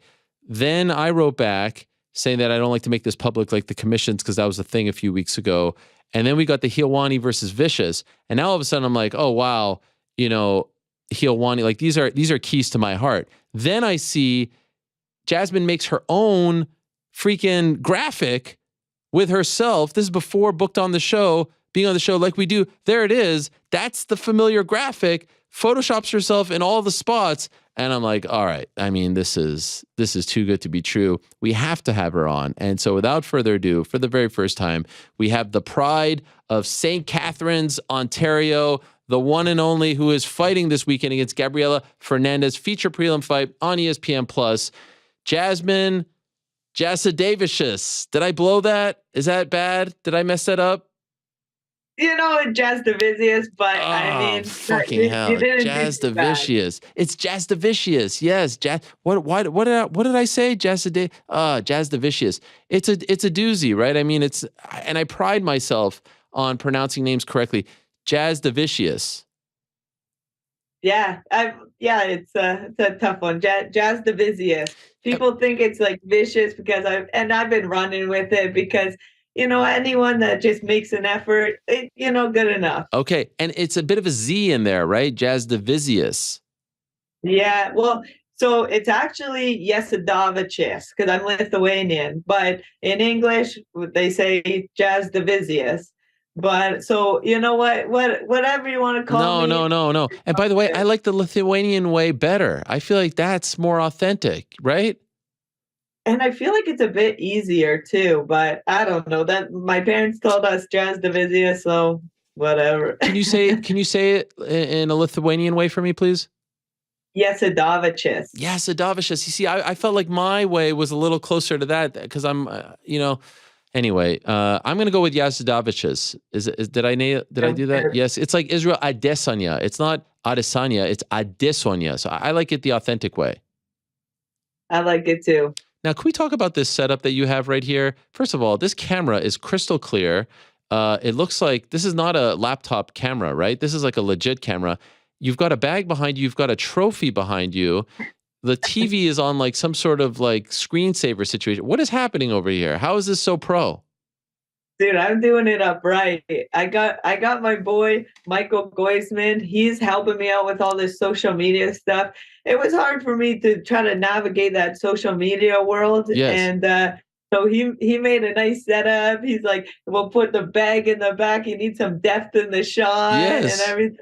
So he's got me covered. Now my social media is done up right. I love it. And what is this trophy for? Does it say best woman? Yeah. That's it. You're just the best woman. Best woman. So on when I had my debut, Jelly and Matthew Marcantonio, two guys in my corner, they were out at the store. I think they're at Walgreens or something like that. And I was in the hotel just taking a nap.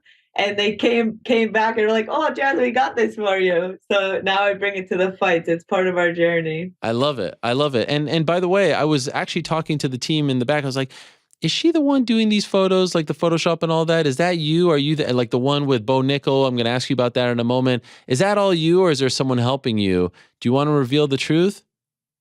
The truth is, I do have a little bit of help with it. I mean, it is still very authentic. Like when I do that MMA is fucked, I get him to read the stories first. That way, when I'm reading it, that's like my genuine, authentic kind of like exactly. I'm reading it for the first time as you're seeing it for the first time. And I think that it makes more sense that way. But, I'm training all day. I'm so involved with MMA, and so it's like it's hard for me to be able to stay up with all of the social media. Like I'm not very good at it, or I don't really know how to do trends or anything. And like it's like, would I go into an MMA fight without a coach?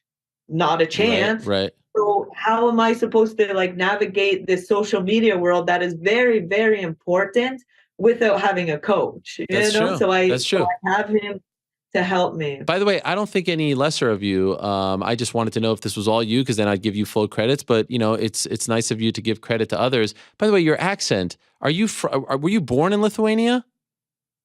No, I don't know. I don't know why I have any accent. Both my parents, they're pure Lithuanian, but I don't even speak Lithuanian. Like, I mean, I can understand it relatively if people speak to me, but I don't know where it came from. Do you speak French? No. Wow, it sounds a little bit French. Just English. Wow, that is fascinating. All right. Well, you're in Las Vegas. You've had quite the run. You're doing very well thus far in the UFC. This time at the Apex, you fought in Austin, which was a nice scene, right? How do we feel about being at the Apex? How do you feel about that? There's pros and cons of both. Like, I love having a crowd and the fans like that. That's what gets me going. I love, being able to kind of perform.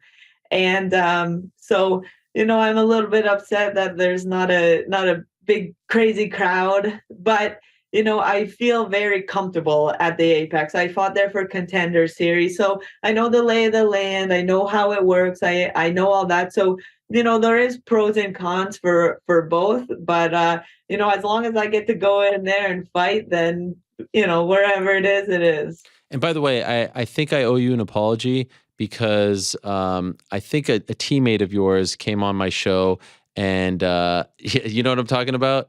And I confused you. No, that was someone else. I thought you were Vanessa Demopoulos because you both kind of debuted at around the same time. And I was like, shoot. I said you were the stripper, and that wasn't very nice. So, because that's her gimmick. So I hope I didn't offend you when I said that. No, I don't care. I kind of glad that it happened because my name got brought up a little bit. Okay. And on that show, you said any Canadians that want to shoot their shot. So I'm like, let's fucking go. Yes. That's why when Goisman's like, hey, like, let's try to get on the show. This is what we're going to do. I'm like, let's go, baby. That'll be sick. I love it. Okay, well, now I thought that you were super awesome, that you were such a big fan of the show. But now I find out that it's really your social media guy that wanted you to come on the show. So it doesn't feel, you know what I mean? I'm not really sure how to feel about it. I've been trying to get on the show for a while. I just sucked at getting your attention. I got to do your dance. Yeah, baby. oh, there it is. There it is. Thank you. I appreciate that. Thank you. I never had a way to get your attention before. Now he's telling me, hey, this is how we can get his attention. 1,000%. He is right. Your story is incredible. Correct me if I'm wrong. July 1st, 2016, Canada Day, a great time. You're from St. Catharines, right? Right next to Niagara, Niagara top team. You're just a regular person. You're going to hang out with your friend. She invites someone who she met on Tinder to meet up. That person who she invites brings a person with him, that ends up being a coach who ends up being your boyfriend, who is now your coach now, Chris Prickett, right? Who is now That's right. And you knew nothing of MMA. You never threw a punch. You were never in a fight. You didn't train. You meet him. You fall in love with him. You fall in love with fighting. And now here you are in the UFC. What, 7 years later? Is that less than 7 years later? Is that the story? Yeah, that's I broke crazy. it down. That's it. What were you doing at the time? I was working at a youth homeless shelter. Wow. And what were you doing with what was your job there? So we had regional youth as well as family and children's service youth. So some of them would live there. It's age 16 to 24, and some of them would live there if they were a service youth. But then the drop in youth, it was like a short-term stay, so like a less than a month thing. Whereas some of them, they would be there for like a couple years potentially. And that was a really rewarding job. That's a very important to me. I always try to make sure I give back to that shelter. It's called The Raft in St. Catharines. If anyone knows, they always take donations, food, clothing, toiletries, everything. So make sure to drop stuff off there. And so I was working there. And then, I met Chris, and he kind of introduced me to MMA through Jason Sago. And then, it was just like one thing at a time, like take a fight and then, take another fight, and then, here we are now. Incredible. And did you even watch UFC? Like, did you know who GSP was? Did you have any sort of knowledge of it? Oh yeah, I always watched UFC, but I just didn't know I didn't really know anything about martial arts. It's not like my parents put me in it when I was a kid or anything like that. I didn't really think that it was like a possibility. I remember watching, it was the Chuck Liddell fight, and just watching, I'm like, man, I think I could do that. That would be cool, but I didn't really think that it was actually an option to do it. Right. When did you start to believe that you could actually be good at this? Like, how far into starting to train? So when I had my debut for my amateur debut, that's when I caught the bug, and that's when I fell in love with MMA and competing and all of that. But it probably wasn't until I was a pro, maybe my second fight in, and that I'm like, okay, you know what? Let's see how far I can go with this. I mean, I was always training hard and everything. All my eggs were in one basket pretty much from the start. But yeah, I didn't really have the belief in myself until I was a couple pro fights in. Wow. And were you super nervous? Like just some regular person who all of a sudden is fighting people? Those early fights, did you get super nervous? Yeah, but I've always been able to kind of like compete with my nerves. I would just like think about, okay, during this camp, have I done all the training that I possibly could do? Have I cheated on my diet? Have I done everything? If I could legitimately go into that fight as the best possible like person, mentally, emotionally, physically, all of that, if I could go in there at my best, then the outcome doesn't really matter. I feel like that still translates to this day, and that's why it's like I get the opportunity to compete in the cage. I get to compete against these girls. They're the highest level in the world, and like let's go fucking test my skills against yours, because I really believe that I am something special, and so why not compete and see how high I can get. You think your destiny is to become UFC champion? Like this is in the cards for you? I don't know if it's in the cards for me, but I definitely believe that it can be. Why not? Why not? You have to have that self-confidence. Exactly. Like why not me? And you're obsessed with this. Like I read that your coach / boyfriend said you eat, sleep MMA. You're obsessed with MMA. It's all you think about. It's all you talk about. How obsessed are you? Literally from like the minute I wake up to even my sleep, I'm very focused on my sleep because I know how important recovery is and sleep and everything. Like everything in my life is MMA. I don't really, people out of camp, they don't really eat the best, everything. I always am eating clean. I enjoy a treat every once in a while, but I don't overindulge. I make sure that I'm like staying in shape. I'm always in the gym because I wasn't fortunate to be able to start when I was young. So I can't waste any moment at all. I have to be 100% focused to make up for the time that I wasn't able to commit. I didn't know MMA existed. So if I put it all in now, I believe that I can get the desired results. I always wonder about this sort of thing. Like it's a very stressful job and sometimes emotions are high. When you are in a relationship with your head coach, is that not difficult? Like when you come home, like you're never away from each other. There's no break there. It's one, like I always hear like, don't work with your spouse. It can make, issues between you guys. Isn't that tough? You know what? I feel like it was tough in the past, but we figured it out. We have great communication. We have no ego about it. So it's like sometimes I'll be bitching at him for something, and then he'll be like, "Oh, you're tired. You need a rest day, or something." And I'll be like, "Yeah, you're right. I did." Like he's not good at, or he's good at not taking what I say personally or anything like that. And like we've been doing this for so long. I feel like we've did the rocky road before, and now we've got it figured out. We've done it long enough that we figured out how to separate the relationship, coach athlete relationship. And what's happening over there in Niagara top team? It feels like you guys got I was reading, I think it was in a profile that Sportsnet did on you about like the real humble beginnings of this team, that you guys, I think, were under a restaurant and there's like oil coming from the ceiling and stuff. Like this is crazy that you guys are. It feels like now you got some Bellator fighters, UFC, like things are going well for the team over there.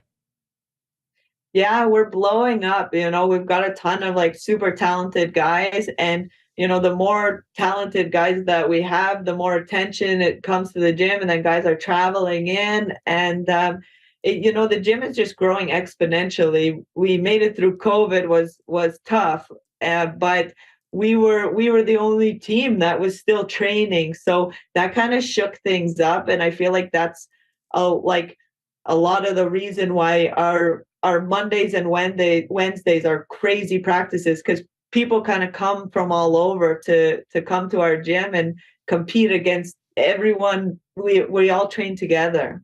Did you ever train with Elias Theodorou? Yeah, I did. He would come down and train with Aaron, but Jeffrey, I was always there with them. Horrible. We're actually doing a Muay Thai event, and the proceeds are going to the Theodorou Foundation. Oh, that's great. That is great to hear. What a great guy. And Aaron Jeffrey, a great guy as well, the Bellator fighter with a sweet mustache and a sweet mullet. So I'm a big fan of the team. And like I said, I like your social media very much. You do a thing on social media where you like to ask fighters 21 questions, teammates, 21 questions about fighters, right? You're usually the one asking the questions. I want to see if you could get mine. All right. Okay. I'm probably gonna be sucky at it. But Why? You eat and sleep MMA. You love MMA. I know, but it's like I don't know like people's past. It's like when I watch like the fights and everything, and I think of MMA as in like me. It's like I'm not very good with like other people. But okay, we'll see. We'll see. Great fighter, tremendous fighter. It should be very easy for you. Okay, you go. Okay. Male or female? Male. Male. From United States? Yes. Okay. Do you know if I've met them? How the hell? I just met you. How would I know that? I don't know. I met you 15 minutes ago. Yeah, that's How true. much? You think I'm stalking you or something? Okay. I'm gonna guess no. Are they heavier than me? Yes. Okay. Not too hard. Are they heavier than Aaron Jeffries? I believe same weight class. He's 85. 85. Okay. Yeah, same weight 85. class. Yeah, 85s. 85 from the States. Man, I've stumped you. 5 questions in. That's it. That's all you got. I know. What are you talking about? You're so confident when you're doing these things. You're like shutting people down and stuff. And you stopped at 5. Didn't ask me what promotion. Didn't like nothing. Yeah. I just assumed UFC. Okay. Are they in the UFC? Nope. Oh, okay. Snap. Very famous fighter. Now it's even. Okay. From the States. Oh, are they in Bellator? Yes. Okay. Sort of. Are they fighting anyone that I know?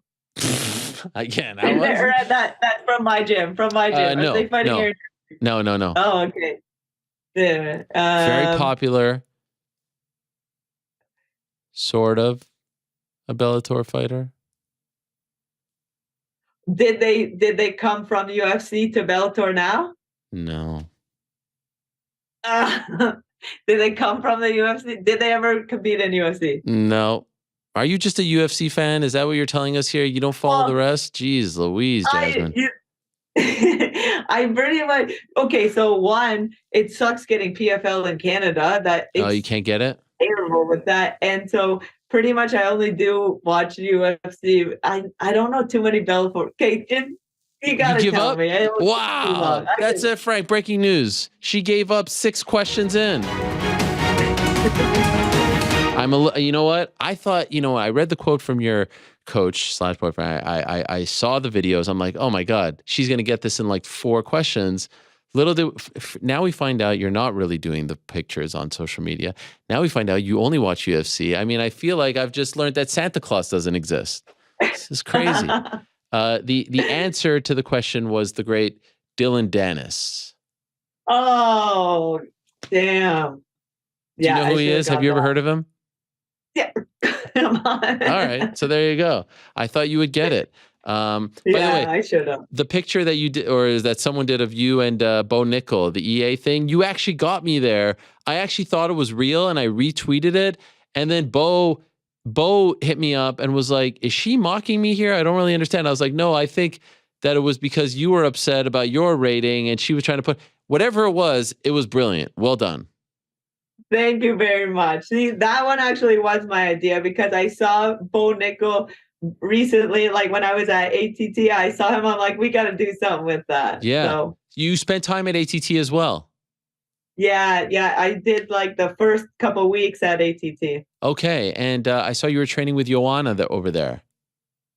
So yeah, the last 2 or 3 days that I was there, she came in and I was like, oh my God. Like I was like, that emoji with like the stars in the eyes, like that's what I felt like I was when I saw her. I have so much respect for her, and I got to train with her like a tiny bit, and like it was awesome. I really look up to her. Did she give you any tips?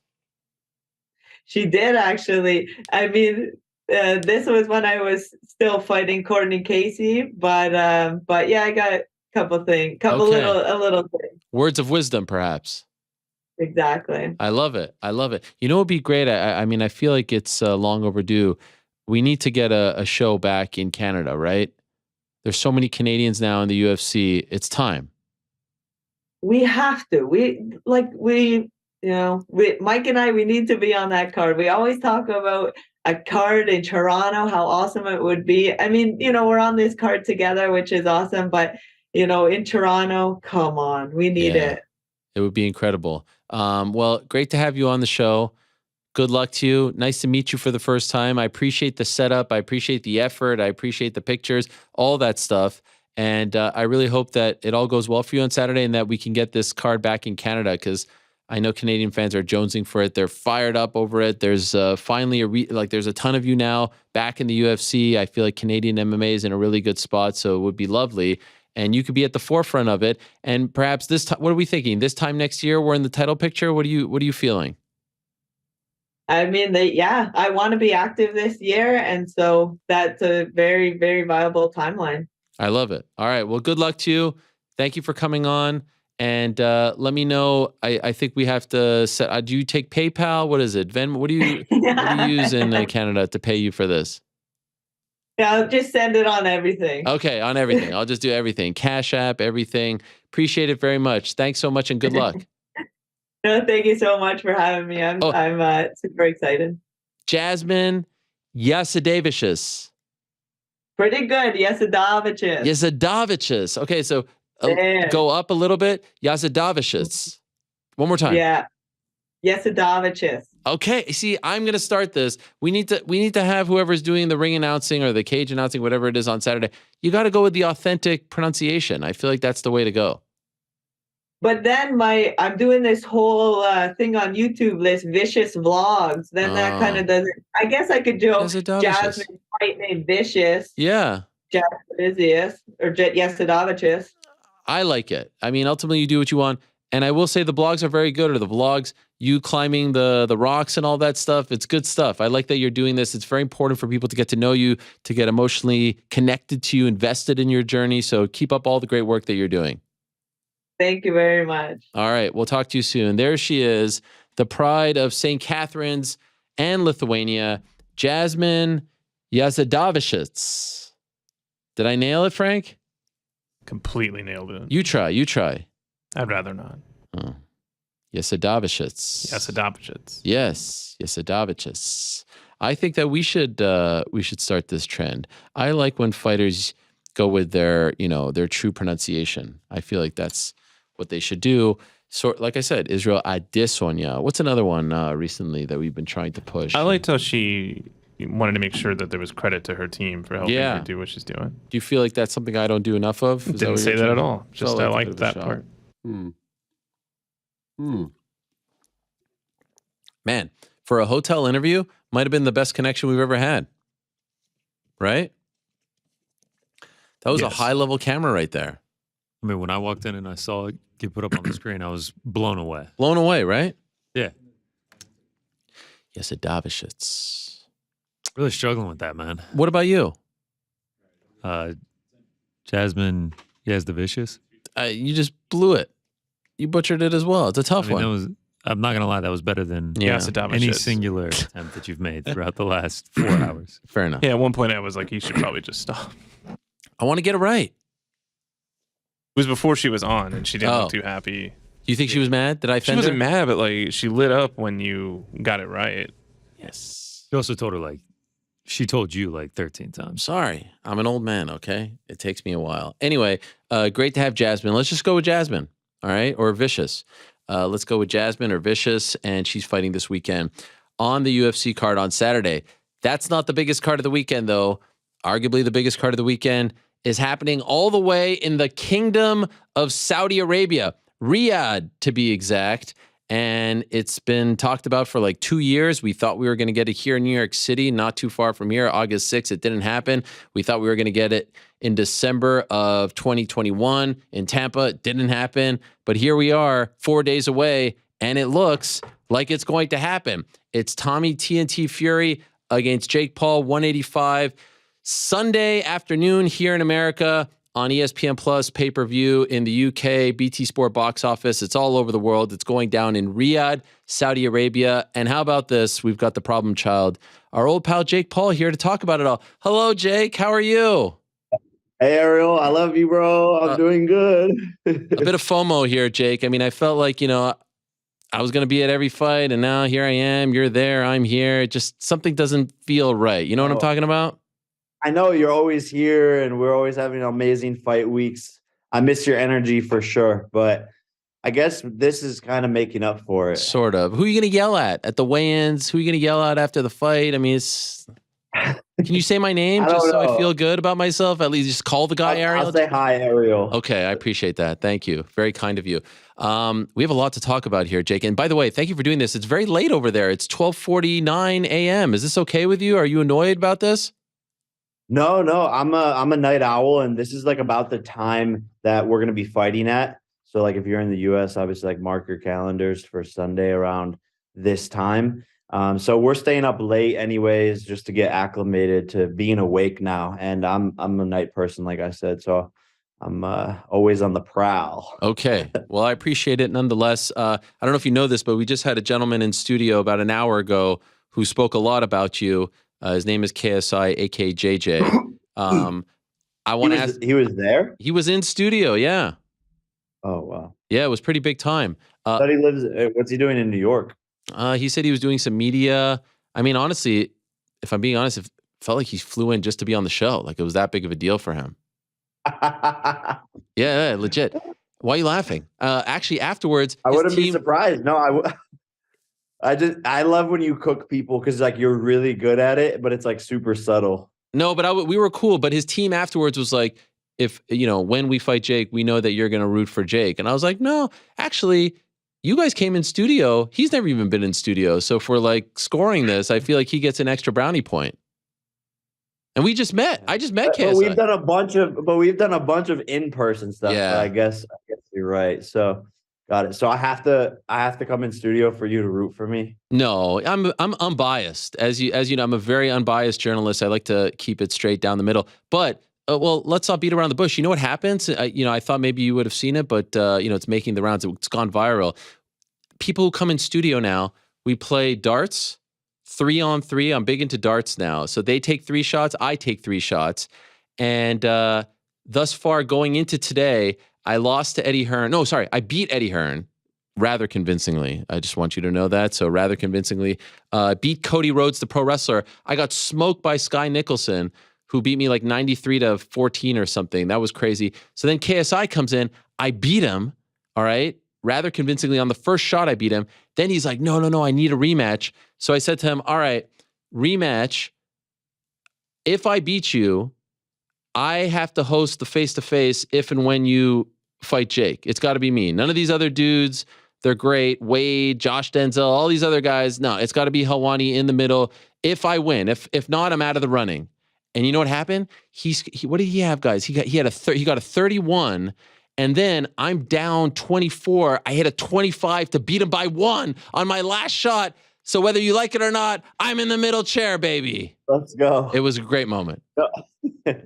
I'm glad you're gonna be there. Good job, man. Good work, I guess. Yes, no, it was great. It was one of the clutchest moments of my life, if I'm being honest. I mean, there was a lot on the line. I was very nervous, but let's not beat around the bush. He is very, very adamant about fighting you, and laid out the blueprint and said some pretty harsh things. Like, I was trying to get to the root of why he dislikes you so much, and I still don't quite know, but he was calling you things like a fraud, saying that every time he fights you, he doesn't understand what the big deal is. Like, you are the final boss for him. He beats you in December. He's retiring. He's done. It's all about you. Everything is about you.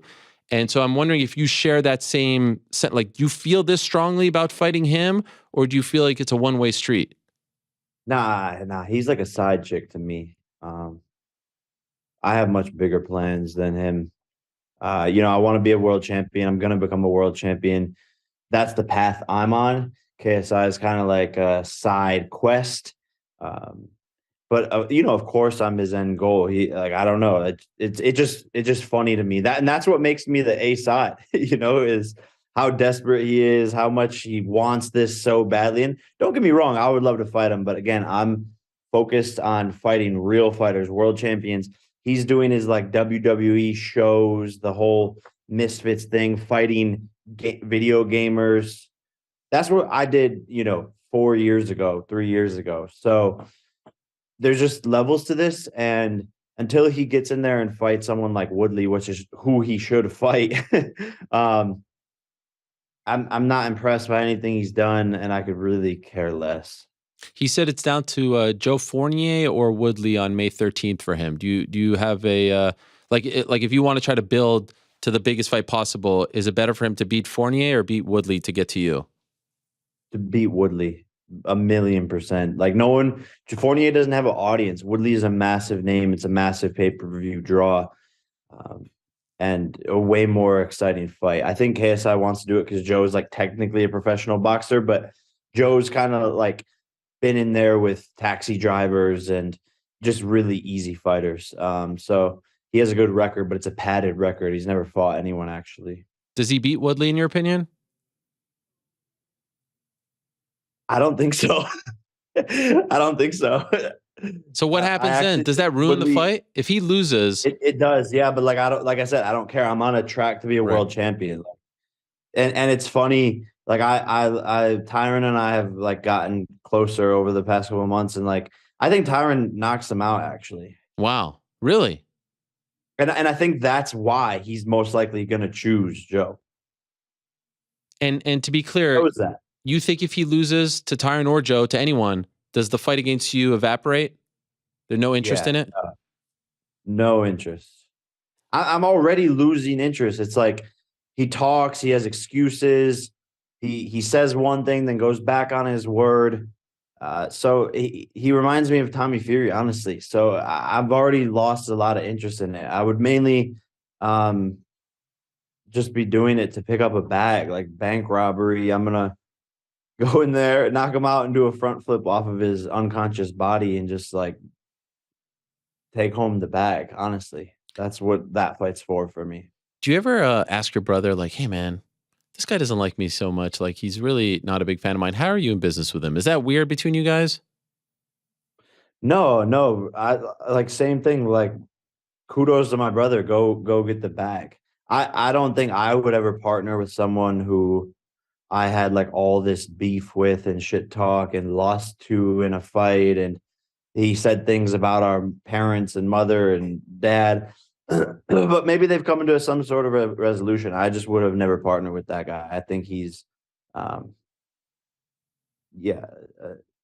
shady character, overall, but my brother's getting that back. So, they're both going to become billionaires off of Primes. So like kudos to them. I'm never going to be mad at my brother for making money. So go crazy. And yeah, I'm proud of him for what he's done actually. How are things in Saudi Arabia? How's the vibe? Does it, you fought in Cleveland, you fought in Tampa. We saw you recently in Arizona. Those are sort of home games for you, so to speak. I mean, it's America. It's familiar. You're very far from home right now. Does it feel comfortable? I know you've been there for a couple of weeks, but how has it been? How have you acclimated? It's great, man. I'm super comfortable, locked in. The whole team's here, and this is really like what I do. This is what I've been doing. So it doesn't really even feel like a fight week. It just feels like a sparring session. There's really no pressure. I've fought much tougher people than Tommy, and the training camp's been great. And I've said it, Tommy should have fought me back in the day when he had the chance, because I'm such a better fighter now. And I don't think he's really improved much, but Saudi's amazing, man. And my weight's on point and just vibing, chilling. Same as always. I know this may sound like a crazy question, but do you believe you are going to fight Tommy Fury on Sunday? Yeah. I think he's got to get in the ring now, and the money's really good for him. I think there's delusion from their side as to just hearing through the grapevine of like the conversations that they're having about this fight. They think it's just some easy thing, some layup. They can't believe that I'm taking the fight. So I think they have a lot of delusion as to what's going to happen on Sunday. So, which is good. I hope he gets in the ring, and whatever they want to think, that's great. So if that's going to give him confidence to think like that, to get in the ring, that's all I want, because I've been wanting this for so long. And so at what point did you start? Because we all know like Perry was the backup, right? Platinum Perry, Mike Perry backup. And I have to say, he was on my show like a week or so ago. He freaking sold me on it, man. Like he really did a great job. And I was like, man, I hope Mike Perry gets this opportunity. No disrespect to Tommy. He seems like a wonderful guy, but he was so hyped. At what point did you believe, all right, there's no backing out now? He's actually, was it when he got on the plane? When did you start to believe? Because a lot of people thought this wouldn't happen after the last 2 times. Yeah, when he actually like showed up in Saudi and got off the plane, because who knows, he could have got on the plane and then like stayed on it for the return flight. Right. So when he got off the plane into Saudi is when I started to believe that he was actually going to show up. Okay. You did get a face-to-face with him in London in the ring. It was an interesting scene. He took off his shirt, which I thought was an interesting move. And it got a little tense there. What you're just funny. What was the vibe that you got from him? Just like a fish out of water, like trying to impress his brother. He kept on like looking over at his brother, and like his brother was actually like telling him what to do before he got into the ring. I think his brother's the one that told him to take his shirt off. Oh, so he's kind of just like this puppet. And yeah, he's not used to these types of moments. He's used to going into fights where the guy is just put in there to lose, and they have a terrible record. They have no punching power. So I can only imagine what he's going through with this being like his first real fight in a big event, main stage, tons of media, with a real fighter across from you who wants to take your head off. You were supposed to do a face-to-face and he didn't show up. Were you given a reason? Yeah, no, he just like had to go home essentially, but it's bullshit. Like he just didn't want to show up. So I'm excited. Hopefully he shows up. Tomorrow is the press conference. Oh, wow. This will be our first time where we actually like get to sit down and talk, and we're supposed to do another face-to-face. Okay. But I'm assuming he's going to show up to these things. That I don't know with this kid. He's very, very unprofessional. I think the fear and like insecurities actually like build up inside of him, and he doesn't want to go to mental warfare and sit face to face with me. Do you think he will be tougher than Anderson Silva? No, fuck no. No? No, that's an insult to Anderson. No, not tougher than Anderson, not tougher than Tyron. I think he's faster than both of them. I think he throws more punches than both of them, but not tougher. Definitely not tougher. Will you be disappointed if you don't stop him? Yes, 100%. This is a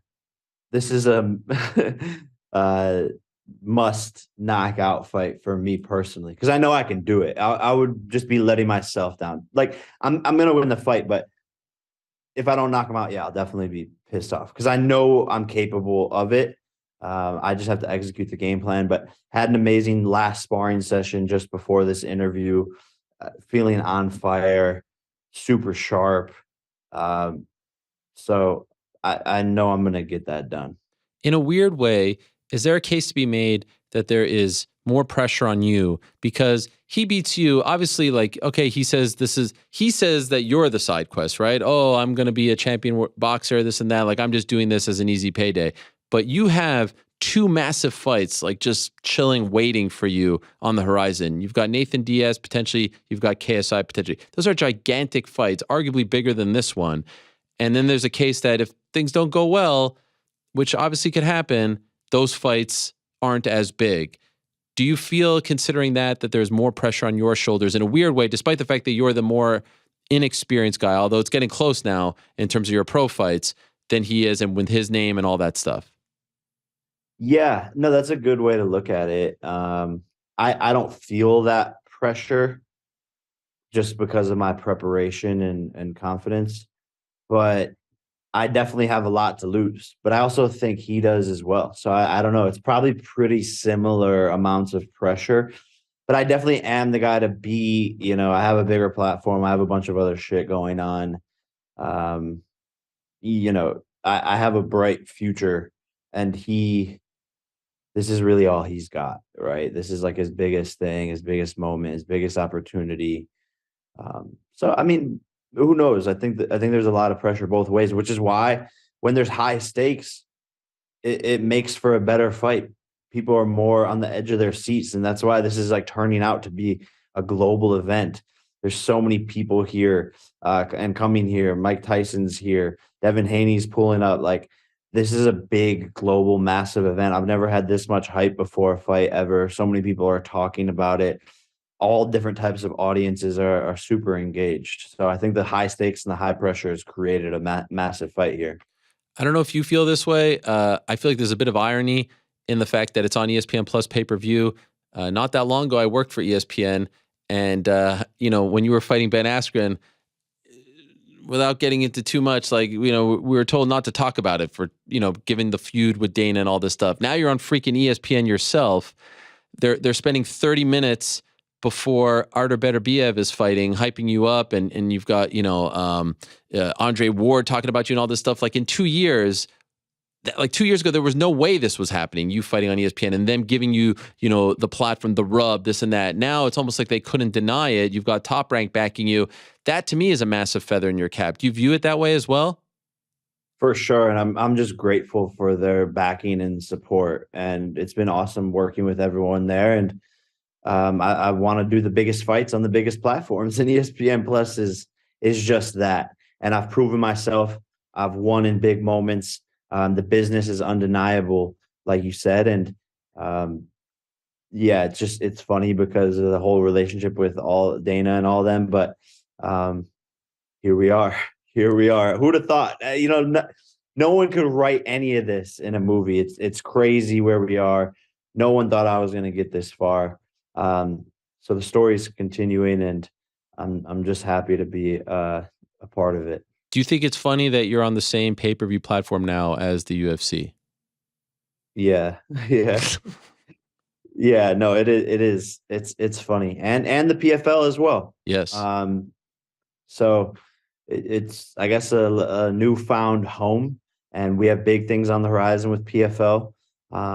So shout out to all my people at ESPN Plus. Let's get it, baby. Let's do big business and crush it this year. And I want to ask you about PFL in a moment, but just curious, is this a one-fight deal with ESPN for now?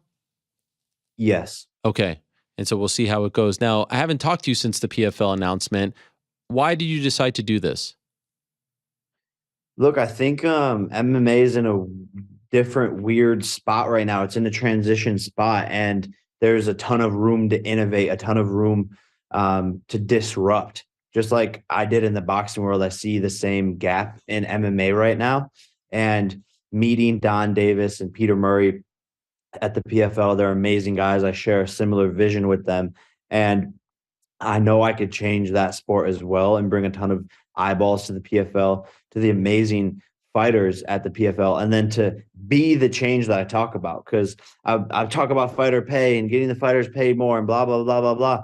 And everyone's like, well, what are you actually doing? This is what I'm doing. I'm giving fighters 50% of the revenue and letting them have sponsorships. You know, we all seen Francis talking about the reasons he left because the UFC wouldn't let them have sponsorships. So PFL, we're letting you guys have sponsorships. So I'm being the change, and all of this really excites me, on top of wanting to actually do an MMA fight. I know you have somewhat of a relationship with Francis. Do you think you'll be able to get him to come over? Hopefully. I think that's the best thing for him. Honestly, I don't think there's a better place for him than the PFL. Working with those guys, working with my team, there's massive things that we could do. So we've been in talks, and he knows what we have to offer, and we'll respect him and appreciate him no matter what, but we're here and ready to work. Any sort of ballpark time frame when you're first, because you're just in charge of like the pay-per-view super fight shows, right, that are outside of the tournament, you and your business partner Nikisa Bedarian. Any idea when that might happen, the first one? My first MMA fight? Or no, not just like the first one that you're, well, yes, but the original question was like the first sort of Jake Paul PFL collab, so to speak. You know what I mean?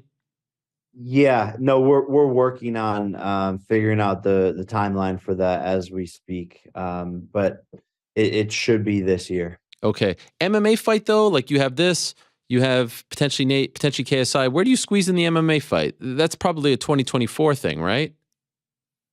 Yeah, most likely. Most likely. After this fight, I'm gonna get back into the MMA training, like been working on the jiu-jitsu. It's coming really naturally and fast though.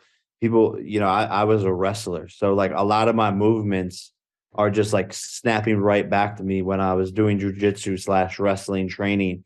And I have the boxing, so it's really just getting the kicks and being able to defend the kicks, which is gonna be interesting. But I like to push myself. That's what life's about, is living outside your comfort zone. The best people in the world will all tell you that, and I just want to do MMA. I think I could be really good at it. Wow. You have so much success in boxing and you're making so much money.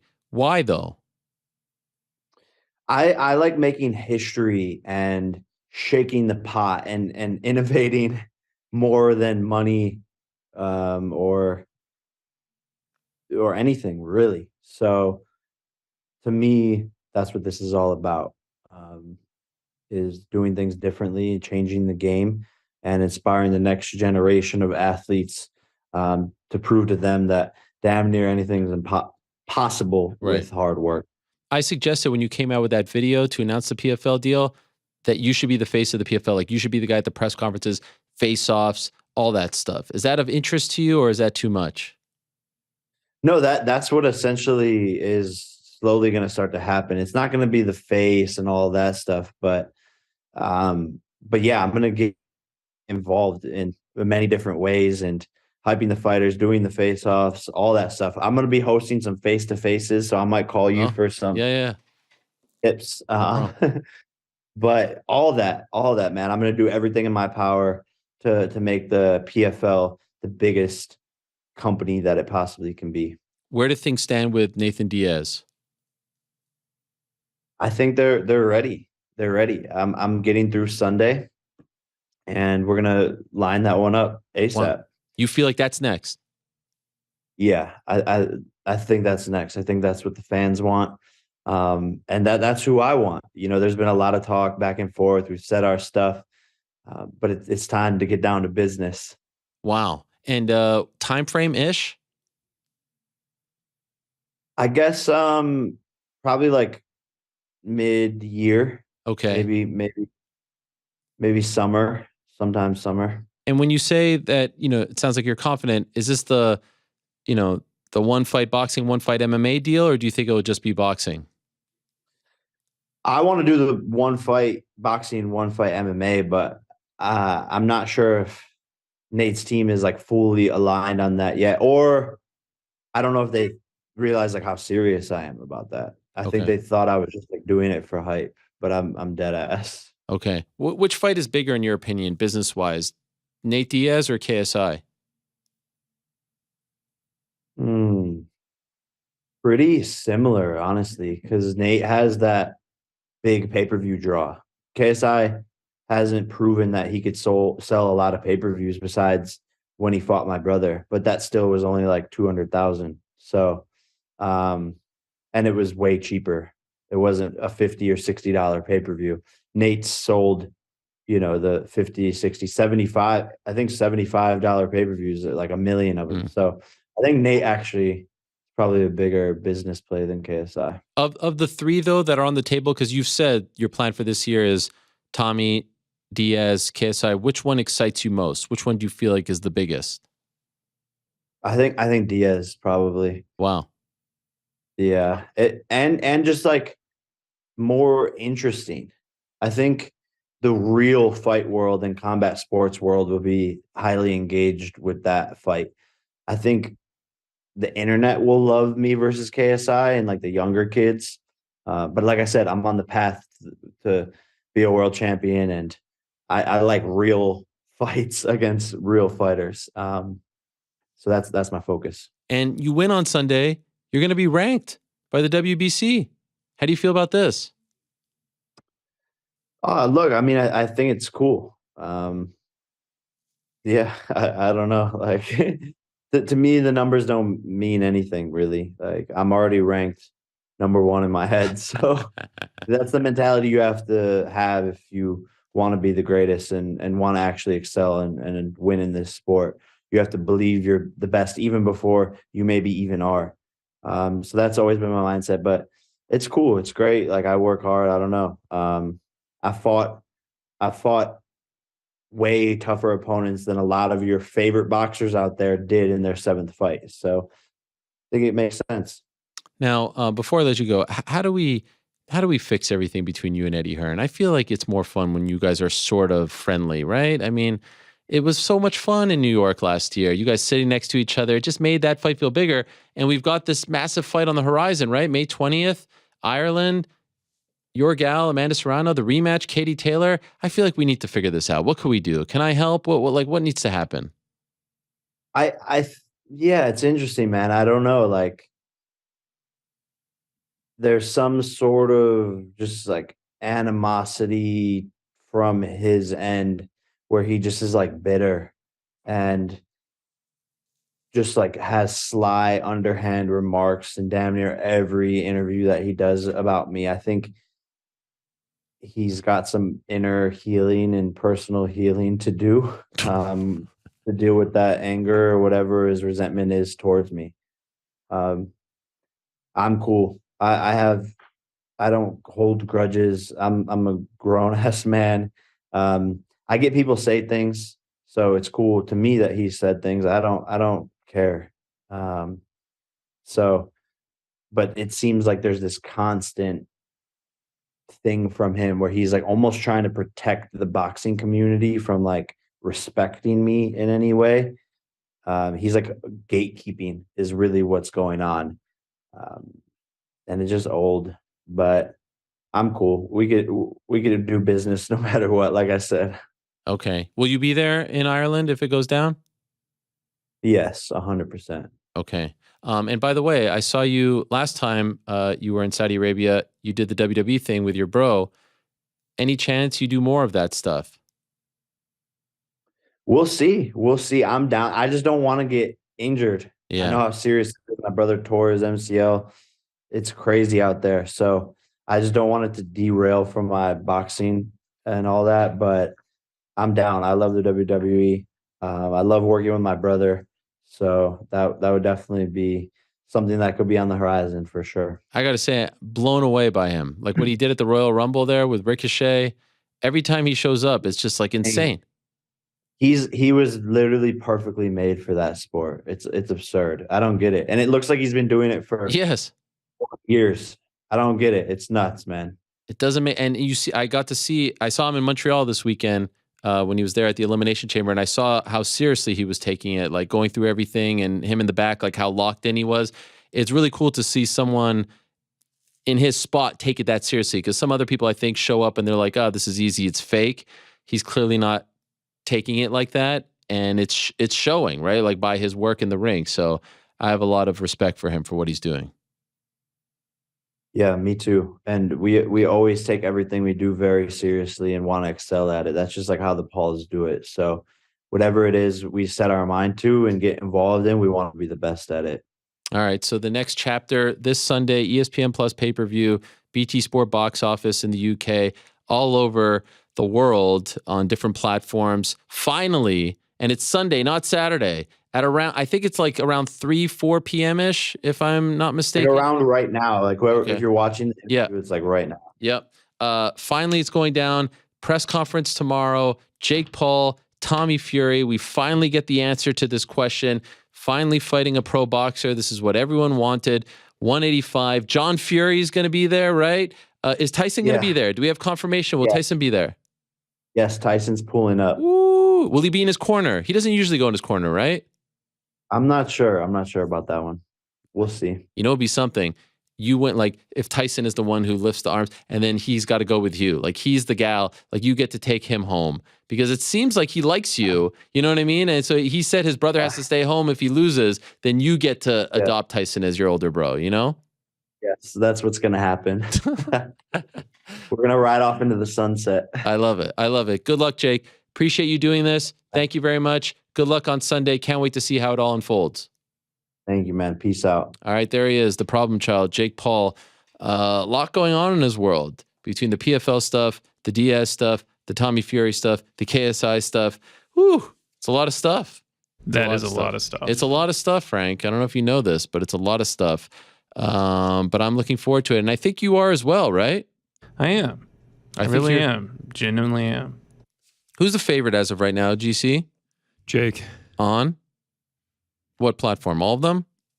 It's still not up on DraftKings Sports. Well, they keep posting. Oh, you were chomping at the bit. To They take keep it in the posting Parlay numbers. Pals. Yeah. What do you mean they keep posting numbers? Like they keep having articles about where their odds are, but they're not making And it available. and what's the line?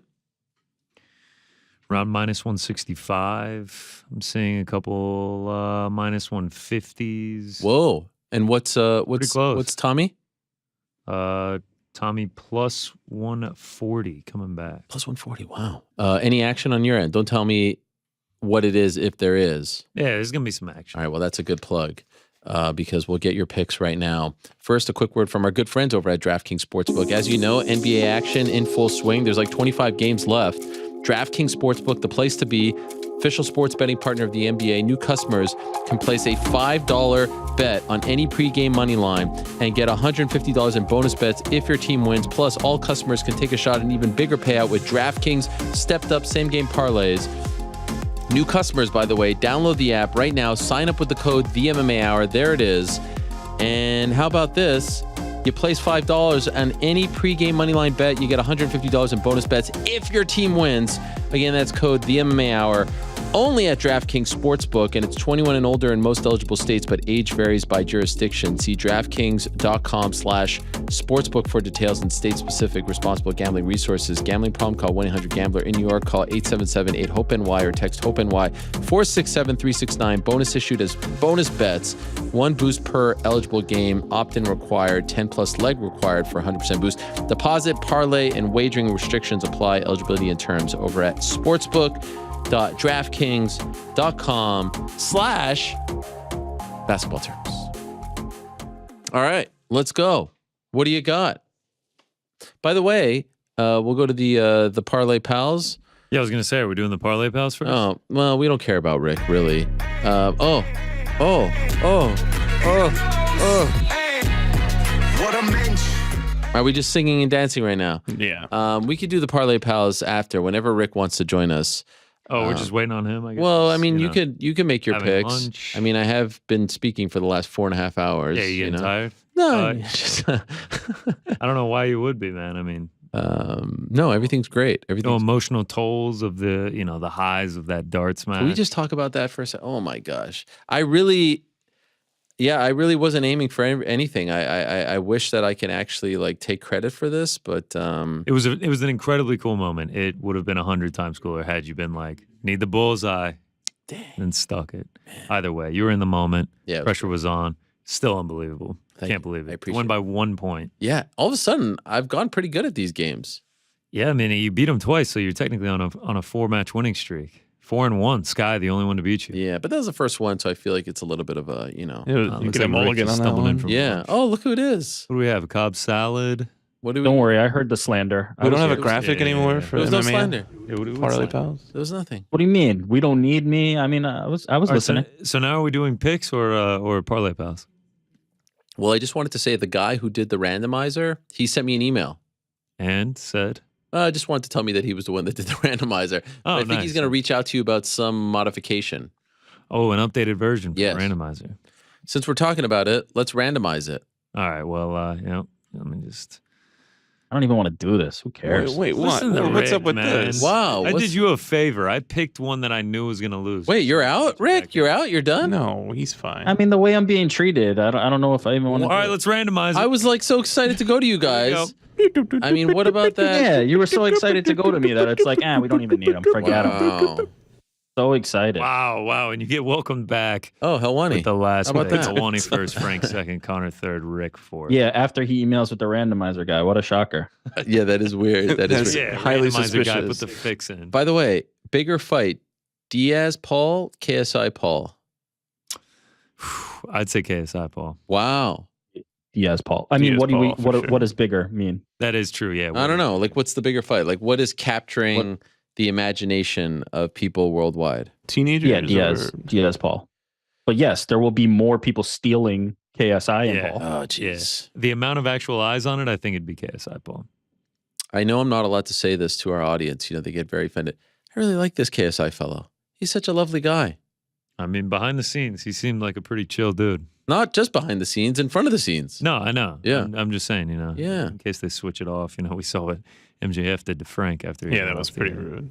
Oh, that was very rude. I really enjoyed how much he wanted to beat me in darts. Same with Cody Rhodes, still talking smack behind the scenes, by the I way. feel like all these people are pretty... They're pretty competitive. Yeah. Yes. I feel like that's kind of how they got to where they are. Yeah, it's a good point. All right. I'll go first. Tatiana Suarez. Yeah.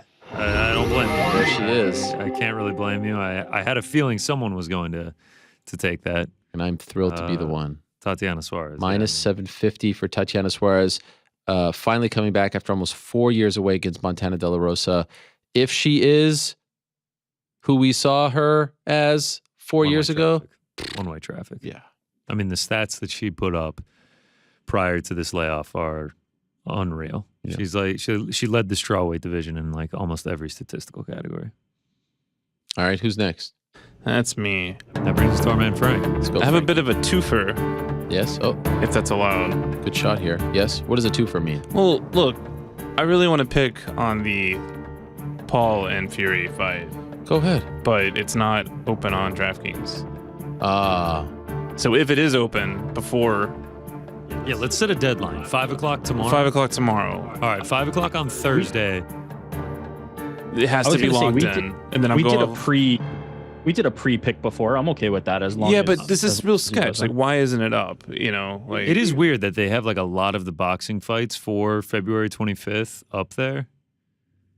But yeah, Why do you think that is? I have no idea. There's a lot I of mean, there's questions other in the air. reputable legal sportsbook that have the fight up. They're writing articles about the fight, but they're not You would allowing you have to imagine they're gonna put it up. So, okay, who do you want to pick? So I would pick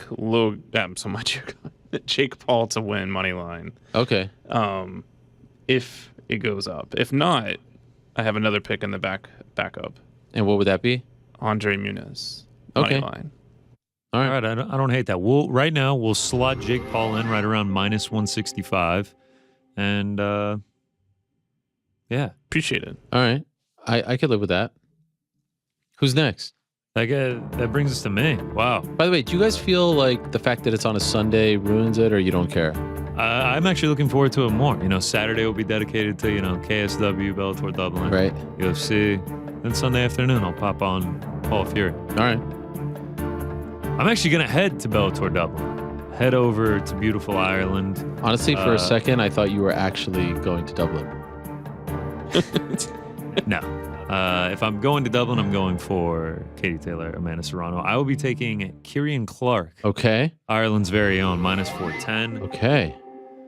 That gets us to plus 126. 3 legs in. Rick to go. Here we go. Four. Now, I wanted to take Muniz. Do I do that? And then I give a backup? Or how do we want to... You know what? You have a twofer as well. I think we should do that. No, I feel like you're squatting on your spot here, Frank. I mean, it's eventually going to be made It has to available. get put up, Okay. right? Yeah. It has to get put up. So I think you should take it. Yeah, I was going to take Muniz. I don't mind taking somebody like Selecki, who I think is good No, money. it's but eventually going to Muniz be was- made Muniz was available. going to be my pick. All right. Yeah. Great pick. All right, so that makes it Thanks. Tatiana Suarez, Jake Paul, Kieran Clark, Andre Muniz, plus 227. I like the way we sprinkled those out there. We got a little Bellator, a couple UFC picks. Yeah. We got the Paul. It's a 2-dayer. I kind of like that. This is going to be interesting because then the Parlay Pals going to be up and high on Saturday night, and then it's all on me on Sunday. I love it. Maybe if we get that far. A lot of pressure. You feel good about it, Frank? It'll be nice. I feel great. If I'm able to get my pick right, I'll be able to kick my feet up early. What time am I coming over on Sunday? Watch party? Yeah, Frank, come over. Yeah, we'll talk off air. It's a Sunday. See, now he's gonna flake out. Now that I'm What the actually hell down for the call. All right. Look, we're going. We'll be there. Classic. I thought this was just one person. I mean, come on. I was gonna bring the missus with me. I feel like Frank should get a job with MVP. He loves the MVP fighters. He's a huge Jake Paul fan, huge Amanda Serrano fan, loves Ashton Silva, like one of your favorite boxer, right?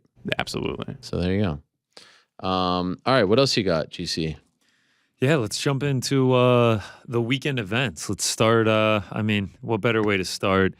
Feels like I'm just coming here week after week and trying to spread the gospel of flyweight unders. Last week, we get it done in the first round. It feels like they don't even really make us sweat. So you're going to have a hard time convincing me to not take a flyweight under, and I don't really have an issue with taking this one. Charles Johnson, yes, he does go to his fair majority of decisions for his career, but 9 of his 13 wins have come via finish. And then on the other side, Ode Osborne, a friend of Flyweight Under Nation, 10 of his last 11 have ended in the first round. We're getting this one under 2.5. We're getting it at -120, another playable price for this. And I have no issue keep on riding the train. We're 7-1 so far on the year. Only loss was that road to UFC one. And we'll try to make it 8-1 on Saturday afternoon. Next up, I feel really bad about this one, especially after the performance she went on in that interview. I had already played it, though, and I can't cash it out at this point. Gabriella Fernandes money line. How could you do this? She doesn't even have a real photo over there. I mean, that's a real photo. It's just a little bit pixelated. You are talking about the LFA flyweight. No. That photo is in fact fake. It's like the lighting is horrible. You can't pick that. Listen, it's now lighting, everything about it. I mean, it's very low quality. It looks like it's old, but that's all that Google provided for me. It's a win-win now. Either Jasmine wins and I get to emotionally be happy, or Gabriella wins and I get to be, financially happy. The reason that I did play it, I do think she's just a better striker in this situation. Another thing that she has going for her is that she is around the same size as Jasmine, which is uncommon when Jasmine gets in the octagon. I mean, most of the time she's fighting much smaller opponents. Her last performance didn't exude a ton of confidence for me for this Gabriella fight. She is a debutante, but I feel like unless Jasmine can get it to the ground, which she certainly can, I mean, this is a very close fight. That's why it's lined where it is. I do think Gabriella will be able to find success on the feet. I feel guilty about it, though. I mean, I just have to say I do feel she's bad. so lovable. I mean, I know, dude. I mean, I didn't know this was going to happen this week, okay? I mean, I started making my plays early on in the week, and then, now this gets thrusted on me. I felt guilty the entire interview. Jasudavicius? Jasudavicius. I got it. You're almost there. Jasudavicius. I mean, I'd like for her to confirm before I actually say that you got it right, but we'll keep it moving. Trevor Peek, I will be taking him inside the distance against Eric Ghost Pepper Gonzalez. 2 fights in, both of his losses have come by way of finish. Trevor Peek, 7 wins, 7 knockouts.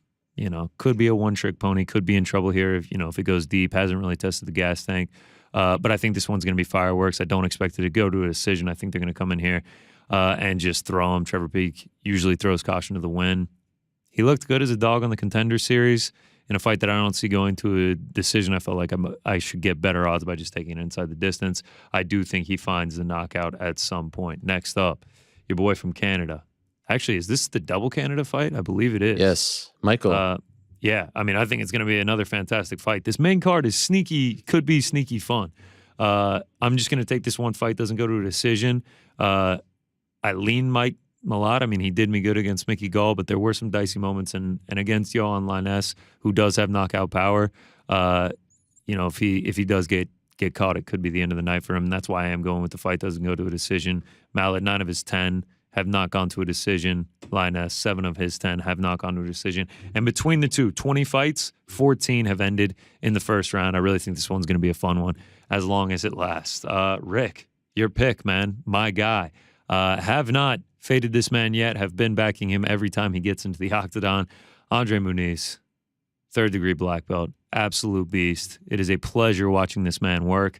If it gets on the ground, I think there's a very good chance that Brendan Allen is going to be in some trouble in this one, and I don't see why it's not going to. The Jacob Malkoun fight, he was able to get him down 7 times, 7 of 14 on the takedowns. I mean, we've seen him get taken down by Kevin Holland, Sean Strickland, Kyle Dawkins went 3 of 5, and Andre Muniz. He's found a way to get it to the ground in every single one of his UFC fights. I don't really see why this one is going to be any different. And when it does get to the ground, either he's able to find a submission or he just dominates from top position. I mean, if you go back and watch that last fight Brendan Allen had against Christoph Jocko, slips on a kick, ends up on his back within 15 seconds. Sure, he was able to get good position after that, but that was against Christoph Jocko, not against Andre Muniz. So I favor Muniz here. If it stays standing, Brendan Allen probably will just run through him, but I think this one goes to the ground and Muniz finds some success there. To the main event, I do not have a side in this one. I will just be taking the under. I mean, these are 2 finishers that can also get finished, man. I mean, I think this one is going to be fireworks. That's why I like this main card as a whole. Spann, he's got KO power. He's got that guillotine that he can lean back on. Krylov, 4 of his 38 fights have gone to a decision. So 34 fights have not seen the cards, and then Ryan Spann, 13 of his last 15 have gone under the 1.5. Feels like he's kind of one of those just get got guys. So I feel good about the under 1.5 here. I think this will be an exciting fight, especially throughout the first round. Over to Bellator. By the way, hate to interrupt, but a tweet here just came through from Jasmine Jasudavicius. It's okay at Connor Burks. I forgive you. That really happened? Yeah, she was 2 definitely minutes watching ago. the show. Wow. Hashtag stay vicious. I mean, that makes me feel even worse. You really had to interrupt him to let him know. I mean, it just came through. It just came through the raw wire right now. I just saw it. I'm sorry. Oh man, she's watching right now. Chances of her She coming came back on the show. probably feeling pretty good. Comes on with the fantastic camera, the amazing setup behind her. I mean, the depth setup was unbelievable. The depth of the camera.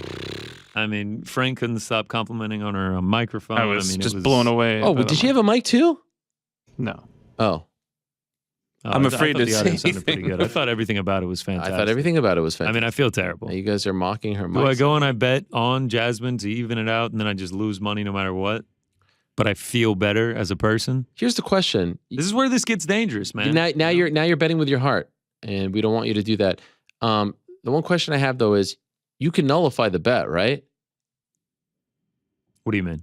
You can't just cancel the No, this bet I cannot. Okay, all right, fine. Listen, say no more. All right. I feel terrible. I mean, no, I'm listen. sitting here. This is the. By the way, listen. It's a win-win. Jasmine wins. I'm happy. Why do you think I don't make bets? Why do you think I don't make public picks except for Parlay Pals? In real time, seeing that though, I'm devastated. Sorry. I mean, just like it's it's tough, as they say. All right, it is tough. It is tough. You're right. I mean, wow. I mean, this is just sorry for guaranteeing throwing me you off. another losing week here. I mean, it's just like No. What kind of person? Jasmine comes on the show and then I was surprised. I Not put my gonna heart lie. and money in there. I mean, this is just. All right, Bellator. Bellator 291 over in Dublin. I mean, I'm just shaking up here. Jeremy Kennedy. I think the wrestling's going to be too much for Pedro Carvalho. I think he's going to be able to get this one done. Just unrelenting. If you go back and watch that Sanchez fight, he just found the success on the ground throughout the 3 rounds. I think he'll be able to do much of the same here, and I think he gets it done. Over to 1 on Prime 7. We're hitting it all. Trust me. I'm going to sneak in a KSW bet, too. I just haven't gotten the lines for him yet.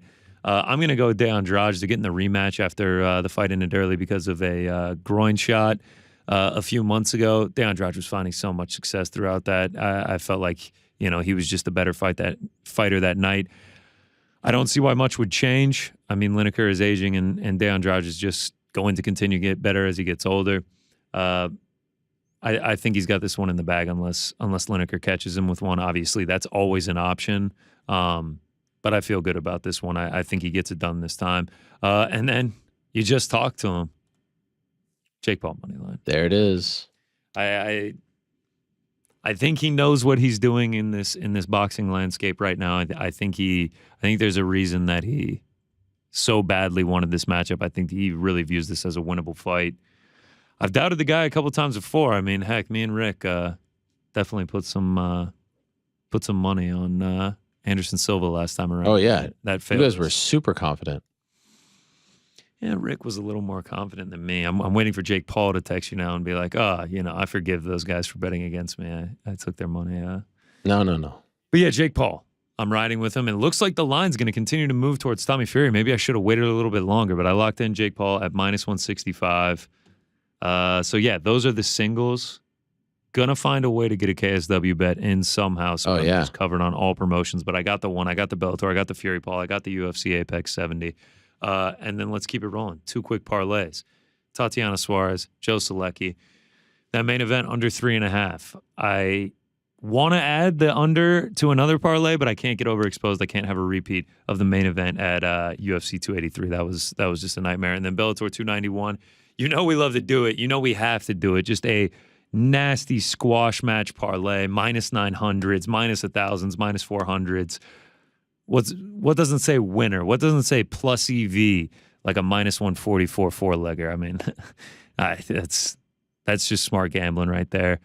And that finishes it up. I think I got about 10 singles and 2 parlays for the weekend. Wow. Obviously the Parlay Pals. And then potential KSW. Potential KSW, potential, bet on Jasmine just to get my money back. Oh, yeah, that's true. It's just like I got a lot to think about. Still a work in progress. Still a fluid situation. Golly. A lot going on, but those are the fun weekends, right? Those are the ones that we live for. I mean, this is going to be a pretty fun weekend. Like you just... Yes. I mean, I don't know what your plans are on Saturday. You fire up Bellator 291 around 11 on the East Coast. By the way, I love the fact that it's a Saturday day card. They usually do these Irish UK cards on Friday during the day, and it feels like they totally get lost in the shuffle. So at least now it's like, it was like the Lee Wood fight last weekend. It's a Saturday where we're available to watch, not on a freaking Friday. So I love that. Yeah, and then we get to UFC. We got the boxing on Sunday, KSW at the same time. I mean, there's a lot going on. Petition to make UFC pay-per-views on Friday nights and any Bellator just on Saturday afternoon. Switching the whole damn thing? You like it on a Friday? I would love Don't hate it. I would love. By the way, it would make my job booking this show a lot easier. Would make my life gambling on every single card a little bit more seamless. All right, I have to finish some questions here. We still got a couple left. So let me get to this. You guys stick around. Muri Mark says, Sawubona from sunny South Africa, Ariel. Quick comment on your discussion. I hope I'm pronouncing that correctly, by the way, with Eugene Behrman. I find it fascinating how low his tolerance is for his fighters taking damage. When you think about it, Izzy took very little meaningful damage during his title run. Only real war was with Gaslam, and Behrman still preferred he lose the belt rather than take shots. What are your thoughts? I imagine the teams beyond Chandler, Gaethje, Poirier have quite different views. If everyone coached like Behrman, we'd have quite a different sport. I admire Eugene and his approach, but wanted your thoughts on his allergy to damage. The reason for that is, in large part, and he alluded to this, he has experienced tragedy in the past due to one of his fighters passing away, and as a result of damage, they believe. And so that's why he is so, as you say, allergic to it. So there's a very personal reason for this, and I'm assuming any coach would feel the exact same after going through what he went through. So that's really the reason. Bad guy Rob. Hey yo, Hilwani. Who is on your pro wrestling Mount Rushmore? How does it stack up against your MMA version? Who would win in a Survivor Series top match between the two kayfabe-wise? Thank you, legitimate reporter. Love, Rob. I asked The Undertaker this question in a sit-down interview that is coming out, I think, not this weekend, next weekend for BT Sport. And the way he came up with the answer was fascinating. Mine, though, would be Hogan. Okay. I think mine would be Hogan, Brett, Austin, and Rock. But I wouldn't hate you. And the Brett one is a complete, homer pick. Wouldn't hate you if you said Hogan, Flair, Austin, Rock. I feel like those are the 4 biggest. As far as MMA is concerned, if everything is allowed, no infractions, Jones... Oh, geez. GSP.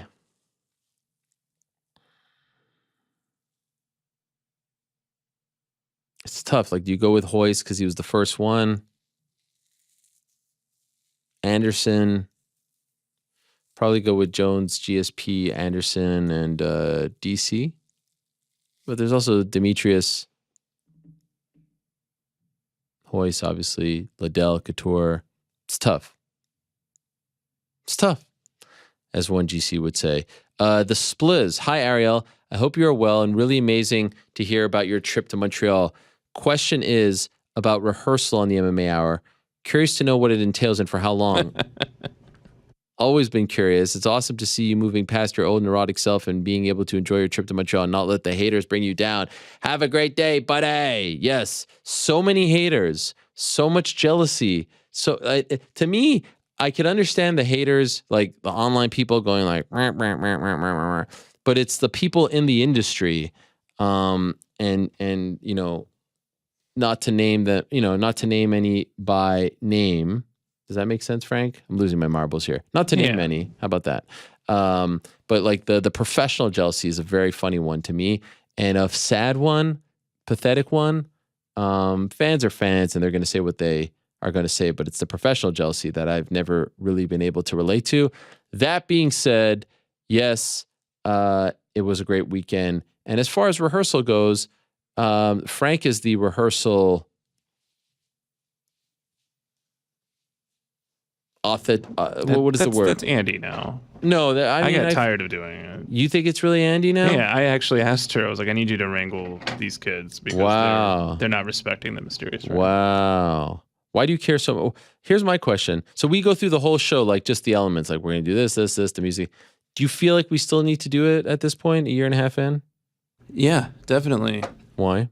So the idea is that we have a lot of spontaneity in our show, which is Isn't that great. fun? I think it's fun. But in order to do spontaneity, we have to have a baseline.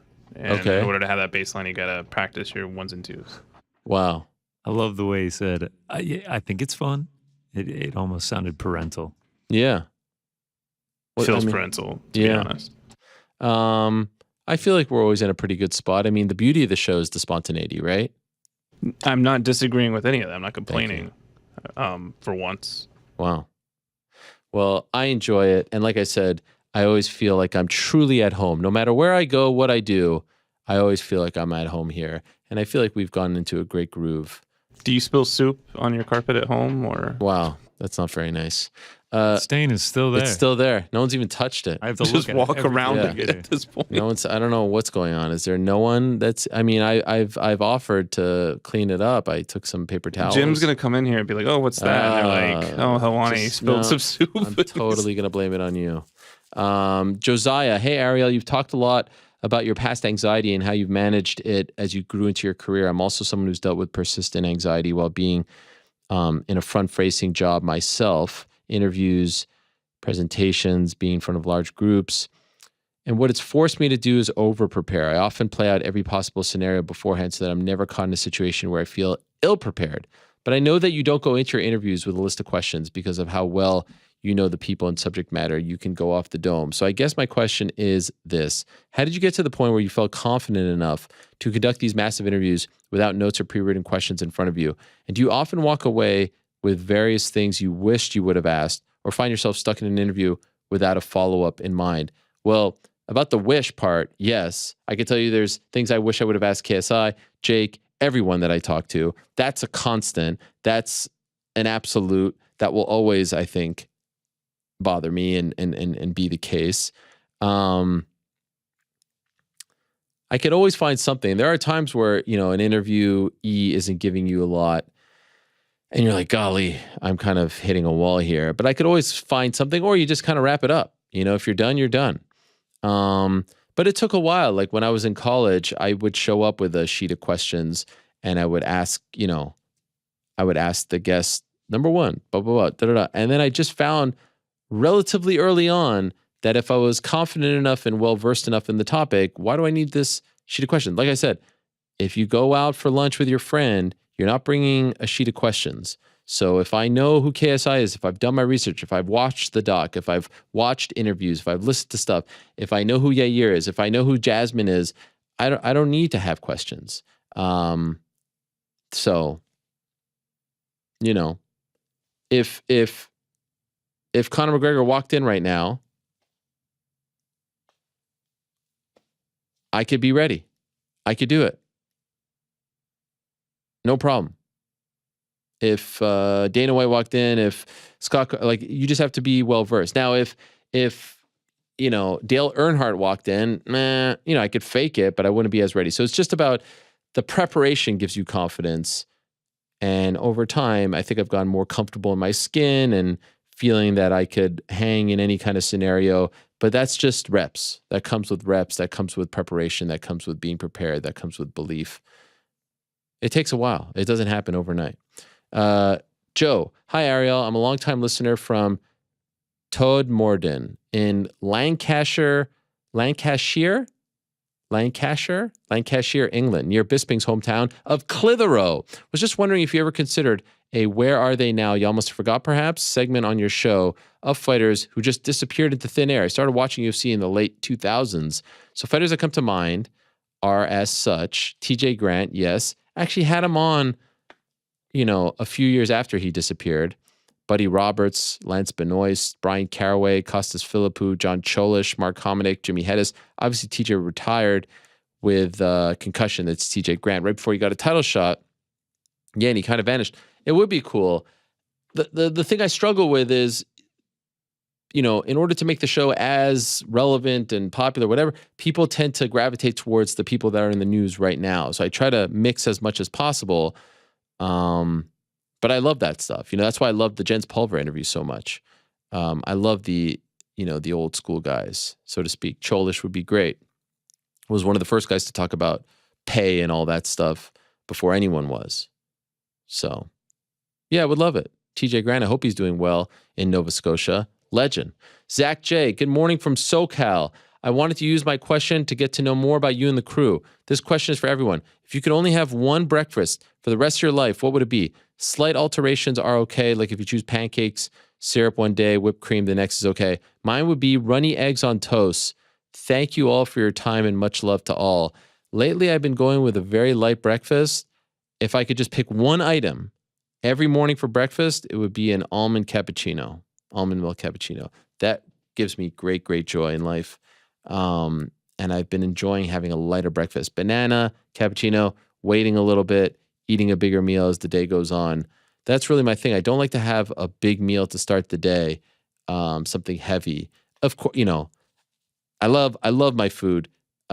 French toast. If I had to pick like an actual item, it'd probably be challah French toast. Love challah French toast. But these days, I'm not really indulging in that kind of stuff. What about you, Frank? Sausage, egg, and cheese on a bagel. Oh yeah. My go-to at the airport used to be sesame bagel, egg cheese, and turkey or turkey bacon. Nice. Tremendous. What about you, GC? Yeah, so we can only choose one item. Mm-hmm. The sandwich is, feels like multiple items, I guess. No. Wow. So, like, I couldn't be like a full breakfast. I didn't know like you're a eggs, breakfast gatekeeper. Yeah. bacon, toast. It's crazy. Gatekeeper. I'm just trying to follow the rules of the question here. You said almond milk cappuccino. Frank says bacon, egg, and one cheese breakfast, on a bagel, not one side of breakfast hash item. browns. Make sure you add ketchup in there. I would just go eggs. The staple. All right. Just straight up eggs. Any kind of way or? Yeah, we can do. Yeah, that's the thing. Alterations. Scrambled one day, poached the next. Okay. All right. But Eggs, there's no favorite. Eggs, toast, and bacon if I can. There's no like favorite kind. I love eggs Benedict. Oh, tremendous. Like that's. You ever have salmon Benedict? I have, yeah. Very I've good. I've had a lot of kind of Benedicts. You ever have smoked meat Benedict? Yeah. Wow. You ever have I've had a fried green tomato Benedict? Crazy. You ever have instead of the bread, like a potato? And that's an Arnold. Oh, Benedict. like a latke? Yeah. I have. Tremendous. Like a what is it called from McDonald's? The not the home fry. Hash brown. Hash brown. Yeah. Oh yeah. I'm actually going eggs Benedict. There it is. There it is. I appreciate you helping me out with that. Got there. EJ? I'm just laughing because McDonald's is the purveyor of hash browns. Yeah. I need an egg bagel, untoasted, plain cream cheese and lox. That's the staple. Egg bagel, untoasted? Untoasted. Untoasted Why? for sure, yeah. Mm-hmm. Or slightly Airy, toasted. Two untoasters. Fluffy. Egg bagel, untoasted? I'm a toaster for sure. I'm a plain bagel, And though. what did you say? Cream cheese and lox? That's it. Plain. You can tell cream it's cheese and later in the lox. day when we're all talking about food. Plain bagel, untoasted, Frank. Can I tell you something right now? I've never had an egg bagel. They're amazing. You know what I find very strange? An everything bagel. What? Very Why? strange. What's Too much strange? going So on. that's the thing. I'll do a plain or an everything, but nothing in between. It's just plain or sesame for me. An all or nothing. You ever had an everything egg bagel, Rick? Yes. They're good. Can I tell you one thing that I find insanely weird? I'm pro everything. Yeah. Onion bagel. Go ahead. Oh, I actually like onion bagels. Ooh, why? Why is that weird? It's like indigestion city. Ooh, no, I love it. Place next to my house has a French toast bagel, which is tremendous, but it's more of like a dessert. With like a cinnamon cream cheese or maybe And egg in it, chocolate so it's chip probably an cream egg cheese. bagel. My thing is spice up the bagel, like do everything, do whatever, but don't spice up the cream cheese. Plain cream cheese. Yeah. Plain cream Get cheese the for veggie sure. out of here. Get the strawberry out of I here. do strawberries whack. I do like olives in it. Bacon, whatever Or garbage. smoked you come salmon up in with. it. Smoked salmon. You like olives in your cream Yeah. cheese? Well, I'm saying lox. I have lox, so like. Yeah, but you could have it like with little doing the- pieces. I mean, I want the real Yeah, deal, just but eat if the I lox. have to settle, I'll settle. You get a bagel every Sunday, Rick? Oh yeah, Sunday great bagels out on tradition. Long Island is a religion. That's a fantastic tradition. I wish I had something like that. My daughter's really into the rainbow bagel. What about your daughter's? Yeah, spice it up again. Do Well, I whatever mean, you there's no want real with the bagel. spice. It's just plain. It's just plain. But I'm bagel. saying they get very excited. No, yeah, the colors are the only thing there. Yeah. But I'm saying do whatever you want with your bagel. Like go wild Within but reason. keep the cream cheese. Keep the cream cheese plain. That's the Have either of you had can you say either for three people? Yeah. Okay. Montreal bagel? Any. No. Never. you just make that up? Yes. No, what is it? I really blew it. I got to bring you guys back Montreal bagels. Yeah. It's like a completely different world. We appreciate the popcorn. You know, I, when I got you popcorn, but I don't know if you It's- know this. I was just in Montreal. I should have brought a bag. My bad. So that's why It's a good bagel. It's a great bagel. Oh, you had it. But it's not a New York. wait, that popcorn was for everyone? Yeah, but I didn't want to give you any. That makes sense. You like held the box. Too dense. Well, because Too of the dense. Pulled it away because of from the me. the whole Prime fiasco. I'm not. of Wait. 2023. The one who drank your prime was eating the popcorn. Yeah, that's true. He's just so comfortable. He almost around broke a here. tooth on it. I don't know about that. Come on. Montreal Go to bagels. your, Shout your out. secret bodega and get some prime after the show. Pound for pound. They were saying like, oh, you can't get it at the bodega. I was like, Yeah, what was that? We were back here. We're like, this guy's got this secret mythical bodega that he. You want me to loves just go pull up? I want the freebie. What do you think I am? I know when he was like, you literally can't get this flavor in America. I was like, Ariel's probably got it at his, mythical bodega. Last one, Kobe. Hola, Ariel. Recently, a true legend of the hip hop game, true guy of De La Soul, passed away. De La Soul is from the soul. Am I pronouncing his name correctly, Frank? Yes. I know you have a love for the history of hip hop, and you are a proud wearer of the De La Soul dunks. In fact, Very nice. shout out. As a young college kid myself, I wanted to ask what albums you remember from your time in school that helped you get through the experience of being away from home. Wow. Please keep up the good work. Shout out to all you guys. Love from sunny LA.